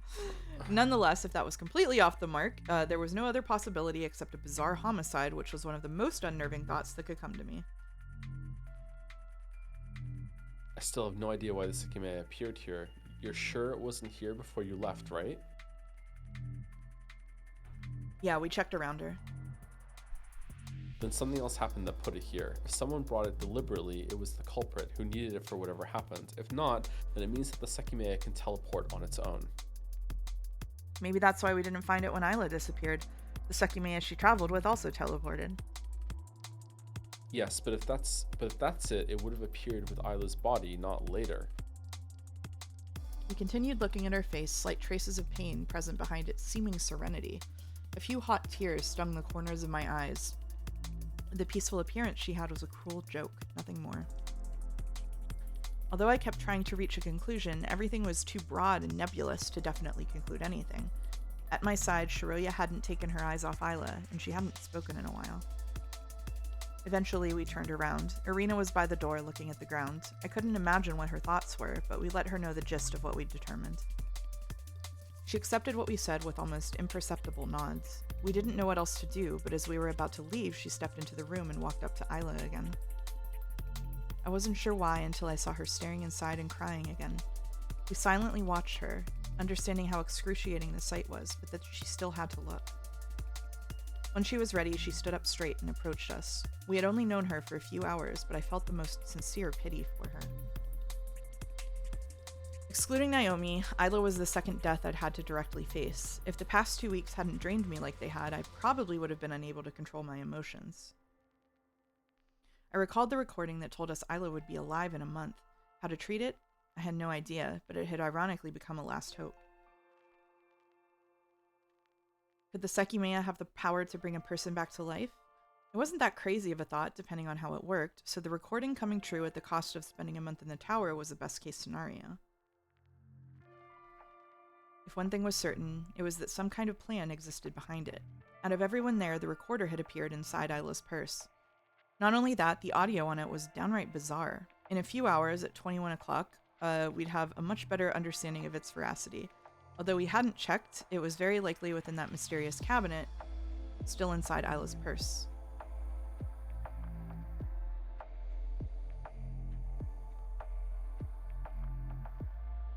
Want me to take over narration now? Yeah, we never saw inside Irina's purse, right? When they conspicuously mentioned 3 bags and only explained what was in 2, we never saw what was in hers. I don't think we did, no. Is that true? Okay. All right. At least if we did, I don't remember. Yeah. What was in Shiroya's? They all had something different in it, didn't it? Yeah, Didn't they did. I don't remember. It was up in the attic. And Sai in his purse had the Sekimeiya. Yeah, So his man purse. One of the Sekimeiyas. Sekimeiya S for Sai. after giving the flashlight back to Kate, he brought it to the security room. Once again, we moved to the lobby due to its proximity to the outside world and how spacious it was. They're really leaving her in the cabinet? That seems odd. Fucking hell. I don't know. Key to the cabinet and sure as that was it, yes. Oh, right, yeah.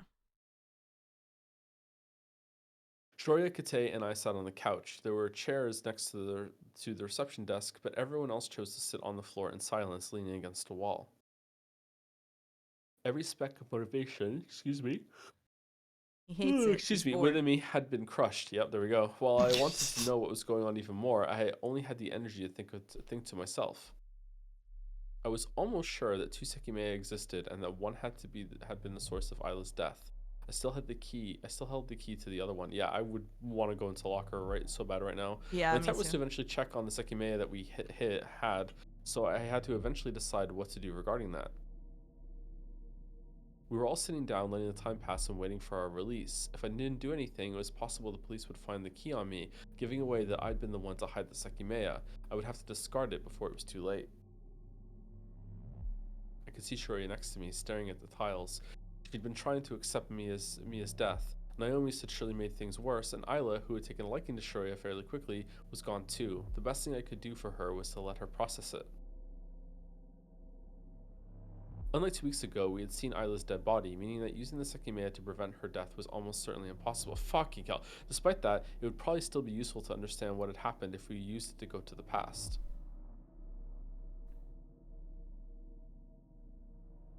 Can the past be changed? There are many different ways the universe could work. What a fucking sentence. Here we go. I'm pre-crashing out for this one. Here we go. I'm pre-crashing out Brace for zero one. escape bullshit right now. Here we go. Pre-crashing out. Just link us the Wikipedia articles. Just put links to the Wikipedia articles about whatever time travel bullshit you're about to give us, and we'll go read it on our own. Let us do our own homework, man. Come on. Upon traveling, would the timeline we live in change instantly? If so, the person who traveled would be the only one aware of the change, and everyone else would only have memories of the new timeline. Another way would be that once you travel and change the past, a new flow of time is created with that change. In this case, the original world would continue without being affected, and the person who had traveled would stop existing in it altogether. Can you imagine? I'm so sorry to interrupt this deeply meaningful monologue. Can you imagine being at a party and you're stuck with Katsuki and Sai, and they're the only ones who have weed? And so if you want to get high at the party, you have to be in the room with them and listen to them yap on drugs. That was just the most nightmarish situation I've ever remembered. Damn.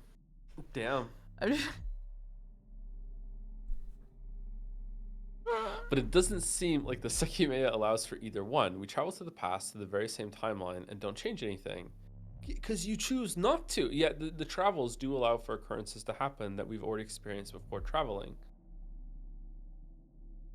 Okay, I haven't remembered being in a room with Sai and Katsuki, but I have remembered being in a room where the only time that anybody could get weed was from two bros who just wanted to talk. Like, I remember getting into an argument with a guy at a party because he was trying to talk about like how useless space travel is because we were unlikely to ever discover aliens because of the statistical chance that we would ever discover aliens with space travel was so low that what's the fucking point? And I was like, what about like the beauty of discovering the universe? Like, what about that? And he was like, no, that doesn't fucking matter. And like, we had to have like you have to have conversations like that. Parties are like this, okay? That's a sigh-ass conversation. Okay, sorry. Anyway. You should mean like maybe we find like no aliens. Maybe we find some like plants and we can find space weed. All we know about is carbon-based life forms. We don't know anything about any kind of life form except carbon-based life forms. So what if even just going to space and discovering like silicon-based life forms or something? No. You don't know. You just activated so many fucking like armchair scientist sleeper agent with that. No, oh shit, I'm scared to look at chat right now. Oh my god. Don't never bring this up again. You don't know what you're doing. No. Do I not know what I'm doing?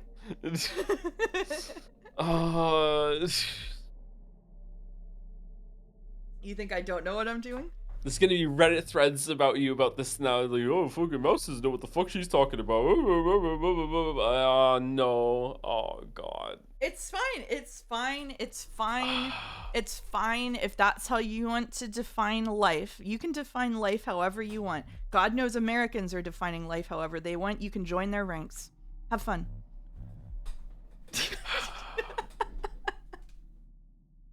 It's impossible to feel sure about this, but hours ago I tried to save Naomi. As soon as I became determined to change the past, and just when it seemed possible, the universe put a barrier in front of me and made everything occur as it had. Because he tried so hard,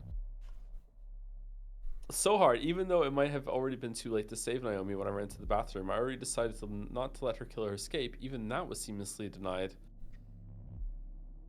We kept the Sekimeiya we last traveled with inside Naomi's locker. If we were right about it sending us further back in time, the longer it wasn't cold, we might have been able to use it to go more than 2 weeks into the past.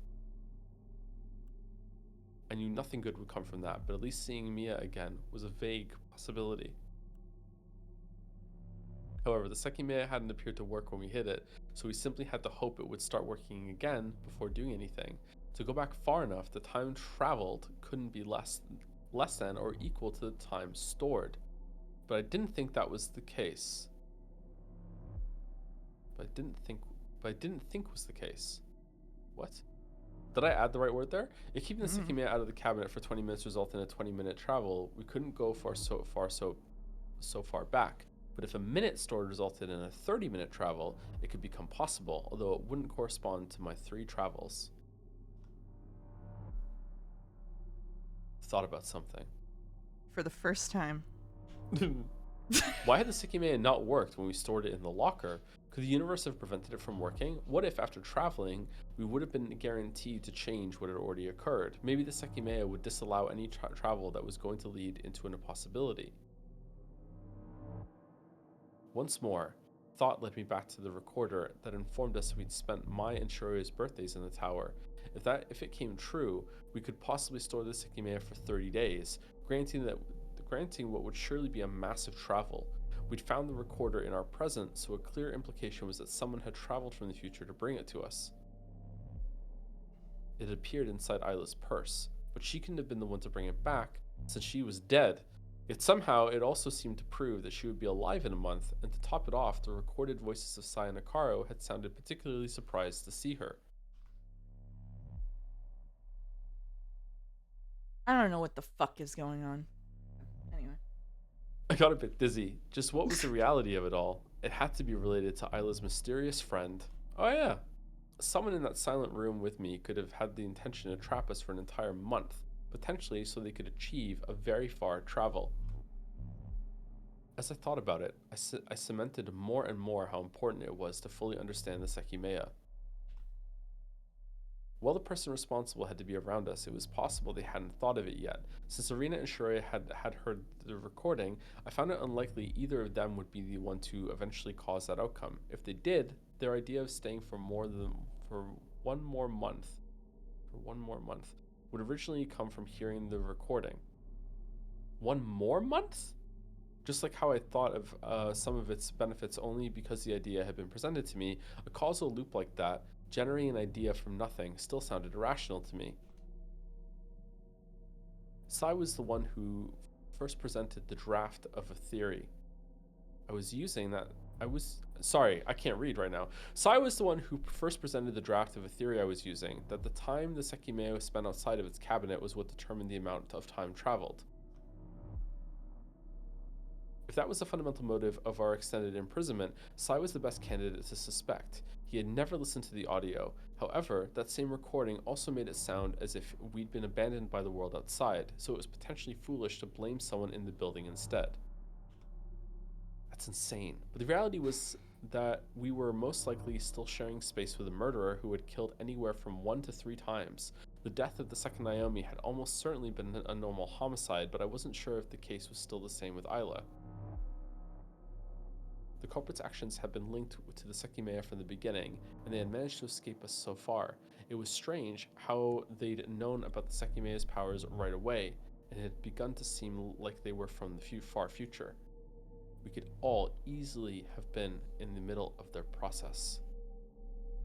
All of us had learned about the Sekimeiya's powers, then someone decided to trap us for an entire month and would actually accomplish it somehow. In the future, once the required time passed, they would travel back and exist at the start of the day's events with a full understanding of the Sekimeiya. It's probably us. They would cause what they once they'd once seen, which meant at that moment a future version of one of us existed somewhere. It was a bit paradoxical too, but depending on how they would replicate the events they'd experienced, it might have made sense. What do you think? It's too hard to follow, or What I think is that it just kills the fucking momentum of the story every time. Like if they just I'm not fully against like the little yapping sessions in his head, like, but all of it can be condensed to like 3 sentences, and a lot of this is like subtext that the reader should be able to pick up on. Like if we had like the momentum of them discovering the body and like this and then all of this stuff, and I think it's cute that there was like the magical cabinet, basically like it's harkening, this whole situation here is harkening back to like classical magic shows, right, with like the disappearing cabinet. I really like that, but then it just kills its own momentum by just dipping into like this giant dragging like brain session, and like I'm not able to engage with the story right now because I'm so upset about that. It's like... Oh, I didn't pick up on the magical connection with the cabinet. Yeah, you're right. It is a very magical show sort of thing, disappearing and then coming back. Yeah, I think this would be fine if it was more personality in it, and it was like this is how he's distracting himself from the death around himself, and it was more flavorful. But as is right now, it's very pragmatic, very functional. So if that's the case, then yeah, it could be a lot shorter. Yeah. The way that they get around it in Umineko is having Beatrice and Battler arguing with each other, right? And this does that sometimes with Sai, except that them arguing with each other is just monologuing at each other, so it's functionally not very different. And so it's starting to really get to me. I'm sorry, Chad, it's starting to really get to me. Oh, I want to dip back into thinking about it, but it is. I think okay, let me do my best. I think like with the magic show analogy, they've said it I think a couple of times, and so have we, is that there's something very like theatrical about what's occurring here. And in this case it seems hard for someone to orchestrate, but a lot of the stuff that's occurring feels like somebody is trying to get their attention, right? And like trying to tell them something. And I said this before whenever the recorder got dropped into Isla's purse, like I really feel like someone is trying to communicate with them and help them. You claim it, or they're oh, no. but it could be just like bootstrap stuff like that. This is where we got the idea, therefore we had to make the recorder, therefore we had to put it back, and like I don't know, It could be like, that, usually yeah. that's kind of unsatisfying, but usually some time travel stories have that sort of thing. Yeah. Yeah. Okay. Shall we soldier on? Go on, yeah. It was like the first time I traveled to the past when sure I hadn't realized that I was from the future. What if we had already found the culprit in one of our searches but didn't realize it? Could they have impersonated their past self at some point? Very true. I think Sai just did that in the last scene. I might have been completely off, and without the recording's existence, my thoughts would have been vastly different. If it had been faked in order to mislead us, it had proven to be very effective.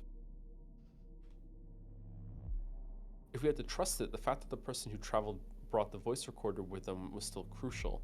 They surely had a solid reason to do that, one I wanted to believe they'd come up with independently, not just because they previously experienced the reality in which the voice recorder was brought back to the past. Yeah, this is...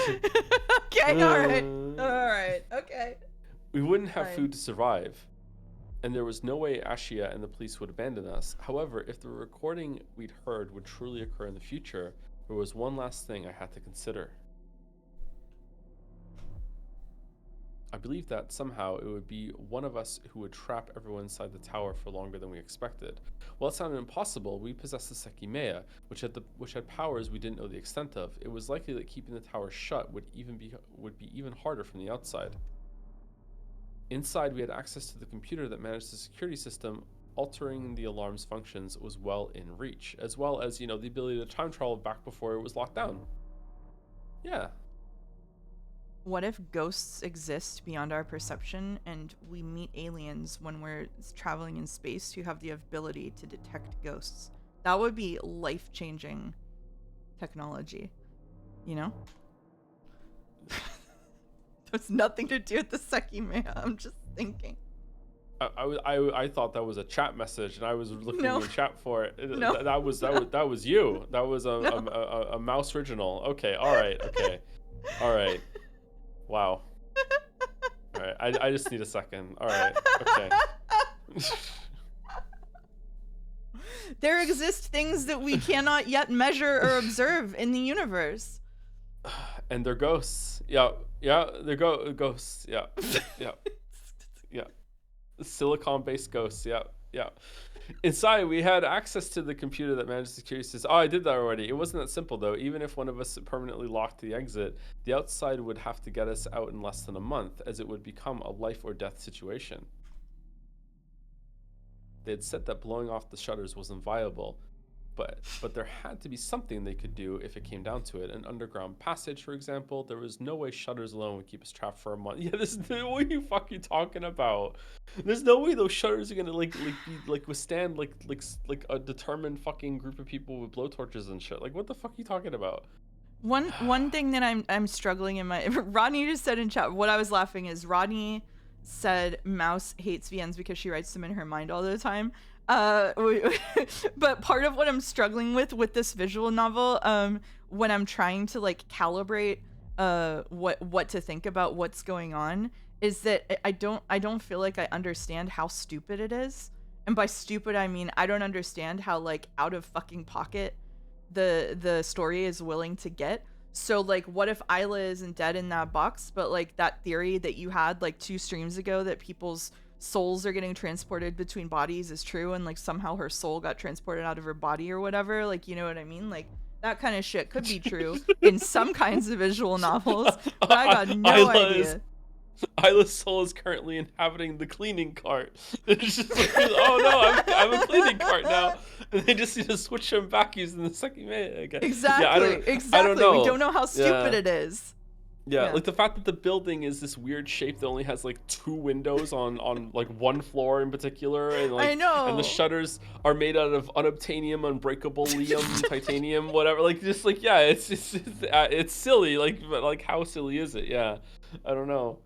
Exactly. Yeah, exactly. How ghost trick is it? I don't know. Like, I just don't know. And then I don't want, like, I can't calibrate it because even like like when we start after one session of reading it, you were like, "Oh, I think it's like time travel, time loop thing," and I was like, "No, it's not that kind of story. I think we're just gonna be stuck in this place." And then there was fucking time travel, and so I'm like, "What? I don't know what the fuck to expect to happen." Like I get the impending sense of sort of doom hanging over my head that like something is going to occur that ratchets up the ridiculous a little bit further. I know I'm using words that sound negative, but they're not really negative because I love Umineko, remember that.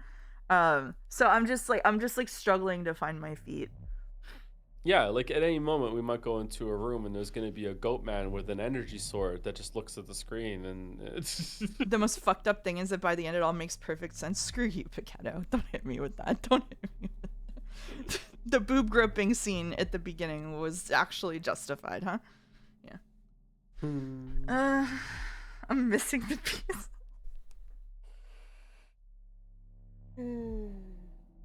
Are you aware of the you have all the pieces meme, Joe?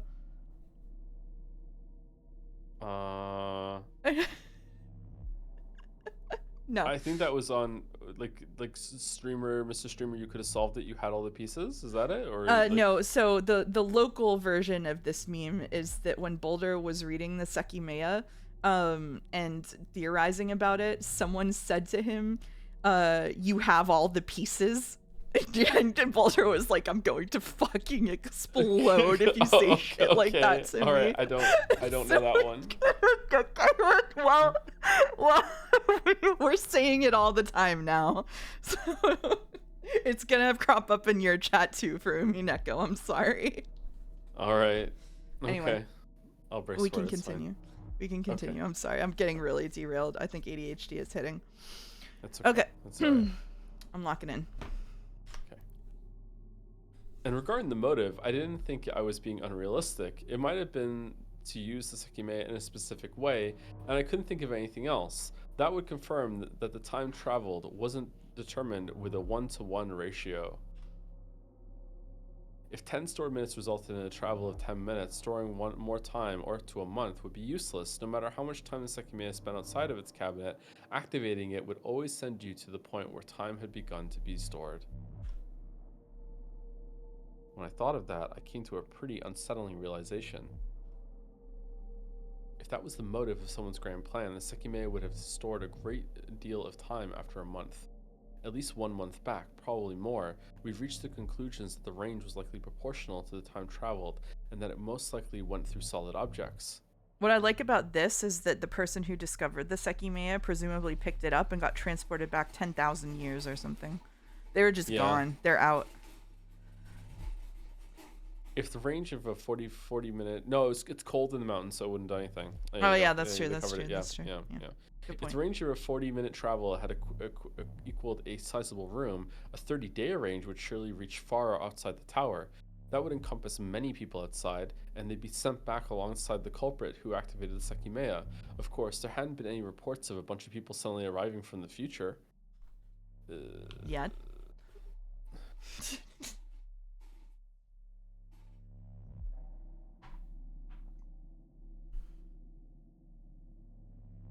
the minutes continued to pass, and the mutual silence remained broken. I went back over everything I considered. Broken or unbroken, but ultimately, we would have to wait to decide further on any theory. At the very least, considering all those options would prepare me for whatever would end up happening. I didn't reach any conclusion. Everything that came to mind, I already thought of. Great. Waiting like that only slowed our perception of time, but there was nothing else we could do. Shiroya kept looking at her lap, breathing deeply every so often. Arena hadn't moved in a long time, and her knees hid her face from us. Sai's, Akaro's, and Kate's expressions alternated between concern and thought, and they rarely lifted their heads. And then we heard a noise. 30 minutes 30 later. minutes later. Wow. They sat in silence for 30 minutes. 1 hour later. We remained frozen like that for a long time, during which we all must have been thinking about Isla, Naomi, and Sekimeiya, and the culprit behind it all. The sound that resumed time's march came from one of us. We turned our blank faces and saw Kate standing up, stretching his arms a little. Going to the bathroom. With a faint but hoarse voice, showing that he hadn't cleared his throat in a while, he let us know his destination. Nobody responded to him, so he left through hallway A. Rip Kate. We turned our eyes back down as if nothing had happened. What he'd just done was easy to label as suspicious behavior, but nobody said anything. The Sekimeiya was in its unlocked cabinet, however, it was kept cold, and Shoria and I were in possession of the other one. Kate wouldn't be able to activate it and go substantially back into the past. All he could do was move it, leaving himself as the only suspect. At least, that was what I thought until another sound reached our ears. I'll go too. It's been a while. Without paying attention to our reactions, Sai stood up and left through hallway B, which he'd been closer to. All of a sudden, the two most questionable people had gone off on their own, and they'd closed both doors behind them. It didn't change what I thought. They couldn't go back to the past. Froy and I looked at each other, but we decided to ignore them and wait. It was a little strange that Sai had left right after Kate. Perhaps he was still wary of him and wanted to see what he'd gone to do. Did they check the second corpse of Naomi to see if she also had the keys? Maybe there's a second locker key? They did, I think. Yeah, they did. Okay. Shouldn't have any keys. I thought further on it. Was the possibility of one of them going considerably back to the past truly something I could rule out? If everything was as we thought, yes, I'd personally put the Sekimeiya in its cabinet, and at that moment I felt the cold temperature. After that, nobody had entered the room. It would have been possible for anyone to unplug the cabinet or take the Sekimeiya out later. Sorry, wouldn't have been possible. Sorry. Oh, the staff room is right next to the Yep. cleaning room too for the locker. Yep. Holy shit. Mhm. We remained on the floor, waiting for Kate and Sai to come back as we kept every thought to ourselves. The atmosphere had suddenly become a lot more uneasy as soon as one of us departed. Akaro kept looking at the door Kate had disappeared through, visibly doubting him. Arena, on the other hand, hadn't reacted to Sai's movements in the slightest. Do you need me to take narration soon? I can do a couple more pages and then you can take it, sure. Okay. 2 minutes passed without either of them returning. It was nothing alarming, but every second dragged on. I expected Kate to come back first, so as I watched the hallway A door, I considered how odd it was that he'd left through it. What? After more than 5 minutes, I began to worry. I chose not to pointlessly voice my suspicions because of Isla's death, but Sai and Kate might have purposely abused that.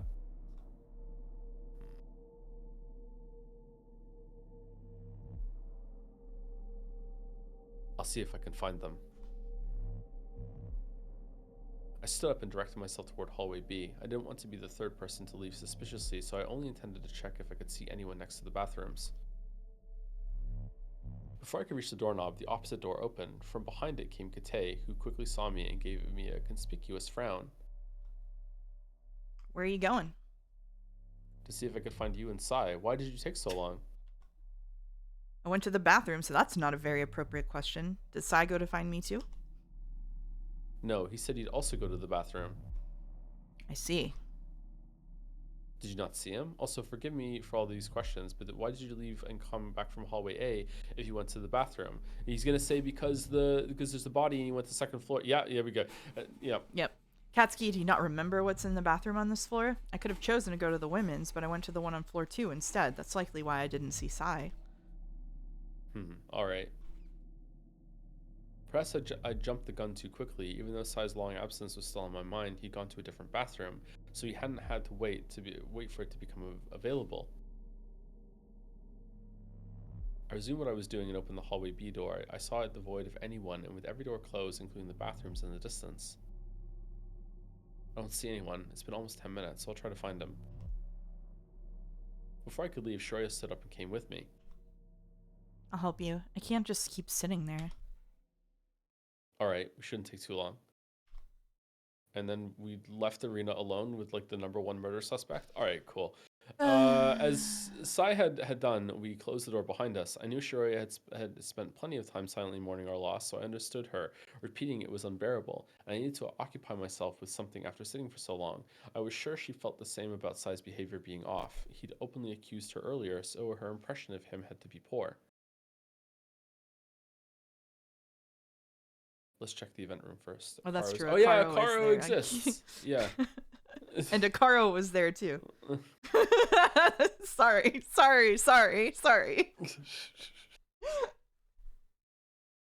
We headed there and verified that the Sekimeiya was still present. I looked behind the cabinet and saw the cord plugged into the outlet too. You can take the narration now if you want. Next, we moved to the bathrooms. Although the doors were closed, neither one was locked, and Sai wasn't inside. I'm starting to believe your idea that like Sai, every time Sai goes away by himself, he comes back a new Sai. The stocks are up. Yeah. Looks like he really took this chance to do something. If he went to a bathroom above, Kate would have seen him. I feel like he might have gone to search for the Sekimeiya that we have. It was the one he hid in the cleaning room. Yeah, it's possible. He's probably somewhere on this floor. Beginning with the hallway B rooms, we opened every door and briefly searched for him. We'd learned already which cabinets had interiors large enough to contain a person, and after what had happened to Isla, checking them was less due to routine and more so necessity. We decided that there was no purpose in checking the Sekimeiya in Naomi's locker. Since we could have been seen, we didn't want to move it or activate it, and it was possible it wasn't working anyway. Didn't they learn their lesson about not checking for the Sekimeiya at the beginning of this visual novel? Yeah, like just open it and just look and see if it's there real quick. What are they doing? Shiroya sounded hesitant about that decision. Thank you, Shiroya. But I also hadn't abandoned the thought of trying to use it later and find out what had happened to Isla at the very least. Oh, Godot says that if you can solve Isla's death, you get 2 gems or 3 with an upgraded parlor, so hopefully. Whoa. We entered a room, made sure it was empty, and moved on to the next one. As I was checking the cabinets in the room where we'd found the first Naomi, the interior of one of them immediately knew something about it was different. Upon unlocking it and opening its cover, a frigid burst of air hit my face. Kate had stated that room contained the cabinets with temperature regulation functions. However, the previous times we'd opened them, no special temperature had been set. Shiroya noticed my reaction and came to see if anything was wrong. After feeling the cold air that had begun to diffuse through the room, she checked the wheel on the right side of the cabinet. It's set to 0 degrees Celsius. It had to have been changed recently. There's nothing inside, so that's pretty strange. It was a different cabinet than the one I'd first traveled from, and I wasn't sure why it would be done since the Sekimeiya hadn't been put inside. When we got the locker key from Naomi, it might have already been like this, so we can't just suspect Sai and Kite. Yeah, we can't blindly believe Sai's story either. Regardless, whoever did this didn't let the others know, so we should probably revert the temperature. Someone might be counting on this cabinet for later if they changed the temperature in preparation. If I switch the wheel to room temperature, we should be able to close the lid. I nodded and she did so before we left the room. It wasn't clear if setting it to room temperature would make the inside of the cabinet match the outside or if it would only stop the regulation, but leaving the lid open would communicate to whoever changed the temperature that their measures had been reversed. We proceeded to the other rooms and resumed the search. We didn't want to waste much time or we'd become the suspicious ones. As soon as hallway B was done, we began with the parallel hallway.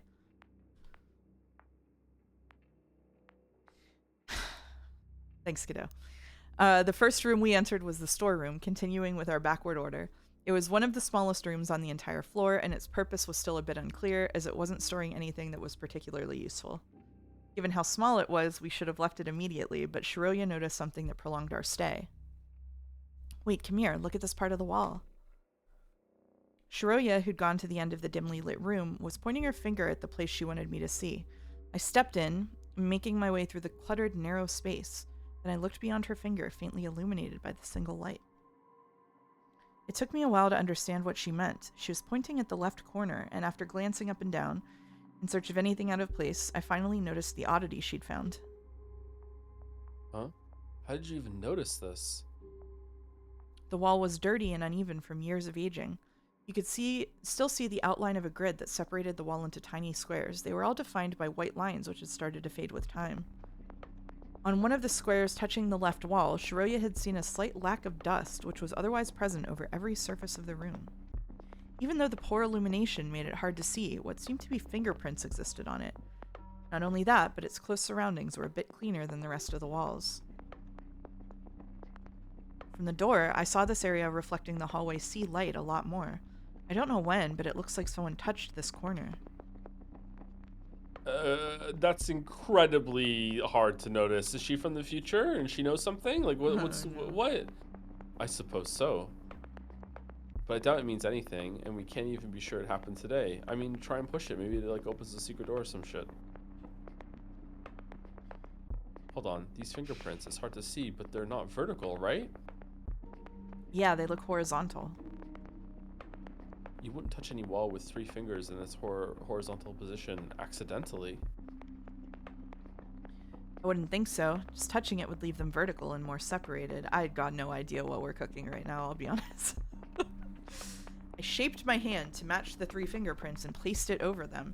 My arm formed a right angle with the left wall, but it didn't make me understand the meaning of what we'd found. Are they going to turn the whole building 90 degrees? Because that'd be sick. If we leave this room without knowing what this is, oh my god. If we leave this room without this being solved right now.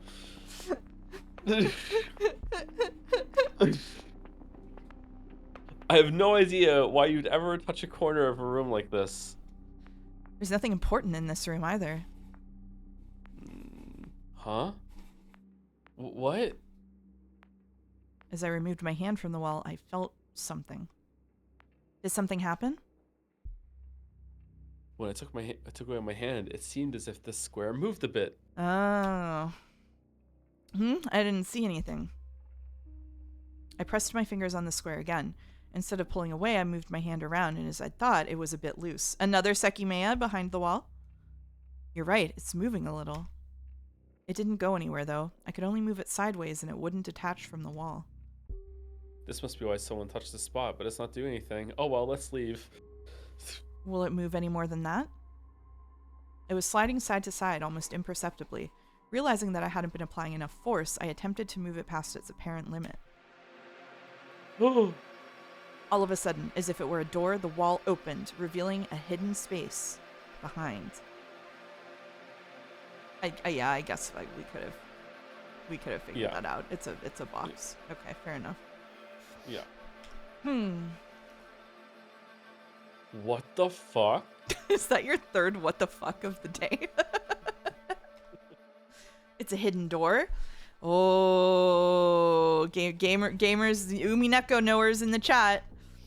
I'd slid the moving piece to the right, and before I could think, my hand had pushed open the entire wall. It was revealed to be very thin, and past it, the corridor extended. And Sai walked out. They even got hit secret passages here? What is this place? That wasn't a spoiler, by the way. It's just an allusion to a line later. Okay. No light existed on the other side, but it seemed to lead to a narrow area. There's another door. Yes, but it doesn't have a handle. At first I thought it was just another wall. I tried to push it open, but it didn't move. Where a handle or a doorknob should have been, there were 2 round holes. A big one with metallic pieces inside and a smaller, empty one. Someone here knows about this, right? Those marks have to mean someone opened this recently. And no matter if they went through this door, the culprit could have easily escaped from us if they just hid here. Check the map again? Oh boy.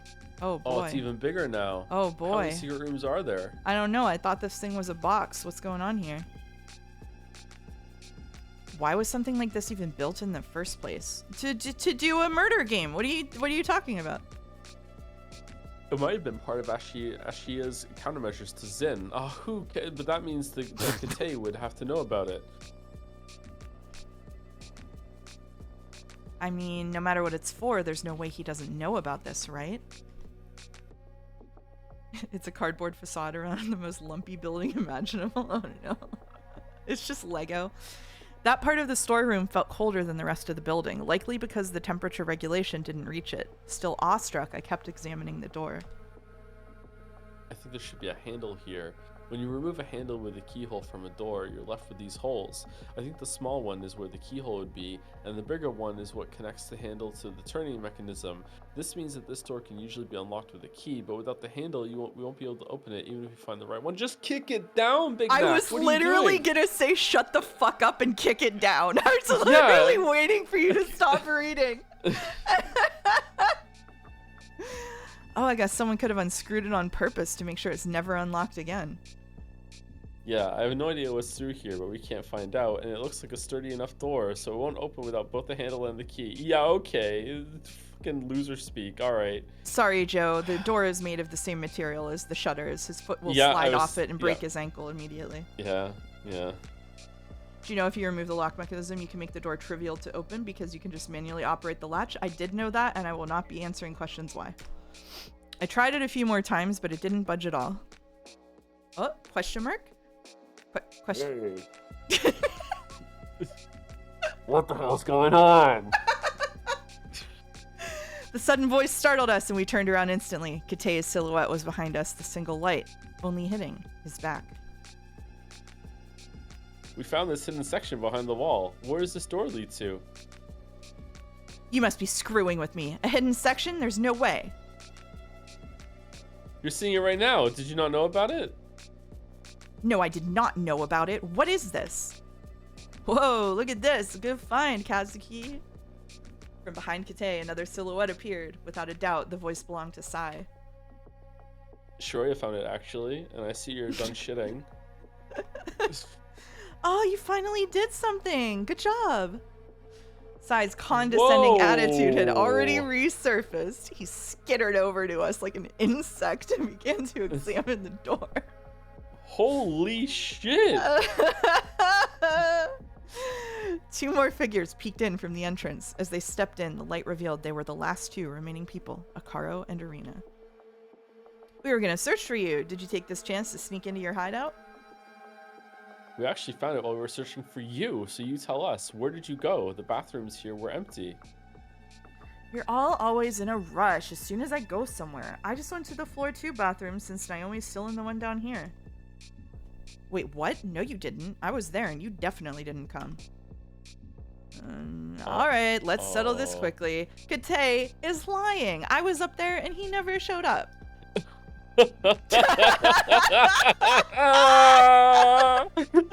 I bet he already told you he'd gone upstairs, right? Now, since I revealed I was there, he couldn't back out of this lie, so he chose to accuse me. That's Kate for you. Fuck off. This is getting old. You guys can choose to believe him if you want, but he's only manipulating you.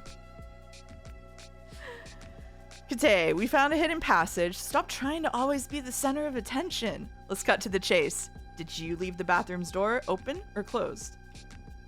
Closed. I always close doors behind me when I leave an empty room. Unfortunately, he's right.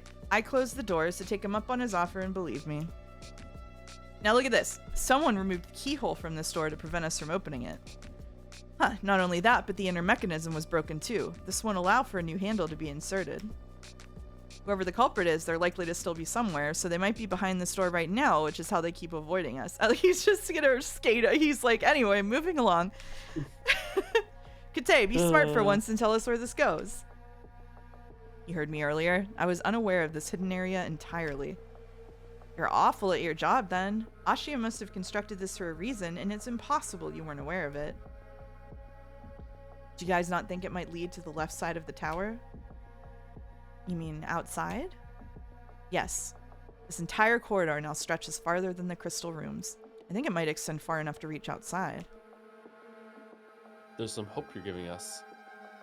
Kate didn't know about this door, so if it leads outside, the alarm shouldn't have blocked it. That's right. I can assure you that the alarm did not do anything to this door. Someone did, though. The keyhole was removed, probably to prevent us from unlocking it with the key. Isn't that implying that one of us has it? Otherwise, the lock would be enough of a barrier. Well, nothing around here looks modern. If this door is old, the chances of picking the lock are high.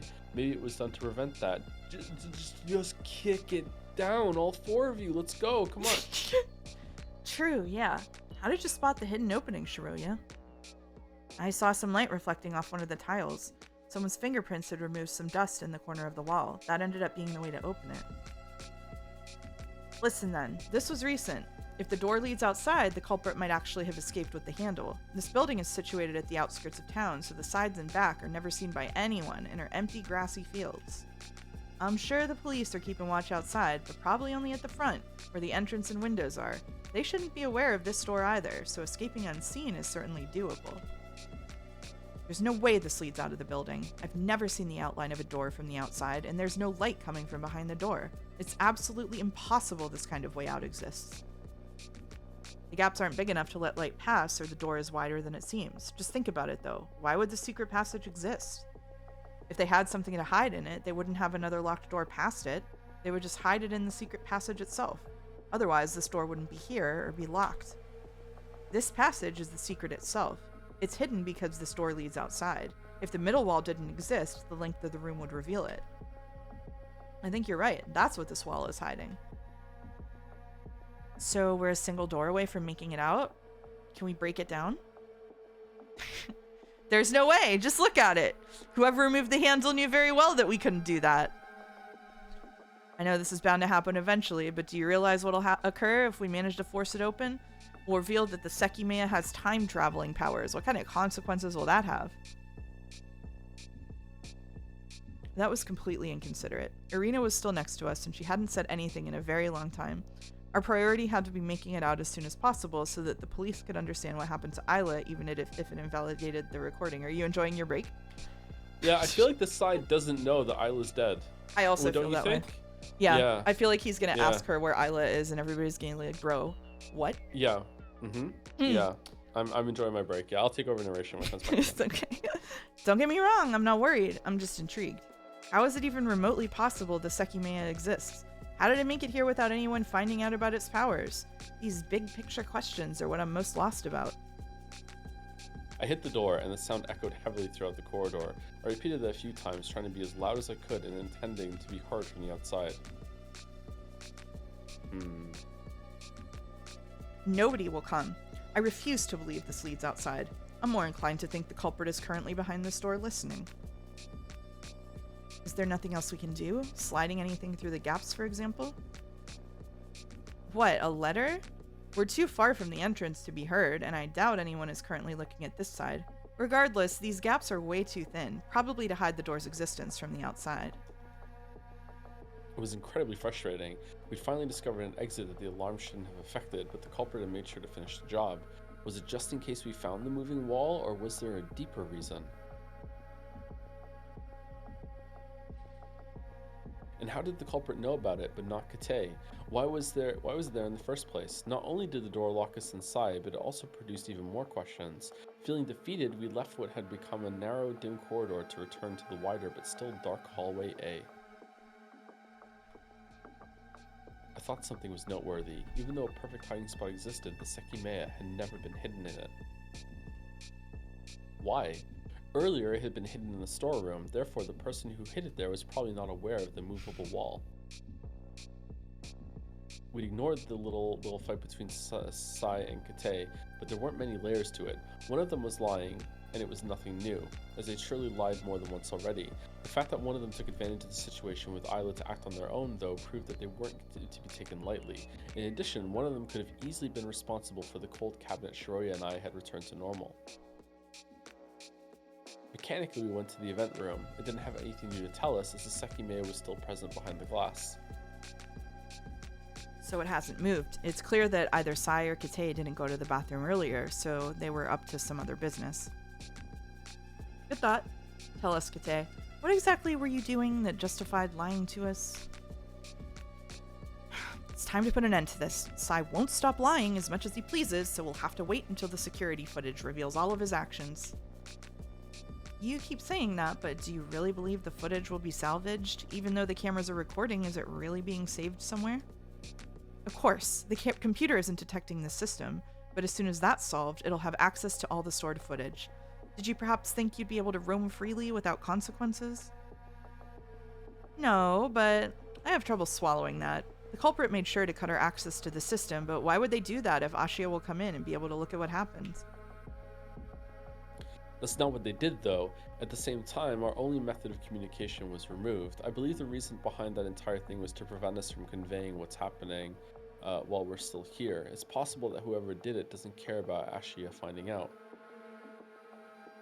You try to make that sound interesting, but it's idiotic. They were able to power off the computer, but it turned back on minutes later, so why didn't they choose to keep it off forever? Most likely, the reason they let us use it again was because they'd made sure that the recordings wouldn't be accessible. Additionally, it clearly told us that they could somehow disable our communication method. So, to be honest, even though the cameras are still functional, I find it hard to believe what's being recorded will ever be seen.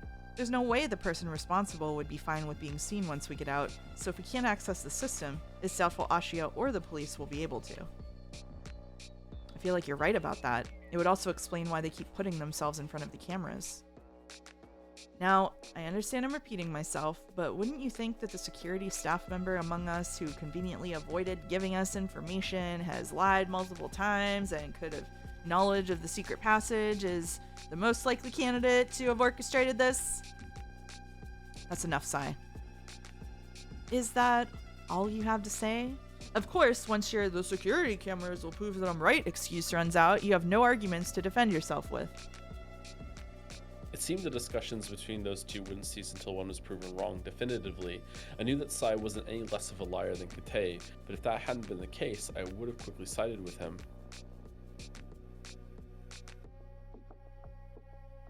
Why don't we stop with this and wait until we can leave? Surprisingly, it was Irina who tried to calm them down. Her voice came out like the wind rustling on dried leaves. That's easy to say, but Kate will just take advantage of that again. No matter who's in the right, someone is guilty. Although we don't know who it is, can't we lock ourselves up in one place so they can't move around freely? Is anyone opposed to that? Technically, only the culprit should have a problem with it. If that was what Irina wanted, I'd attempt to make it happen. She wanted to avoid any more tragedy and only intended to wait for external help. Locking ourselves up? Isn't that going a bit too far? Why would it be? You'd agree if you were innocent, and if something happens while we're staying somewhere, it means the culprit was never one of us. Could we even do that if we wanted to? I doubt it. We can lock the bathrooms, but they're not big enough for all of us. Are there no other places? They can each climb into a cabinet like they're vampires climbing into their coffins. Yeah. Perfect. What about the security room? Didn't Kate have the key for it? We won't be able to lock ourselves in there. From the inside, the lock can be undone with just the doorknob. What about the lobby? The hallway doors are locked until 9, isn't that right? They aren't. Permission to move ahead is simply not granted until that time. They can be locked, but I don't have the keys. If we do this, we'll have to commit to it. Locking ourselves in a place with the key to unlock it doesn't prove anyone's sincerity, since they could leave anytime they wanted. But that's all we could do if we manage to find the right keys. We won't be able to lock ourselves inside and leave the key out because the doors won't close if the deadbolt is set. Are you all forgetting about the attic bedrooms? We saw they had a keyhole. One had a working chain, and they're spacious enough for all of us. Could they work? Wouldn't we run into the same problem? I turned around, and after staring at the door for a short time, I spoke. I don't think so, actually. I can think of a difference that would let us lock ourselves up without being able to leave. The silence let me know that nobody would directly oppose me. I began to walk until I thought of a question to ask. Oh, does anyone have the cabinet key? If we're going to stay put, let's make sure to lock the cabinet too and keep the key with us. It's possible the person behind all this has a duplicate, but nothing actually proves that. Once again, nobody said anything. If not, it has to still be where I left it, on top of that bed in the attic. Let's see if it's there then. Oh, what are we gonna find now in the attic? I can't believe they didn't check the locker. We took the stairs up. The elevator had already been out of commission for a very long time, and it was better to keep it like that, as it had caused us a few headaches during the short time it worked. It's actually still here. Good. Surprise! Surprisingly enough, the key hadn't been taken while everyone had a chance. I picked it up and glanced at the door. I messed with it a little. It appeared to be a double-cylinder lock, meaning that to unlock it, the key would be needed from each side, as opposed to the security room's lock. It's going to work. We won't have to lock it either. How? I went ahead and looked through the drawers I inspected earlier. First, I took out the key to the room. We'll have to leave this outside. Now, I'll explain how we can technically do this, but it's not exactly a smooth way. Does it involve time traveling? The second thing I took out of the drawer was a screwdriver. Admittedly, what I thought of had been inspired by the secret door we just found. He's gonna take the fucking doorknob off the handle. Yeah.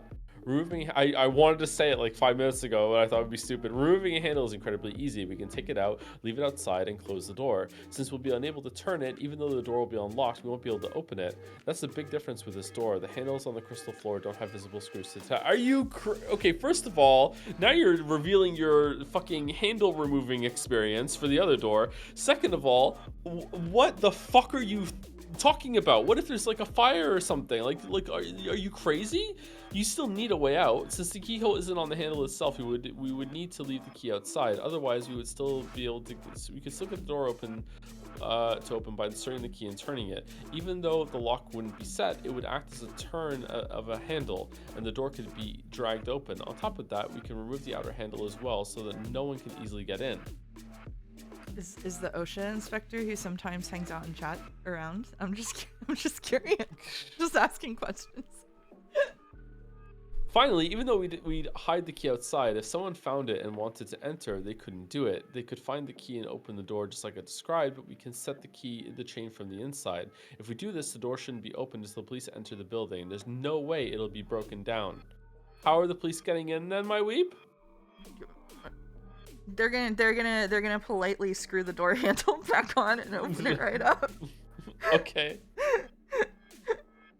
Nobody was sure what to say. Personally, I knew that it meant giving up on understanding the Sekimeiya's mechanics, but after what happened to Isla, it was clear that something terrible could come out of that.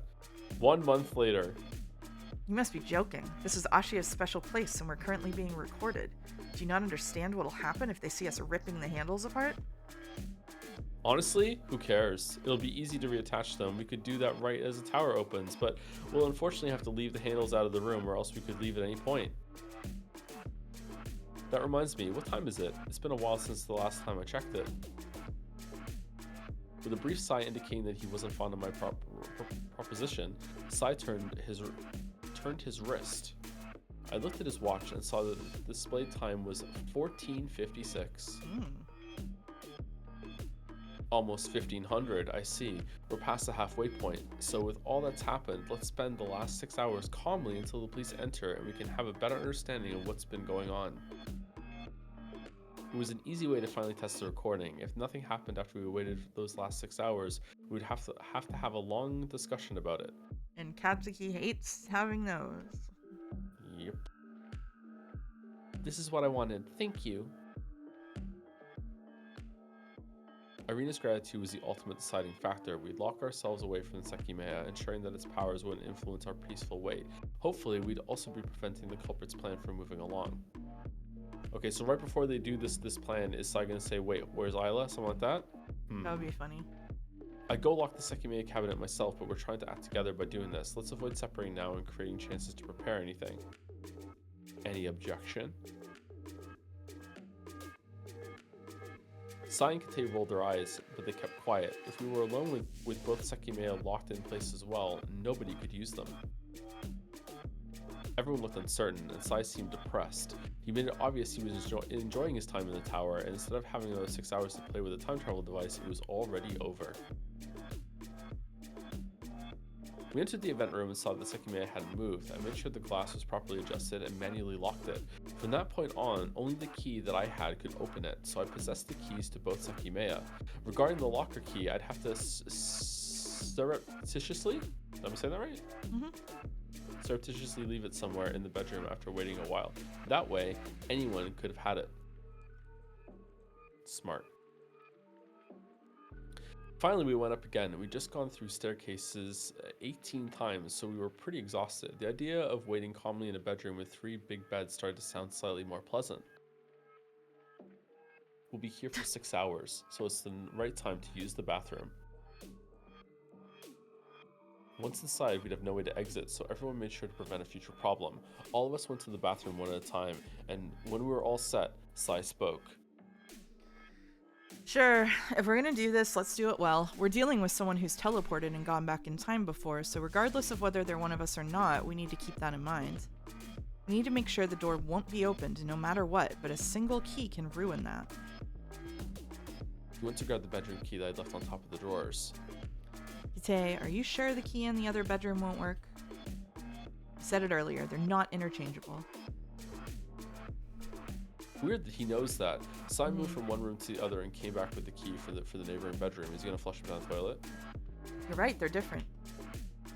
He attempted to insert the wrong key into the door's keyhole, but it only went halfway in. He went to return it and closed the door behind him once he came back to the hallway. Now, there have been instances where we thought the Sekimeiya teleported. The first time was when it appeared in the storeroom, but recently it appeared in the cabinet next to Isla. Katsuki and Shiro, so he does know about Isla, I guess. Katsuki and Shiroya could have put it there, but if they didn't, it might have moved by itself. That's not a random location either, so if it was part of the culprit's plan, there's a chance they understand how to exploit this self-teleportation.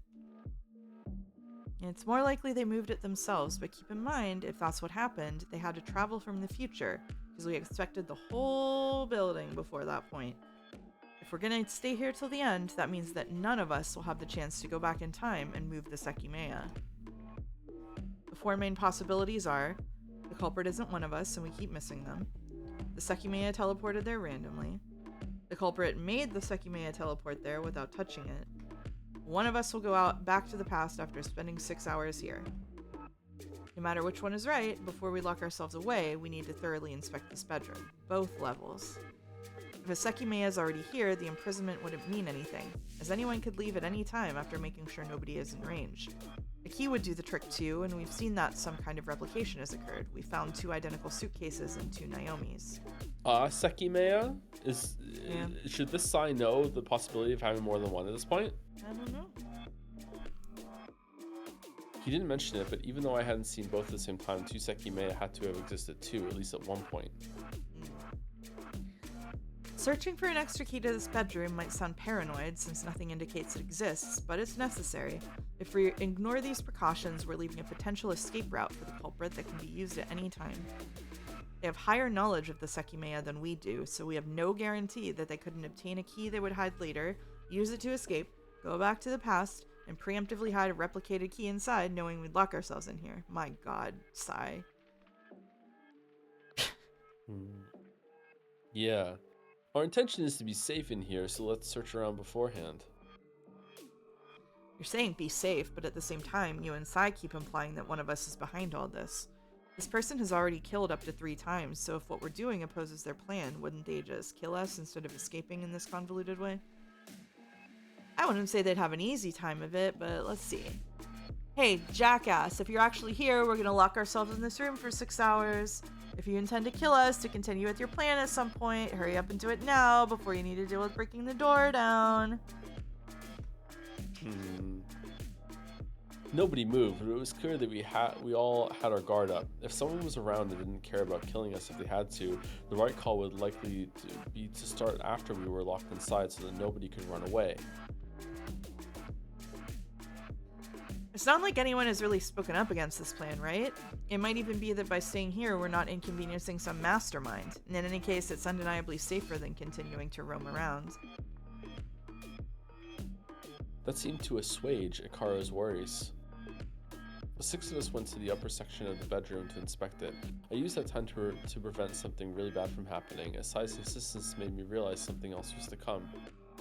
The space was small, so we shortly determined that there were no keys anywhere.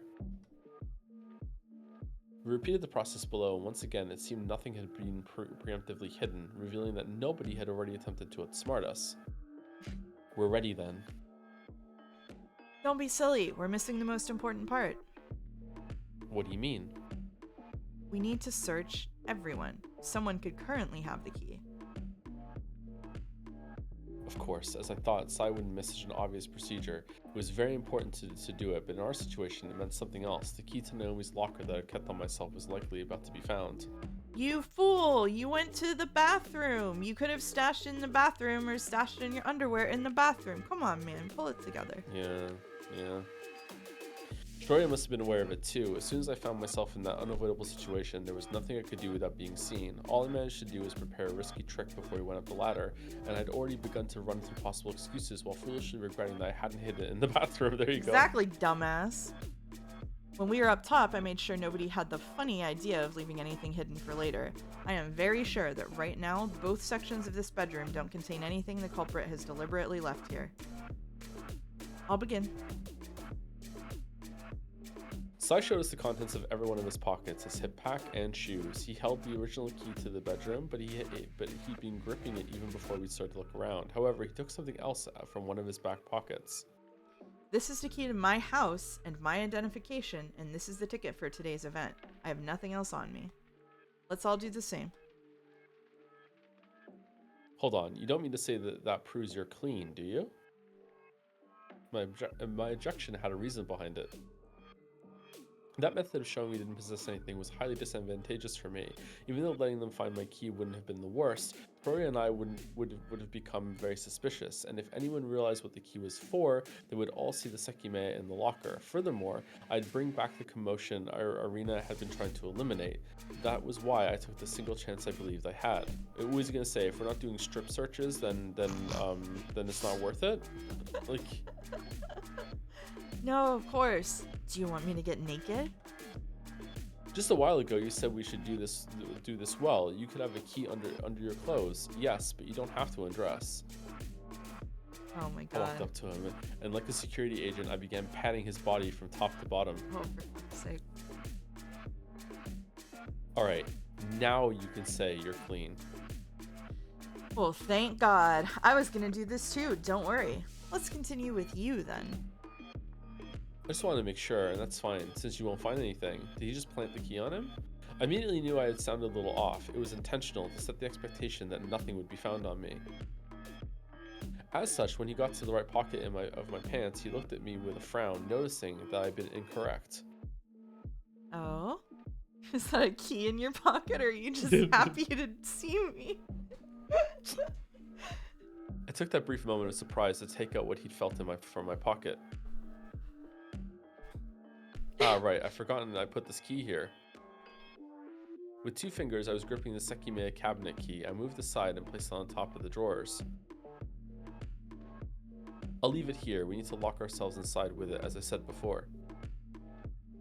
Trying to appear nonchalant, I walked back and told Sai to continue. Like I'd done to him, he finished checking the lower part of my body. Okay, you're clean too. I was gonna say that what Katsuki needs in this situation is some basic sleight of hand, so I'm glad he thought of that. Kite, mind being next? I took a deep, discreet breath. Shiroya had been fixing her eyes on me, but I attempted not to meet them. I stepped back, and Kate took my place. I moved to Shiroya's side. She was probably wondering if I'd already gotten rid of the key. Later, without being heard, I'd have to tell her what I'd done. Despite how things seemed, it was still located in my right pocket. Before going up the ladder, I thought that I had only one way to avoid being found out. I would have been easily noticed if I attempted to leave the key somewhere. Taking advantage of the fact that I also had the cabinet key and that it was slightly bigger, I'd removed the locker key from my back pocket and slid it into the same pocket as the cabinets. Until that point, I'd avoided keeping both together so I didn't produce metallic noises as I walked. The locker key was small. I purposely put it horizontally behind the cabinet so that Sai would press his hand on it and only notice the bigger shape at the front. Risky gambit? Fortunately, I've been able to abuse his minor surprise by taking out the cabinet key and leaving the smaller one inside. When the body inspection proceeded, he assumed the right pocket was clean and didn't check it again, like an idiot. Huh, what's this? I looked up. Sai was feeling one of Kate's pockets, and it appeared he found something inside. That time, it was Sai who first put his hand in and retrieved yet again a key. Oh, right. I'd also forgotten I had this. He's doing the exact same fucking bit. We all recognized it. It was the old-looking key we found on the floor of hallway A. Didn't you say you'd keep it somewhere safe? I forgot, but don't worry. My pocket is plenty safe. After staring at it, Sai put the key back in. In the next pocket, he found something else. For the third time in a row, they were keys. Wow. You know these four as well. One is for the bathrooms, another is for the security room, this one opens my locker in the staff room, and this one is for the door leading to floor 2. Silently, Sai finished the inspection without finding anything else. Still unsatisfied, he took out all the keys once again and attempted to insert them into the door's keyhole. They don't work. You're done then. He gave the keys back to Kate, and before the next person could be examined, I voiced a thought. That first key, could it be for the hidden door we found? I just thought the same thing. Both have this feeling of being fairly old, and there's no other door in this building that does.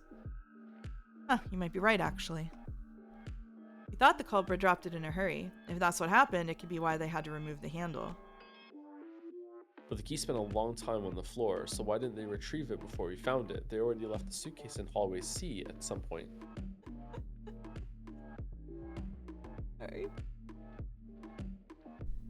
We went quiet at the mention of the suitcase. We'd more or less assumed that Naomi had left it there, but we weren't sure anymore. You're right. Maybe they wanted to avoid every possibility of being spotted and didn't want to step into hallway A. The fingerprints that you saw, are they clear enough to be useful? If the police can figure out who they belong to, that could be a path to the culprit. We overwrote them now. I'm not sure. The clear ones were all replaced by mine, but there might have been some more around because you need to push the wall in order to open it. See, if whoever it is doesn't go erase them upon realizing we found them, some should still remain. But if they're one of us, the fingerprints won't mean anything since it won't be provable they were left before we found the door. Yeah, there's one more thing too. When we discovered the secret door, my first thought was that someone bypassed our searches by hiding there. However, even though the light wasn't very bright, what Shiroya and I initially saw were three distinguishable fingerprints. I don't think any were overlapping. You mean the door was only recently opened once? From hallway A, maybe. If it was only open once, it can't be that someone went there to hide all the times we searched unless they spent hours inside. Maybe that proves it wasn't one of us. Huh. I suppose they could have used the Sekimeiya to teleport inside without opening the wall, but that doesn't sound likely. Anyway, who's next? Shiroya volunteered. In her case, nothing was found in her clothes. Her purse was almost empty and only contained a wallet, 2 of the 3 tickets we'd bought for the event, our personal identification to match the tickets, and the key to my house. Akara was next. In the same way, his inspection was handled quickly, and once again, personal keys, his identification, and his own entrance ticket were all found on him. It wasn't surprising, as the same kind of body search would also be performed before entering the tower. Alright, done. Finally, I don't mean to suspect you, Arena, but ignoring you would defeat the purpose of what you're trying to accomplish. I know, that's fine. She moved ahead. Usually it would have been worth considering that the person who proposed the arrangement had a secret reason, but I knew Arena was genuine. Sai gently made sure she hadn't been concealing anything, and by letting us know that her purse was clean as well, he put an end to our last measure. Nothing extra in her purse. We were specifically searching for hidden keys, so even though it was normal, we all possessed ours. Sai made sure to confirm that their shape didn't match the bedroom doors. Good, this went well. Now, doing what I explained should be easy. Since nobody had any complaints, I took one screwdriver out of a drawer and compared it to the screws that kept the door's handle attached. Shit, it's the wrong kind. It'll work. Never mind, it'll work. It's not a perfect match, but it'll definitely suffice. We wanted to hide the key and outer handle outside, right? There's not much of a point to it since the chain will prevent anyone from entering, but can you think of a good place to hide it? I feel like under the bathroom carpet is good enough. Like you said, it's not too important. Regarding the handle, no great spot comes to mind, but it doesn't matter anyway. The attic's full of removable handles, so someone outside could probably unscrew one to use on the door if they really wanted to open it. In that case, in case that happens, we have the chain to rely on. Yeah, that sounds fine. From the hallway, we clearly saw Sai leaving the key under the carpet without any kind of trick involved.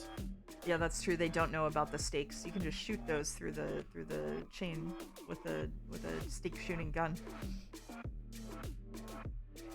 There it is. Only one thing to do then. We all moved back inside. With the big screwdriver, I removed the 4 screws of the inner handle, which fell on my hands. It'd be great if we could use this on the storeroom door. Yeah. We should all get ready to face the consequences of this. Don't be surprised if Ashia blows this tiny action out of proportion. Kate, 2 people are dead. We get it. That's fine. They can do what they want. They've also got, like, the biggest lawsuit of ever brewing for getting fucking locked in here. Like, come on. I unscrewed the outer handle too and left both of them under the bed in the opposite bedroom. In the door, only one hole became visible, as the keyhole wasn't found on the handles themselves. I made sure that the door couldn't be opened through the hole. A very short metal cylinder was poking out, but it was incredibly tight. We weren't going to turn it from the inside. When I was certain, I asked one last time. Okay, this is it. If I close this door, we won't be able to open it again. Any final objection? I looked at the 5 of them, who knew what their next 6 hours would be like. Nobody opened their mouth, so I proceeded with the most important action. Slowly, I pushed the door forward. There was no friction against the door, so I applied force until it satisfyingly set into place. Click.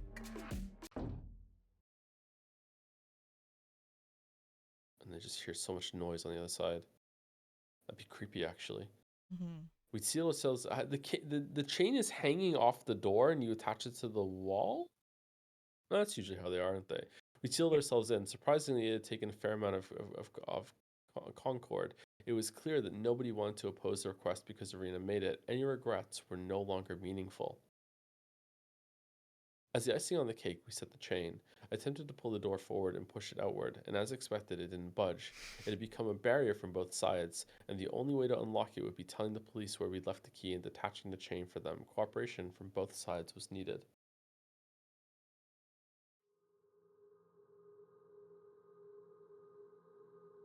Now we wait. We could do with a deck of cards. We don't have any, so just try to stay still and quiet for once. You've been enough of a handful for one day, young man. Kate, there's a lot of resentment within you. How does it feel to know that after we wait 6 hours, you're going to go straight to prison? I haven't done anything, so that won't happen. Well, Ashia doesn't seem to think the same, remember? Wasn't your authority revoked? What's the time? Huh. 15:08. Did nothing else happen to your watch? Seems like it's still working fine. Excuse me? Oh, you know about that? Yeah, we fixed it earlier. What? Yes, when we were waiting in the lobby before you two appeared. What? You didn't know? Sai asked me if I had lithium batteries because his watch wasn't working. He didn't mention that part when he told you what happened, but it was insignificant. That's right. How did you know that, Katsuki? I wasn't talking about that. It didn't work once before that point. You're still claiming that wasn't you, right? Probably, since I don't know what you're talking about. It was convenient that Kate had the right type of battery in the security room. What time and date was displayed when you changed the battery?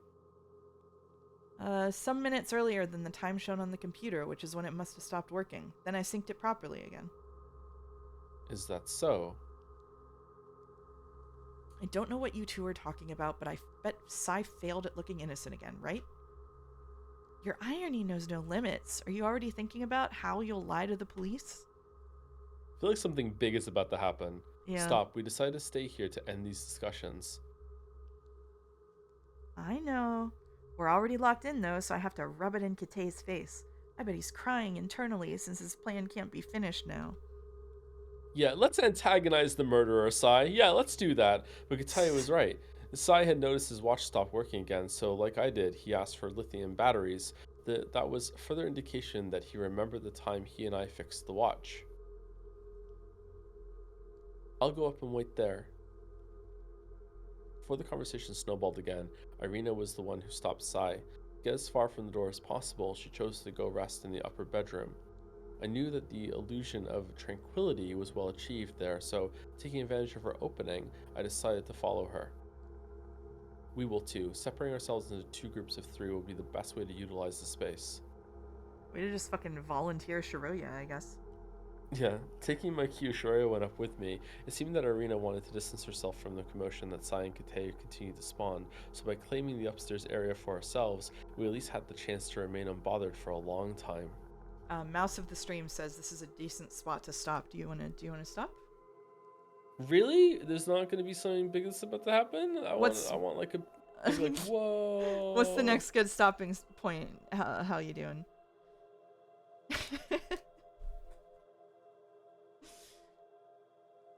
Is there one we can stop at that'll make us go, whoa? Nothing massive in the next 20 minutes. What? What? What? What? They go through all of this setup and like mechanical like hand walking through of like what they're doing only for nothing to fucking happen for like half an hour? What? What? With this tense music playing right now? All right, okay, Does we're something done. interesting happen at 21 minutes? If you keep going for 15 minutes, something will happen. Something. What do you think? You're the one with the bedtime. Okay, if it's 15 minutes, I'm good for 15 minutes. You go If for it's 15? 15 minutes. Okay. All right. Yeah, okay. Right. Do you want me to take narration? No, I can keep doing it. It's fine. Okay, cool. Don't forget, I'm the one who hates when things happen. Only when they happen to me. Nothing ever happens. Irina was sitting on a bed. She didn't pay much attention to our presence, so we silently sat on the opposite one. Although 6 hours still had to pass, I promptly realized that I was still exhausted. It was possible I could sleep and fast forward to 9 o'clock. That's exactly what I would be doing. I'm not gonna lie to you. I would be fucking Yeah. snoozing. It's like being on a plane, yeah. Yep. We closed the hatch so we couldn't hear the people under us. If they decided to keep arguing with moderate voices, we wouldn't hear it. Or, like kick a door down. It was time to disconnect. I've been actively trying to piece everything together, but after choosing to abandon that, only time would force me to go back, in the case that something horrible awaited us at the end of the road. At least, that was what I'd been ready to accept. You two didn't do anything to Isla, right? Taking both of us by surprise, Irina broke the silence she had set up. We raised our heads to see her deep eyes peering at us. Absolutely not. We were sleeping in the other bedroom when everything happened. Is it possible one of you left while the other was sleeping? There's no way that Shiroya sus? Do you or us sus, the shot put Paul killer struck again? Like, you don't know? Do you two trust each other that much that even though there's a killer around? Are you two related? I saw that only one of you had house keys. We're just friends. Unfortunately, we have no way to prove it, but I promise that we left after Isla was found. Earlier, I thought that Sai had a point. Why did you go straight to the lobby from hallway B without looking at the cleaning room? That was my mistake. I should have acted as if we'd already seen the car and the missing Sekimeiya, but without second thought, I had tried to appear surprised to make it seem like we'd never entered the room and I couldn't have hidden it. Own up to it. It might sound iffy, but what we said earlier was the truth. No. We went to the bathroom. No, and then checked the event room and the lobby where we thought people could be. Nah. Then is Kate the only person who could have done it? Him? Right. A lot of things regarding his whereabouts still don't make sense, but it shouldn't be that straightforward. It could have been an accident that caused by the Sekimeiya, or a secret other person. It was no accident. Isla saw something inside that cabinet, so she must have been lured there. Kate could have made her disappear. He's known about the Sekimeiya for longer than anyone else. Then he showed up after he left Isla's body in the cabinet. You two have experienced what the Sekimeiya does, but I don't know how to think about it. It's possible that she was sent to the cabinet from the future, right? Isn't that similar to something you said a while ago? If that happened, it could have been anyone, but she would have to still be alive. It was clear that Irina was attaching herself to the slightest gleam of hope that still persisted. The recording proved that Isla would still be alive in the future, so Irina needed the time to pass to know if there was any trust left to be placed in it. She must have suggested waiting in the room in the hope of nothing occurring at night. Okay, I like this conversation so far. I've been thinking about it, but I don't know what could have happened. I'm sorry.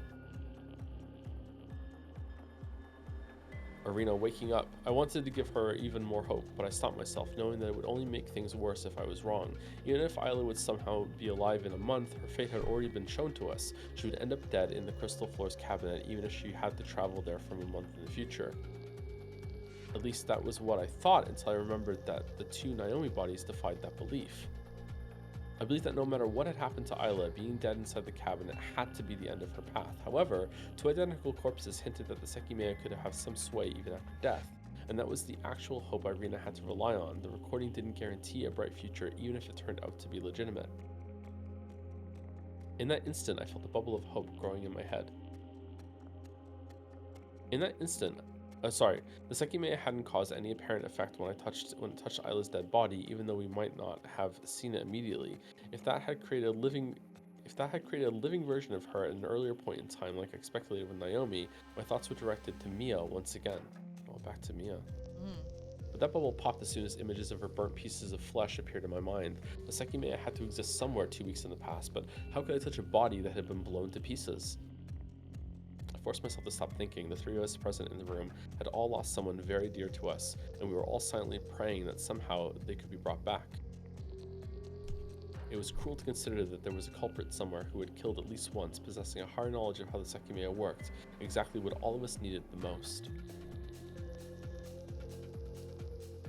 It's my fault, isn't it? It doesn't matter who did it. I brought her here. What? I bought the tickets for today to make Isla happy, and instead she... It should have been me. Why would anyone want to hurt Isla? I had no idea how to respond to something as dark as that, and Shoria clearly didn't either. We lapsed into silence for a few minutes. Part of Irina, I was sure, believed that Isla was still alive somewhere, while another part accepted she was dead and already mourned her.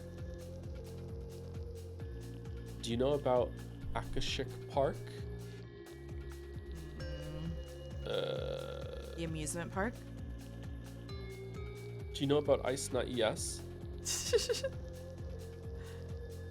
I'd heard about it. It was a few hours away from Yoshibana. Apparently it was surrounded by mountains, and it competed worldwide for the largest park in size. Its selling point was that it contained all possible configurations of every ride in the world. So despite my low interest, it had piqued my curiosity more than once.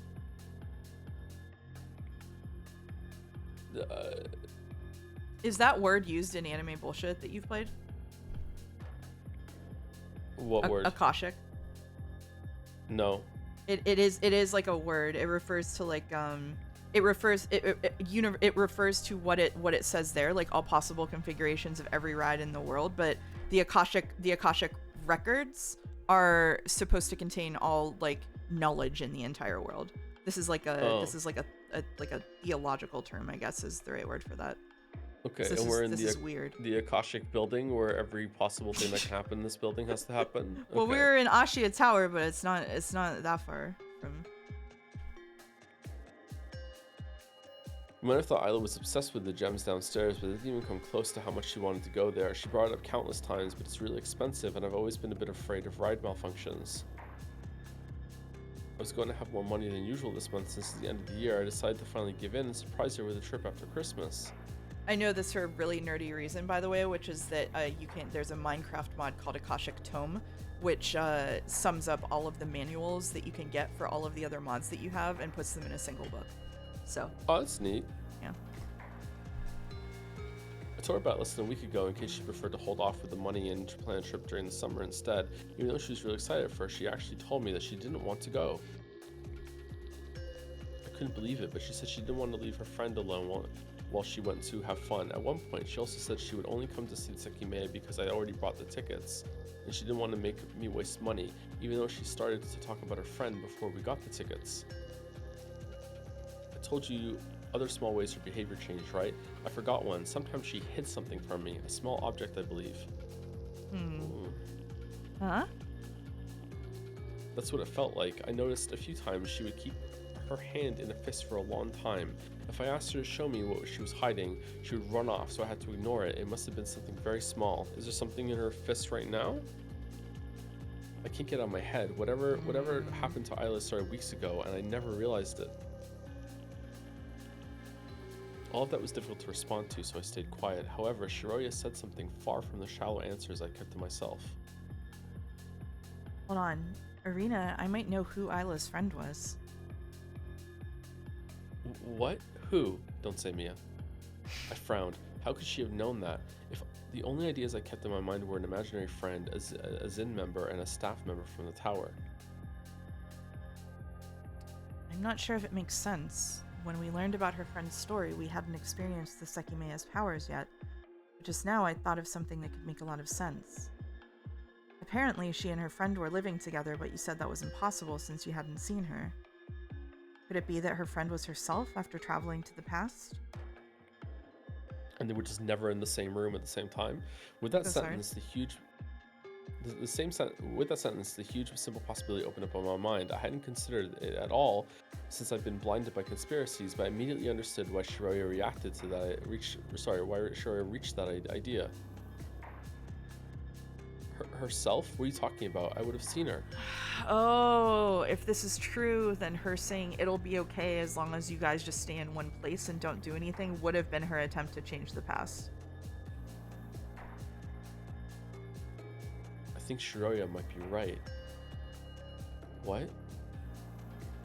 You would have seen her, yes. You said that she started to disobey you sometimes, and you even found her at home once instead of being at school. Right. They were actively keeping her identity from you because they felt like they couldn't reveal that another Isla had appeared. But when one of them went to school or to do what you instructed her to do, the other couldn't follow. During those instances, you could have been seeing the Isla who came from the future. What? Did I just imagine her behavior changed? She distanced herself and spent much less time with me.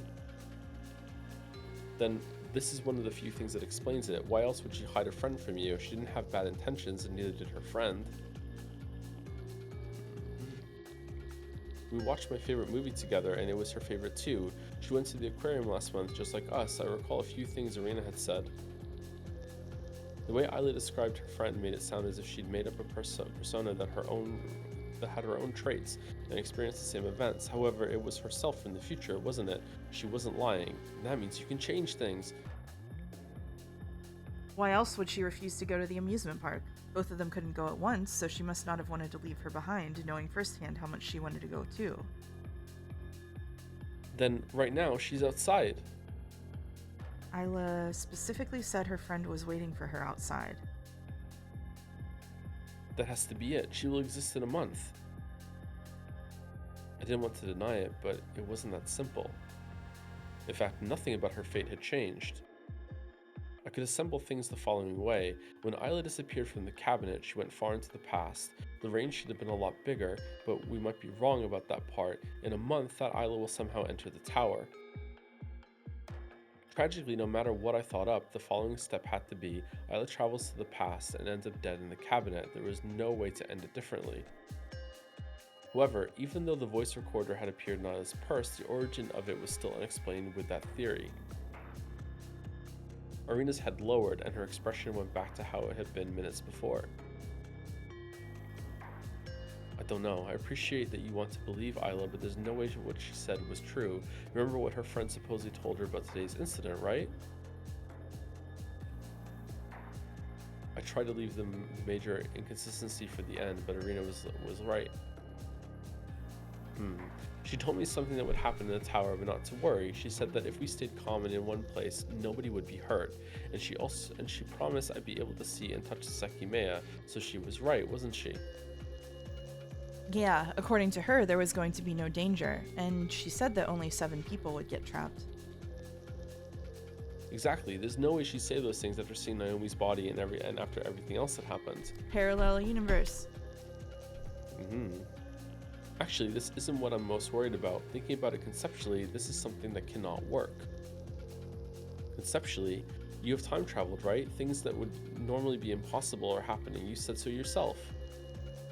That's not what I mean. We've come to the conclusion that the past can't be changed. Based on nothing. Yeah, based on because you didn't because you chickened out on going to a bathroom door. So what we're suggesting is that Isla met her own self, who had traveled from the future. They kept her existence hidden from you, and the friend let the original Isla know about today's events.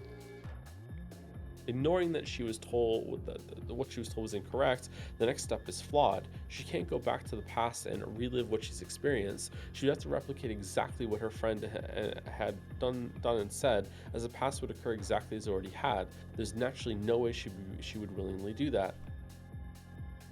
Isla said they'd be hanging out a lot, so as I said, conceptually, it's incredibly unreasonable to think that she spent the time as her friend, knowing how everything would play out. You saw her once when she hadn't gone to school, which should be an impossibility since she would have known you would see her and she would have avoided that. Oh my god, this is like, wow, this is such finicky thinking. I mean, like, I understand where it's coming from, but wow. It's the certainty that he says it with when it's based on just like flimsy scaffolding that gets me. I see. You're right. It's not possible. I hadn't seen it like that. Everything we think about goes back to the same core. We don't really understand how the Sekimeiya works. We can't say it's not possible, but the way we're currently thinking about it can't function. Okay. No, we can't say it's not possible, but also it's not possible. I've made up arbitrary rules to explain a few things that have occurred, but as long as they work, we can't discard them. If traveling so long to the past made Isla's memory fuzzy, for example, she might not remember the time she spent with herself. From her perspective, that would have been happening for the first time, so she would have acted on her own without being aware that she was repeating everything. She would have also misremembered what occurred today and given Isla false information that she trusted completely. Alright, thank you. Do you want to take narration for the last little bit? Sure. Instead of continuing, Irina turned around and lay on the bed while Shiroya and I looked lost. Her idea had a lot of promise, but it appeared ultimately impossible until we had more information. I'd usually been able to create a patchwork design out of the loose ends of a theory, but in that case I couldn't think of anything else. Needless to say, I didn't think any part of my memory had been erased upon traveling, although, to be fair, perhaps I wouldn't have realized it. Yeah. Were we completely off base? Was it all just a scheme planned by someone? Before I gave up on the idea, an extra piece of the puzzle that we'd ignored came back to me.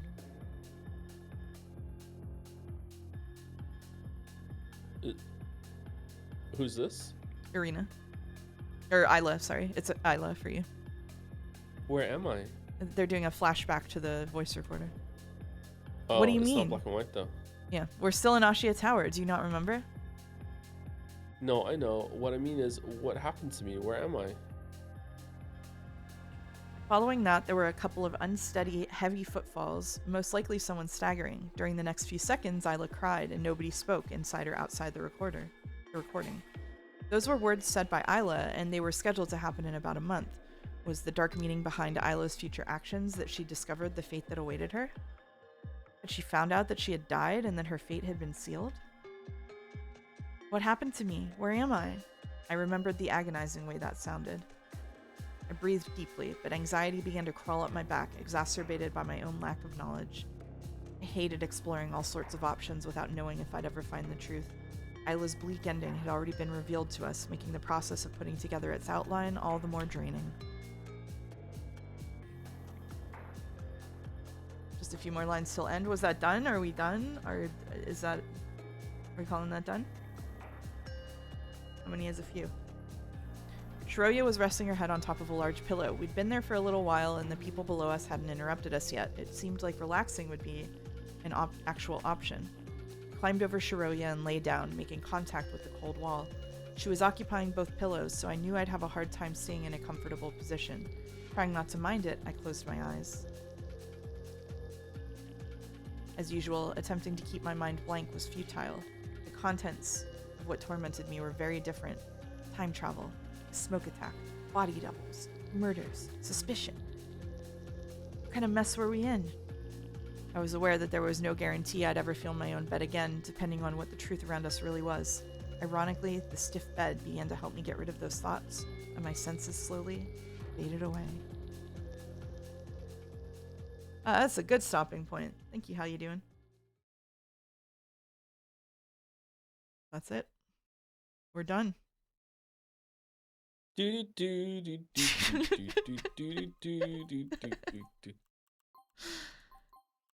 That's it. And the next visual novel you read will be Umineko. Hooray! Hooray! Hooray! Hooray! Oh, well, things are occurring. It feels like we're just getting like more and more information piled onto us, like we're like, and then like the breaking point where figuring things out happens has not occurred yet. Maybe it never happens. 16 hours still in chapter 1. Yep. There we are. Wind shelter. Interesting. How many chapters are there? Or is that a spoiler? Probably a spoiler. The chapter names are interesting, huh? Didn't look at those before. Or like the section names. Wind shelter, hidden cliff. Hidden cliff. Visible cliff. Oh. Okay, so we'll be back next weekend for this. Joe is resuming streaming Umineko on Tuesday for his next stream, so look forward to that. I know I am. I will be there next Saturday.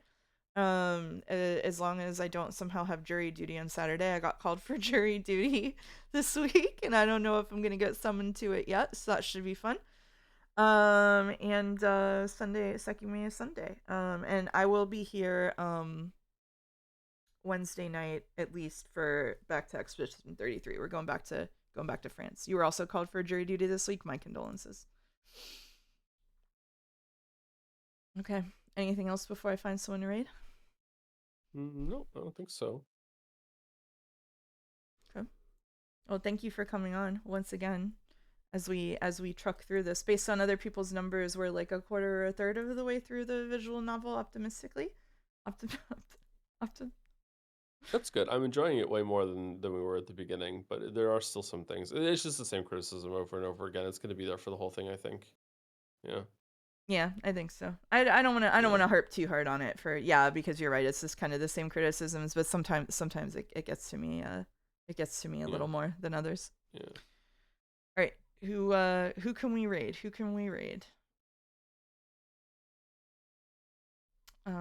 Kraken's live. We want to raid Kraken?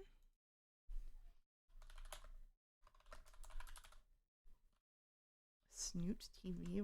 Who's that? I am gonna go take Gatsby out. So okay. All right. Thank you for coming. You're welcome. See you later, chat.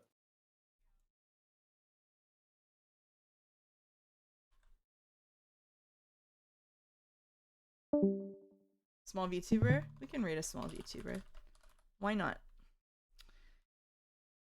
Okay. Let's raid a small VTuber. Raid hello, it's Moose. No. No. Thanks for coming. Hope to see y'all soon.